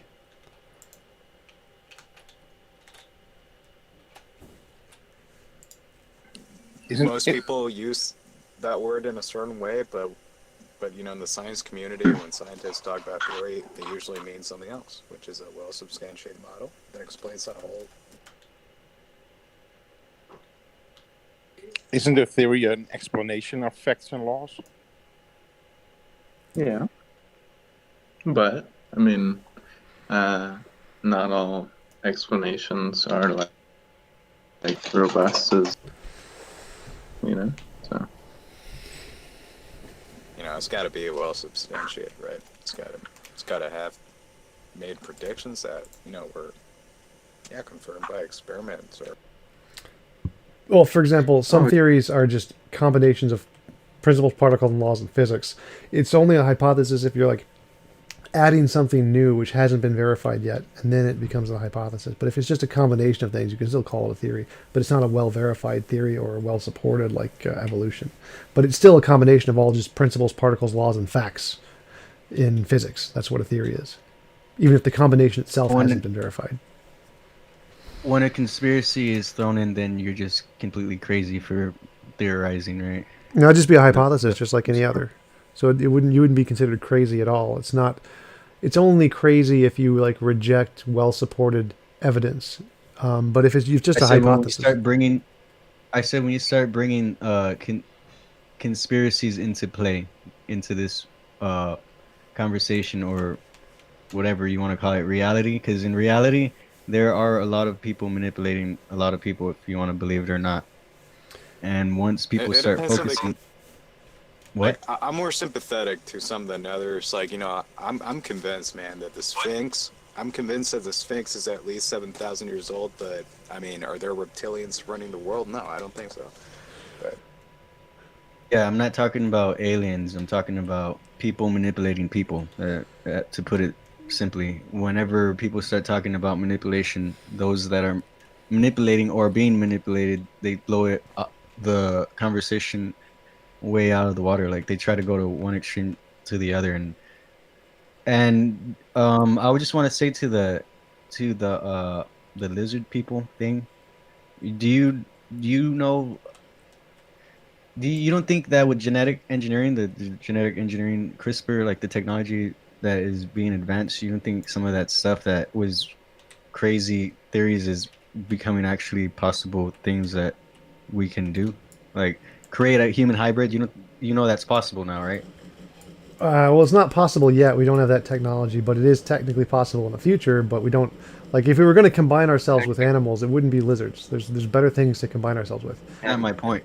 And that's not my point. We also humans can't be combined with lizards because they run on two completely different chromosome systems. Well, and so therefore it could not happen. Right. The point is, if we are not the first civilization to figure out genetic modification, is it really that crazy to believe that back in the past, a civilization, or there's a lot of cultures who talk about quote unquote human hybrids. So I don't think it's crazy for people to. I don't believe in aliens. I don't believe in aliens or lizards, but I don't think anyone's crazy for. Why not aliens? Humans are closely related to primates, right? The Nazis tried to hybridize a gorilla with a human. It would not work no matter what they did.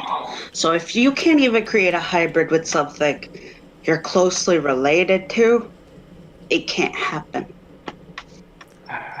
Well, with that technology at the time, it couldn't happen. Like 1,000 years in the future, we'll definitely be able to hybridize humans, but no one would ever hybridize a human with a lizard. It doesn't make any sense. It's definitely possible, but yeah, and not in the sense like in that kind of Batman Beyond episode. That episode was awesome, by the way. Yeah, no, that's one of my favorite ones. Or actually, it's multiple episodes, but like not in the sense where we're going to make snake people or bull people or like that's not like the idea behind it. Like the evolution of gene therapy is probably the closest thing that we get to that. Like and that's it's just using different genes and things like that. I mean, yeah, we're not gonna have people with bat wings or something like that. Like, yeah. Trying to find that research thing. I'm looking for the right name.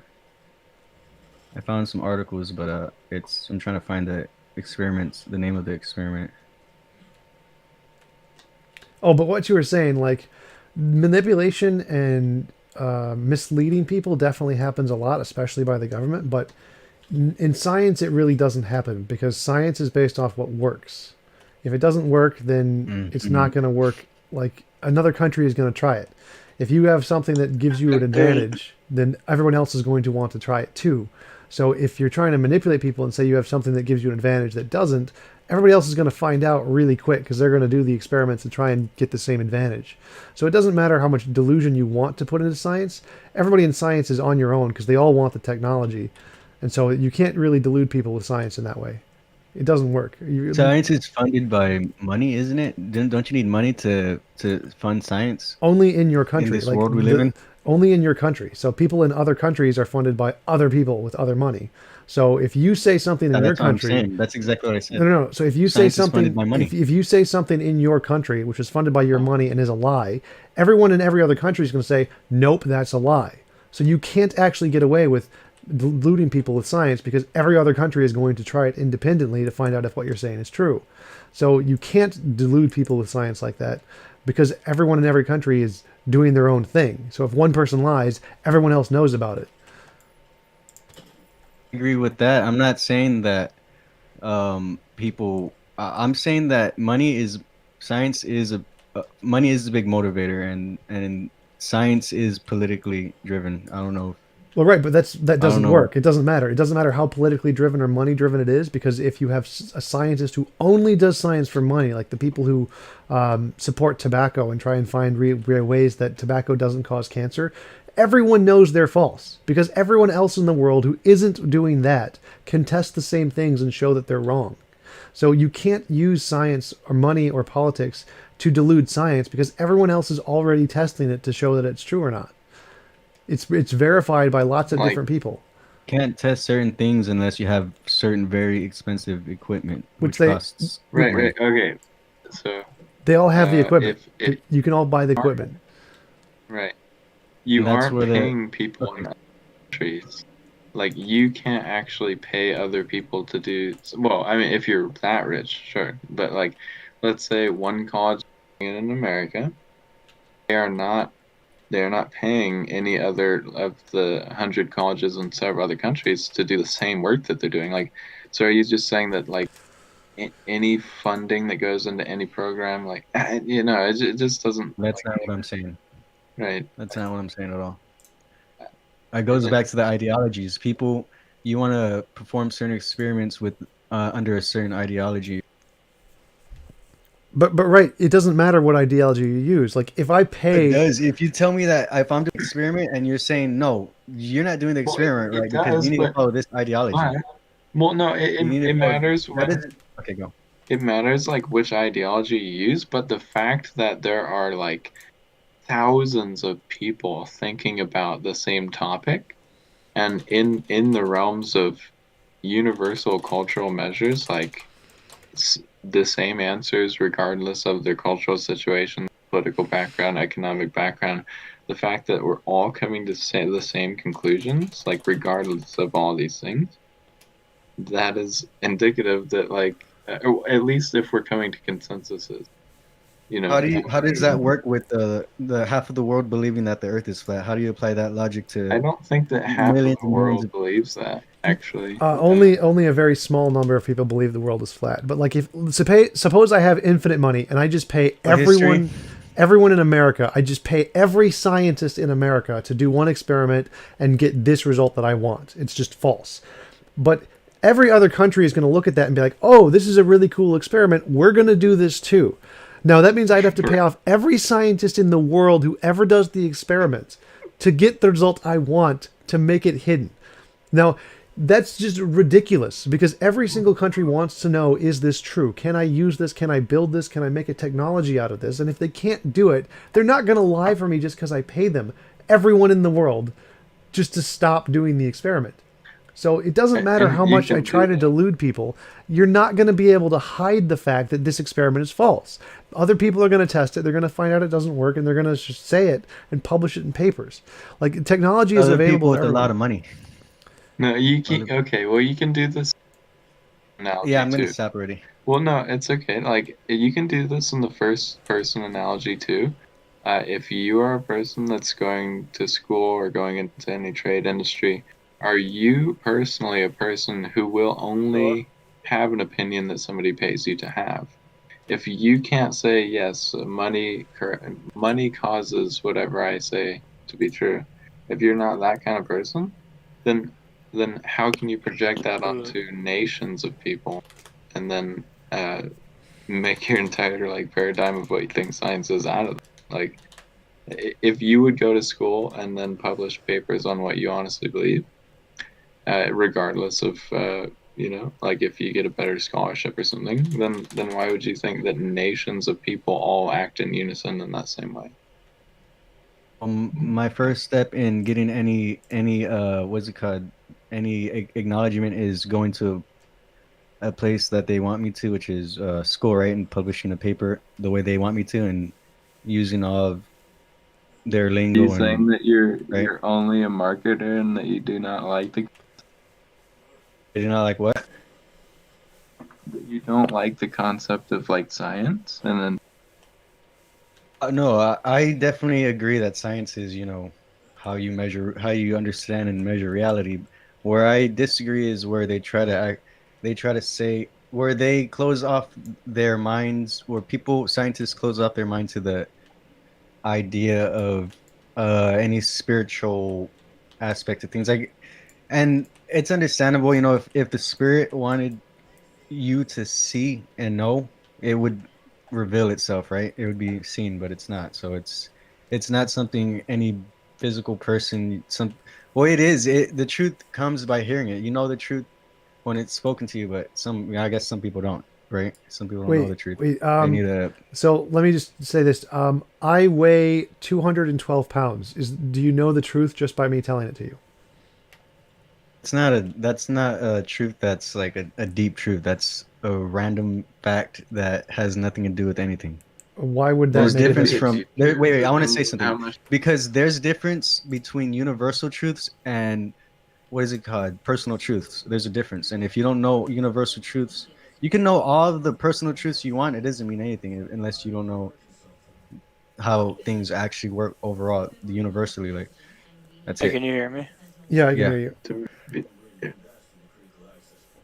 Hey, Tom, this is Roy Kingtree from Twitch. Hey, how's it going? Can you hear me? Are you still there?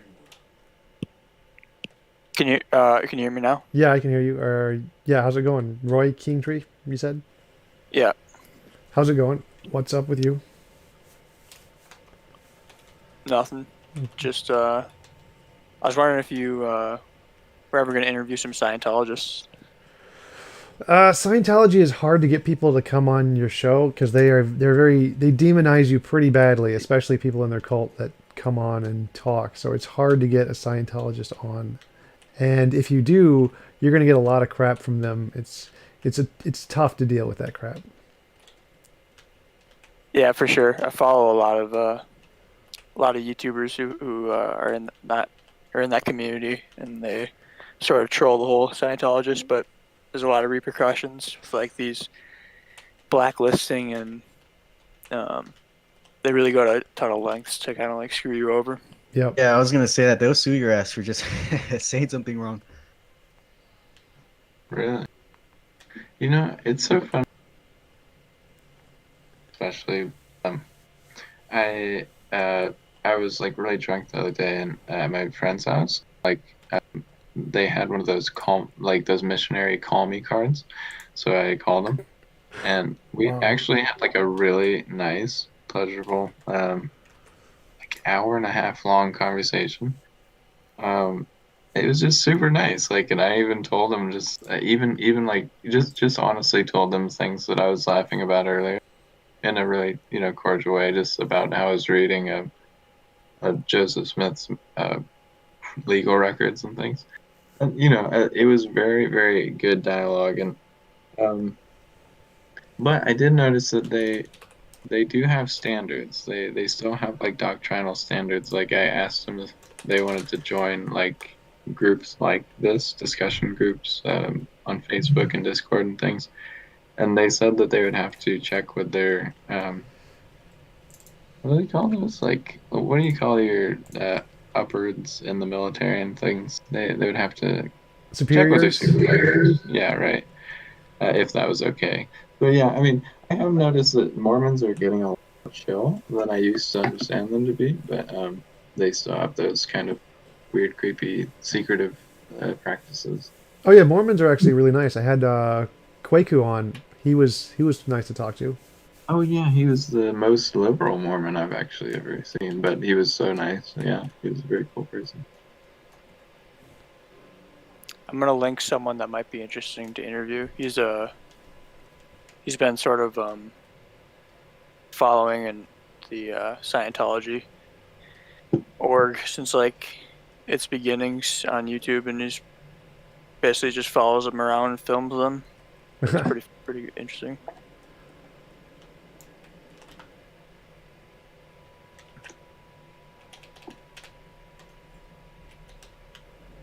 I've had this idea for a while now about using different, what's it called? Different forms of computing. I already know they're using rats' brain cells to perform some compilations for computers. Are y'all aware of that? No. I mean, I know they use integrated systems to like you can put a system into a monkey's brain and have it lift an arm and then like grab a banana and they do that. I don't know. I don't think they do anything with like computing specifically. I'm wondering if you meant like computations or like did you say compilation? I said computations. Okay. So yeah, I think he means I like might have said the wrong word, maybe. I think he means like using the rat's brain to do the actual computing in the program. Uh, Yeah, they're doing that already. It's called neural. I forgot what the hell it's called. You could look it up. Rats' brains. On a what is it called? A circuit board. Just look that up, and yeah, they have it. okay. I was thinking. Have y'all been thinking about any other forms of computing, or no? Well, I definitely know of several different forms of computing, like quantum computers and binary, and doing different kinds of neural networks and stuff. But nothing on rats, because I think it's kind of pointless to integrating a biological system like that is not really feasible yet. It's not possible. As far as you're aware of, Right. Because they're trying to do it. They're like they're trying to do it with artificial intelligence. That's kind of the point. They're linking the two systems together. First, you need a neural network, which mimics the artificial neural networks mimics supposedly the human brain, the way the brain's set up, right? Or am I wrong? It mimics the way brains learn. It's not like the physical system is the same. That's what I'm saying. The software mimics the process of how the brain works. I could send you the link right now to show you the rat's brains being used as do that. guiding systems for. Okay. My point. Go ahead. Yeah, while you do that, the most interesting thing I've heard about rat brain studies and whatnot are the studies that were basically conducted in basically implanting certain aspects of our cells, brain cells, or whatever, into mice and rat brains, and it basically whatever they put into their little rat fetuses and whatnot to grow into those things, it basically enhanced their brain performance by about like 400% on this scale of what they could think about and like different tasks that they could accomplish and things. And the coolest part about this was that this same experiment of implanting certain aspects of our brain cells into animals was proposed about chimpanzees, but obviously for like so many different ethical reasons, it was like turned down. because one, obviously, like that's kind of tampering with an intelligent animal's life, and that's kind of like complicated in its own right. But then also, like, it would be really fucking terribly darning to have to deal with a another primate race that had like 400% like increase in their cognitive ability and stuff like that. Like, it was just a really interesting case. Like, really got shut down. Like, I don't really know if that study is gonna like progress in any way.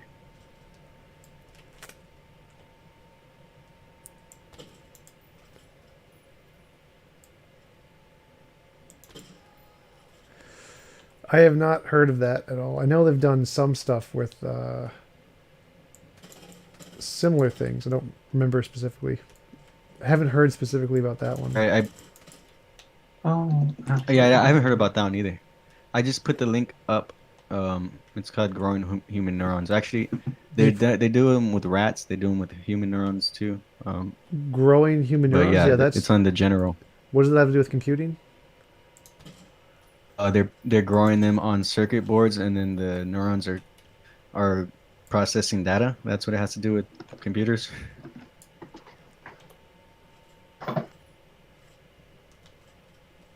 My point with this is just, I was thinking we could probably do something along the lines with this, but I wanted to use mycelium and different forms of mold to create a circuit board, and then integrate this kind of system where I want to probably go along the lines of genetically engineering what is it called, fungus or mycelium, to grow neurons and then start processing some information. Well, even if that's possible, I don't think it'd be very useful because biological minds are significantly That's what slower. they all say in the beginning. Well, no, because biological minds. That's what they all. Biological systems are slower than electrical systems, so we can just do the information faster just on a silicon system. We're I don't know how old you think the human body is, but this is a very old, and it took a long time, complex system. I guess if you want to think that a computer is better than a human is, then I guess, dude. What is being discussed right now? Isn't the human body only 6,000 years old? I was talking. I don't know, depending on what you believe, right? I was talking about. Let me refresh this guy on what we're talking about. We're talking about using what is it called? Other organisms to be a living computer, to act as a living computer. Other organisms. Yes, I wanted to use mycelium. Not metal. Mycelium. Well, yeah, metal is going to be a part of it because mycelium. The brain is already like a computer, right? Wait, yeah, it is. Tom, could you explain what's like what we're talking about? He's saying you can build a computer like a PC out of a rat brain, and they can do the computations in the rat brain or the neurons of the biological system without any silicon necessary components. And I understand that. Now, why are you saying that? Like, because just for a minute. He wants to build a computer out of a certain kind of moss because I think he thinks it can be better for something. Psyllium. So I think I think he's saying that kind of a computer would be better for something, which is why he's trying to build it. Okay. Yeah, mycelium lives for thousands of years. You don't need mycelium alone. You don't need to do any maintenance to it. It will grow on itself for thousands. It can grow for thousands of years. It gets it extracts elements from the earth and converts it into energy. We can program that to literally grow houses out of the ground if we had. Okay. If we had and when you say program, and what do you mean by program?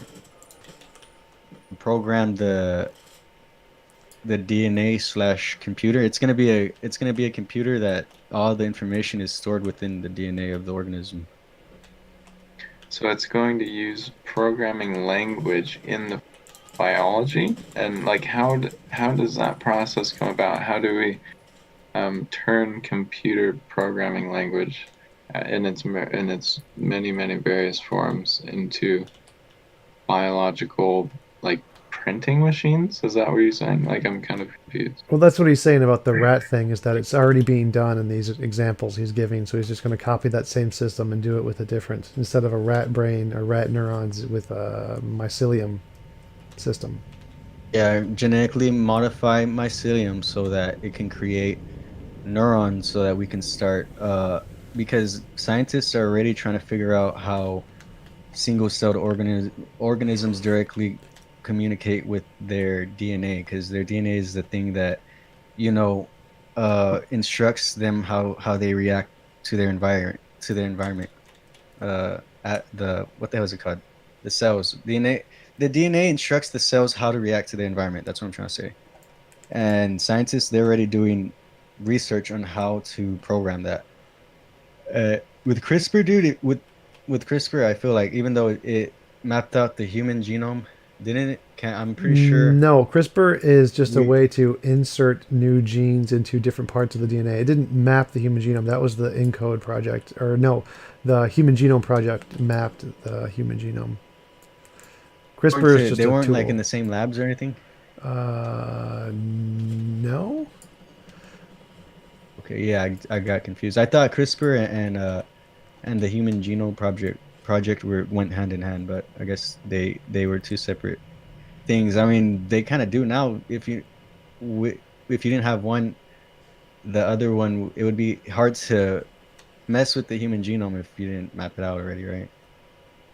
But yeah, I'm just saying CRISPR can be used to genetically alter some mycelium, because mycelium makes symbiotic relationships, you know, obviously with plants, animals, bacteria. And if we could program the fungus, we could program if we could program the fungus to program DNA, we could program everything else. That's it. And it can have its own, it can think for itself if we give it neurons, you know. Uh, but I know that would be a problem because people don't like things to think for themselves. It's an interesting idea. I think it'd be more useful if you used biological like storage. If you use it as some sort of storage mechanism, because then you could just like feed some sort of plant. You don't have to really, and have that as its source of energy. But as a computational thing, I don't know, that seems like a bit difficult. Put the paper. I put the video of people doing some research on general chat. They're already converting binary code into what is it called, the our DNA, not our DNA, but into DNA, to code DNA with binary information. That's some other research that's already been going on. It's possible. I just wanted to hear y'all's. Well, I mean, I know Throw some Craig ideas out Craig there. Venter wrote a genetic code of a animal, created an artificial life form that has like specific lines of text, like it has his signature in the DNA that he just programmed into it. So, but it's not like a computer processing unit. It's just DNA. It doesn't process like actual. Yeah, I've seen something like that.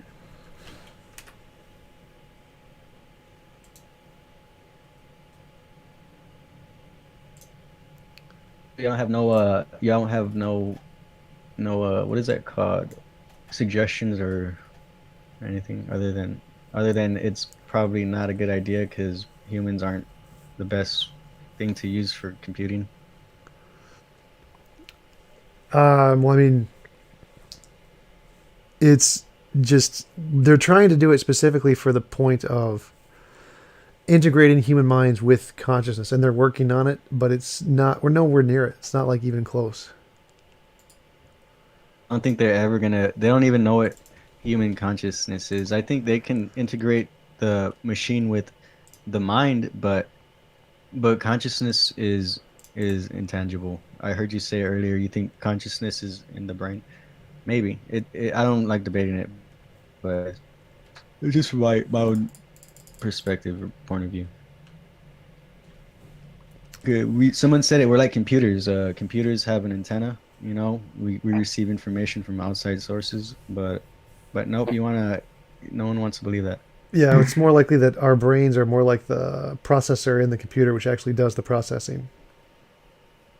I agree with that, but there's also, we have an electromagnetic field that's coming off of our brain. You don't think we are being affected by other electromagnetic fields? Well, we definitely are being affected, but it doesn't cause any You don't know significant how change that in process. consciousness. Well, you can't verify that. We can pretty clearly verify that. I mean, because electromagnetic fields are measurable, and we can show like what kind of an electromagnetic field will interact with the brain, how much charge does it take to actually do something. Like we use therapies of certain kinds of magnetic fields.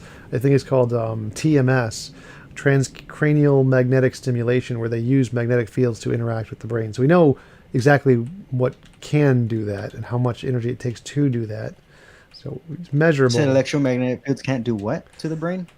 Like we know how much energy it takes to generate an electromagnetic field that will cause a significant change to the brain. So we can But you measure said that electromagnetic fields won't do something, and I said, well, you can't verify that. And then you started talking about. Right, we know that it said, won't well, affect consciousness in certain cases. We know the exact conditions that it takes for certain them cases, okay. to do that. We can But you measure agree that. that electromagnetic fields do affect. Well, the cool brain. guy. What do you think that electromagnetic fields do to brains? Like, do you have an alternative hypothesis of? Alternative hypothesis. I literally am agreeing with what he said. I said that I was saying that electromagnetic. Wait, let me finish real quick. I said that electromagnetic fields have an effect on the brain. He said no, and then he started saying all this other stuff, and then he ended up saying in certain cases. He didn't say no. Yeah, he was like, no, that's not true, and I was like, I said you need to, dude. What did you say? Because I was telling you that, and you said no, and I was like, you said that's not. I said that's not verifiable. That's what I told you. You said something about electromagnetic fields interacting and Affecting causing the us. brain? Yeah, and so that's definitely possible. We know that can happen, but we know the conditions that are required to happen, so we can measure when it happens. It can't just happen randomly. It's like we can measure that happening. So if it was happening, we would already know it. So it's not possible that it's happening without us knowing it, because we know the amount of energy it requires to do that. So it's like saying bullets. So you're telling me. What? Sorry, go ahead. I'm sorry. So it's like saying bullets can interact with our brains, but when they do that, they cause us to die. So we can't be like bullets are interacting with our brains and we just don't know it yet, because we know for bullets to interact with our brain, they have to like hit the brain. So an electromagnetic field is something that physically interacts with the brain. So we know what happens when it does interact with the brain. We can measure it just like we can measure what happens when a bullet interacts with the brain. It's a physical measurable thing. So we know when it can interact and what it does when it interacts. Understanding mainstream science doesn't understand how the human brain works fully, and they don't understand where exactly consciousness resides. Right, but we do know about electromagnetic waves and bullets. And we do know. Isn't there? No, but you're talking about the brain like if you understand it, and all you understand is a little bit of electromagnetic. Isn't there? Go ahead. Sorry. Isn't there a part of the brain that's nicknamed the seat of the soul? Like, I forgot what's the actual scientific name for it, but I know there's like one part of it named seat of the soul. So it's already, to my understanding, the brain's already mapped out and well known down to things like moral balancing. The moral decisions you even do can be explained. All of it is already explained. The sad truth is humans aren't that fascinating. Yeah, or complicated. Like we know, like Phineas Gage had a steel beam who was shot through his head and it blew out a part of his brain, but he survived. But he lost all of his moral inhibitions. Like he was unable to stop himself from indulging in whatever, like drinking and drugs and whatever. So yeah, we do know a lot about the brain and how it works. We don't know everything. We don't know what consciousness is fundamentally, but we do know a lot about electromagnetic waves. We know about as much about electromagnetic waves as we do about bullets.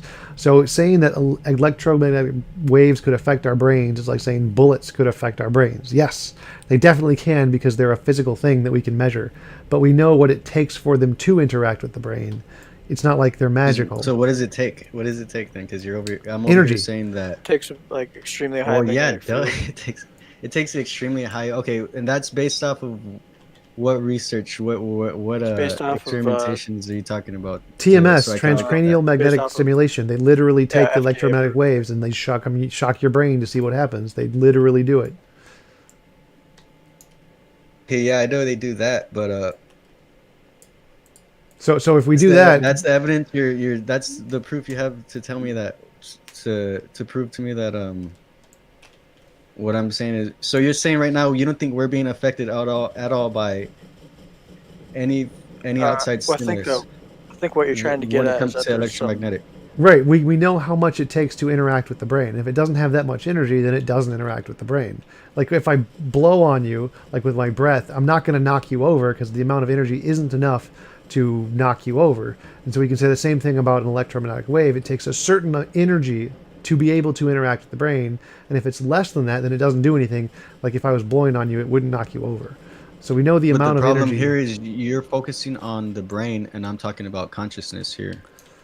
Right, because consciousness, as far as we know, is a product of the brain. If it's something else, then anything could affect it. We have no idea. But as long as going based off of the best evidence we have, it's just a product of the brain. I agree, because the only logical conclusion that people who look at physical things can come to is, yeah, that consciousness is in the brain. If you're looking at physical evidence, yeah, that's the closest you're gonna find is the brain. I don't know of any other kind of evidence to look at. A metaphysical evidence? Like what? What Is is there such metaphysical? thing? Not as far as I know, no. If you're talking Well, you about just said souls, yeah, I think the soul would still be found in the brain as a type of separate energy. If you are trying to say consciousness, as in the soul, would still be there, because how else? I think consciousness is outside of our body creating reality. That's too No. deep. We're talking about physical things, and there's scientists here, so we can't go down that route. No, because your soul wouldn't. A soul doesn't have that system to reinterpret our world. Like, I remember reading in an encyclopedia, technically everything's supposed to look like it's upside down, or we're supposed to be able to see our eyes filter out information, our brain filters out information and changes it to what we're supposed to see. Like things right side up and colors as we perceive it. Like we can't see gammas raised like the bees can. So the soul could not be outside of your body. It would still have to be in your brain. Oh, wait, why though? Like, why couldn't the soul be in your brain, basically? I mean, the soul could be wherever it wants to be, but from my understanding, it's just like the creation of everything. It's outside of space and time. It's connected to us, of course, through energy. Like What is your atomic understanding, though? How are you coming to that conclusion? experience. So you have experiences which tell you that your soul is outside your body. Yep, I've had it. So, like, hallucinations? Yep, good old drugs. The things that people tell you will make you crazier. Are you talking about like hallucinogenics like LSD? It's definitely a chemical. It's not LSD, but yeah, it's a naturally occurring hallucinogen.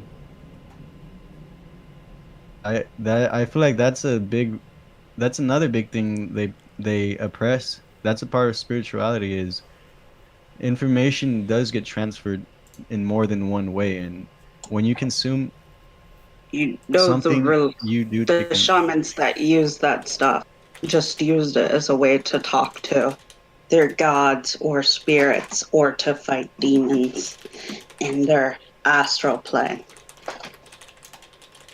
And I know scientists, they're kind of dabbling in a little bit in, what's it called? Consciousness and different drugs. But there's not much I can talk about it because it's really a lot of things you just got to experience for yourself. But you know, in almost all the religions, they indicate the soul's inside the body. It's not outside. Like, I know there are faiths that believe astral project your soul out of your body, but basically your soul would still be inside your body, experiencing things as you see it. And they use these drugs to remove the filter that the brain puts. And I actually study a lot about spiritual stuff.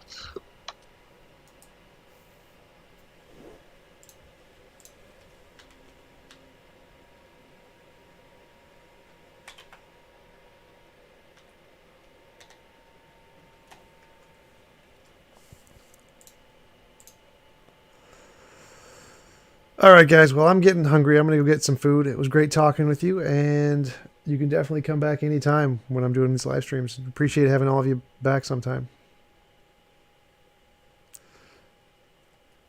I will see you guys later.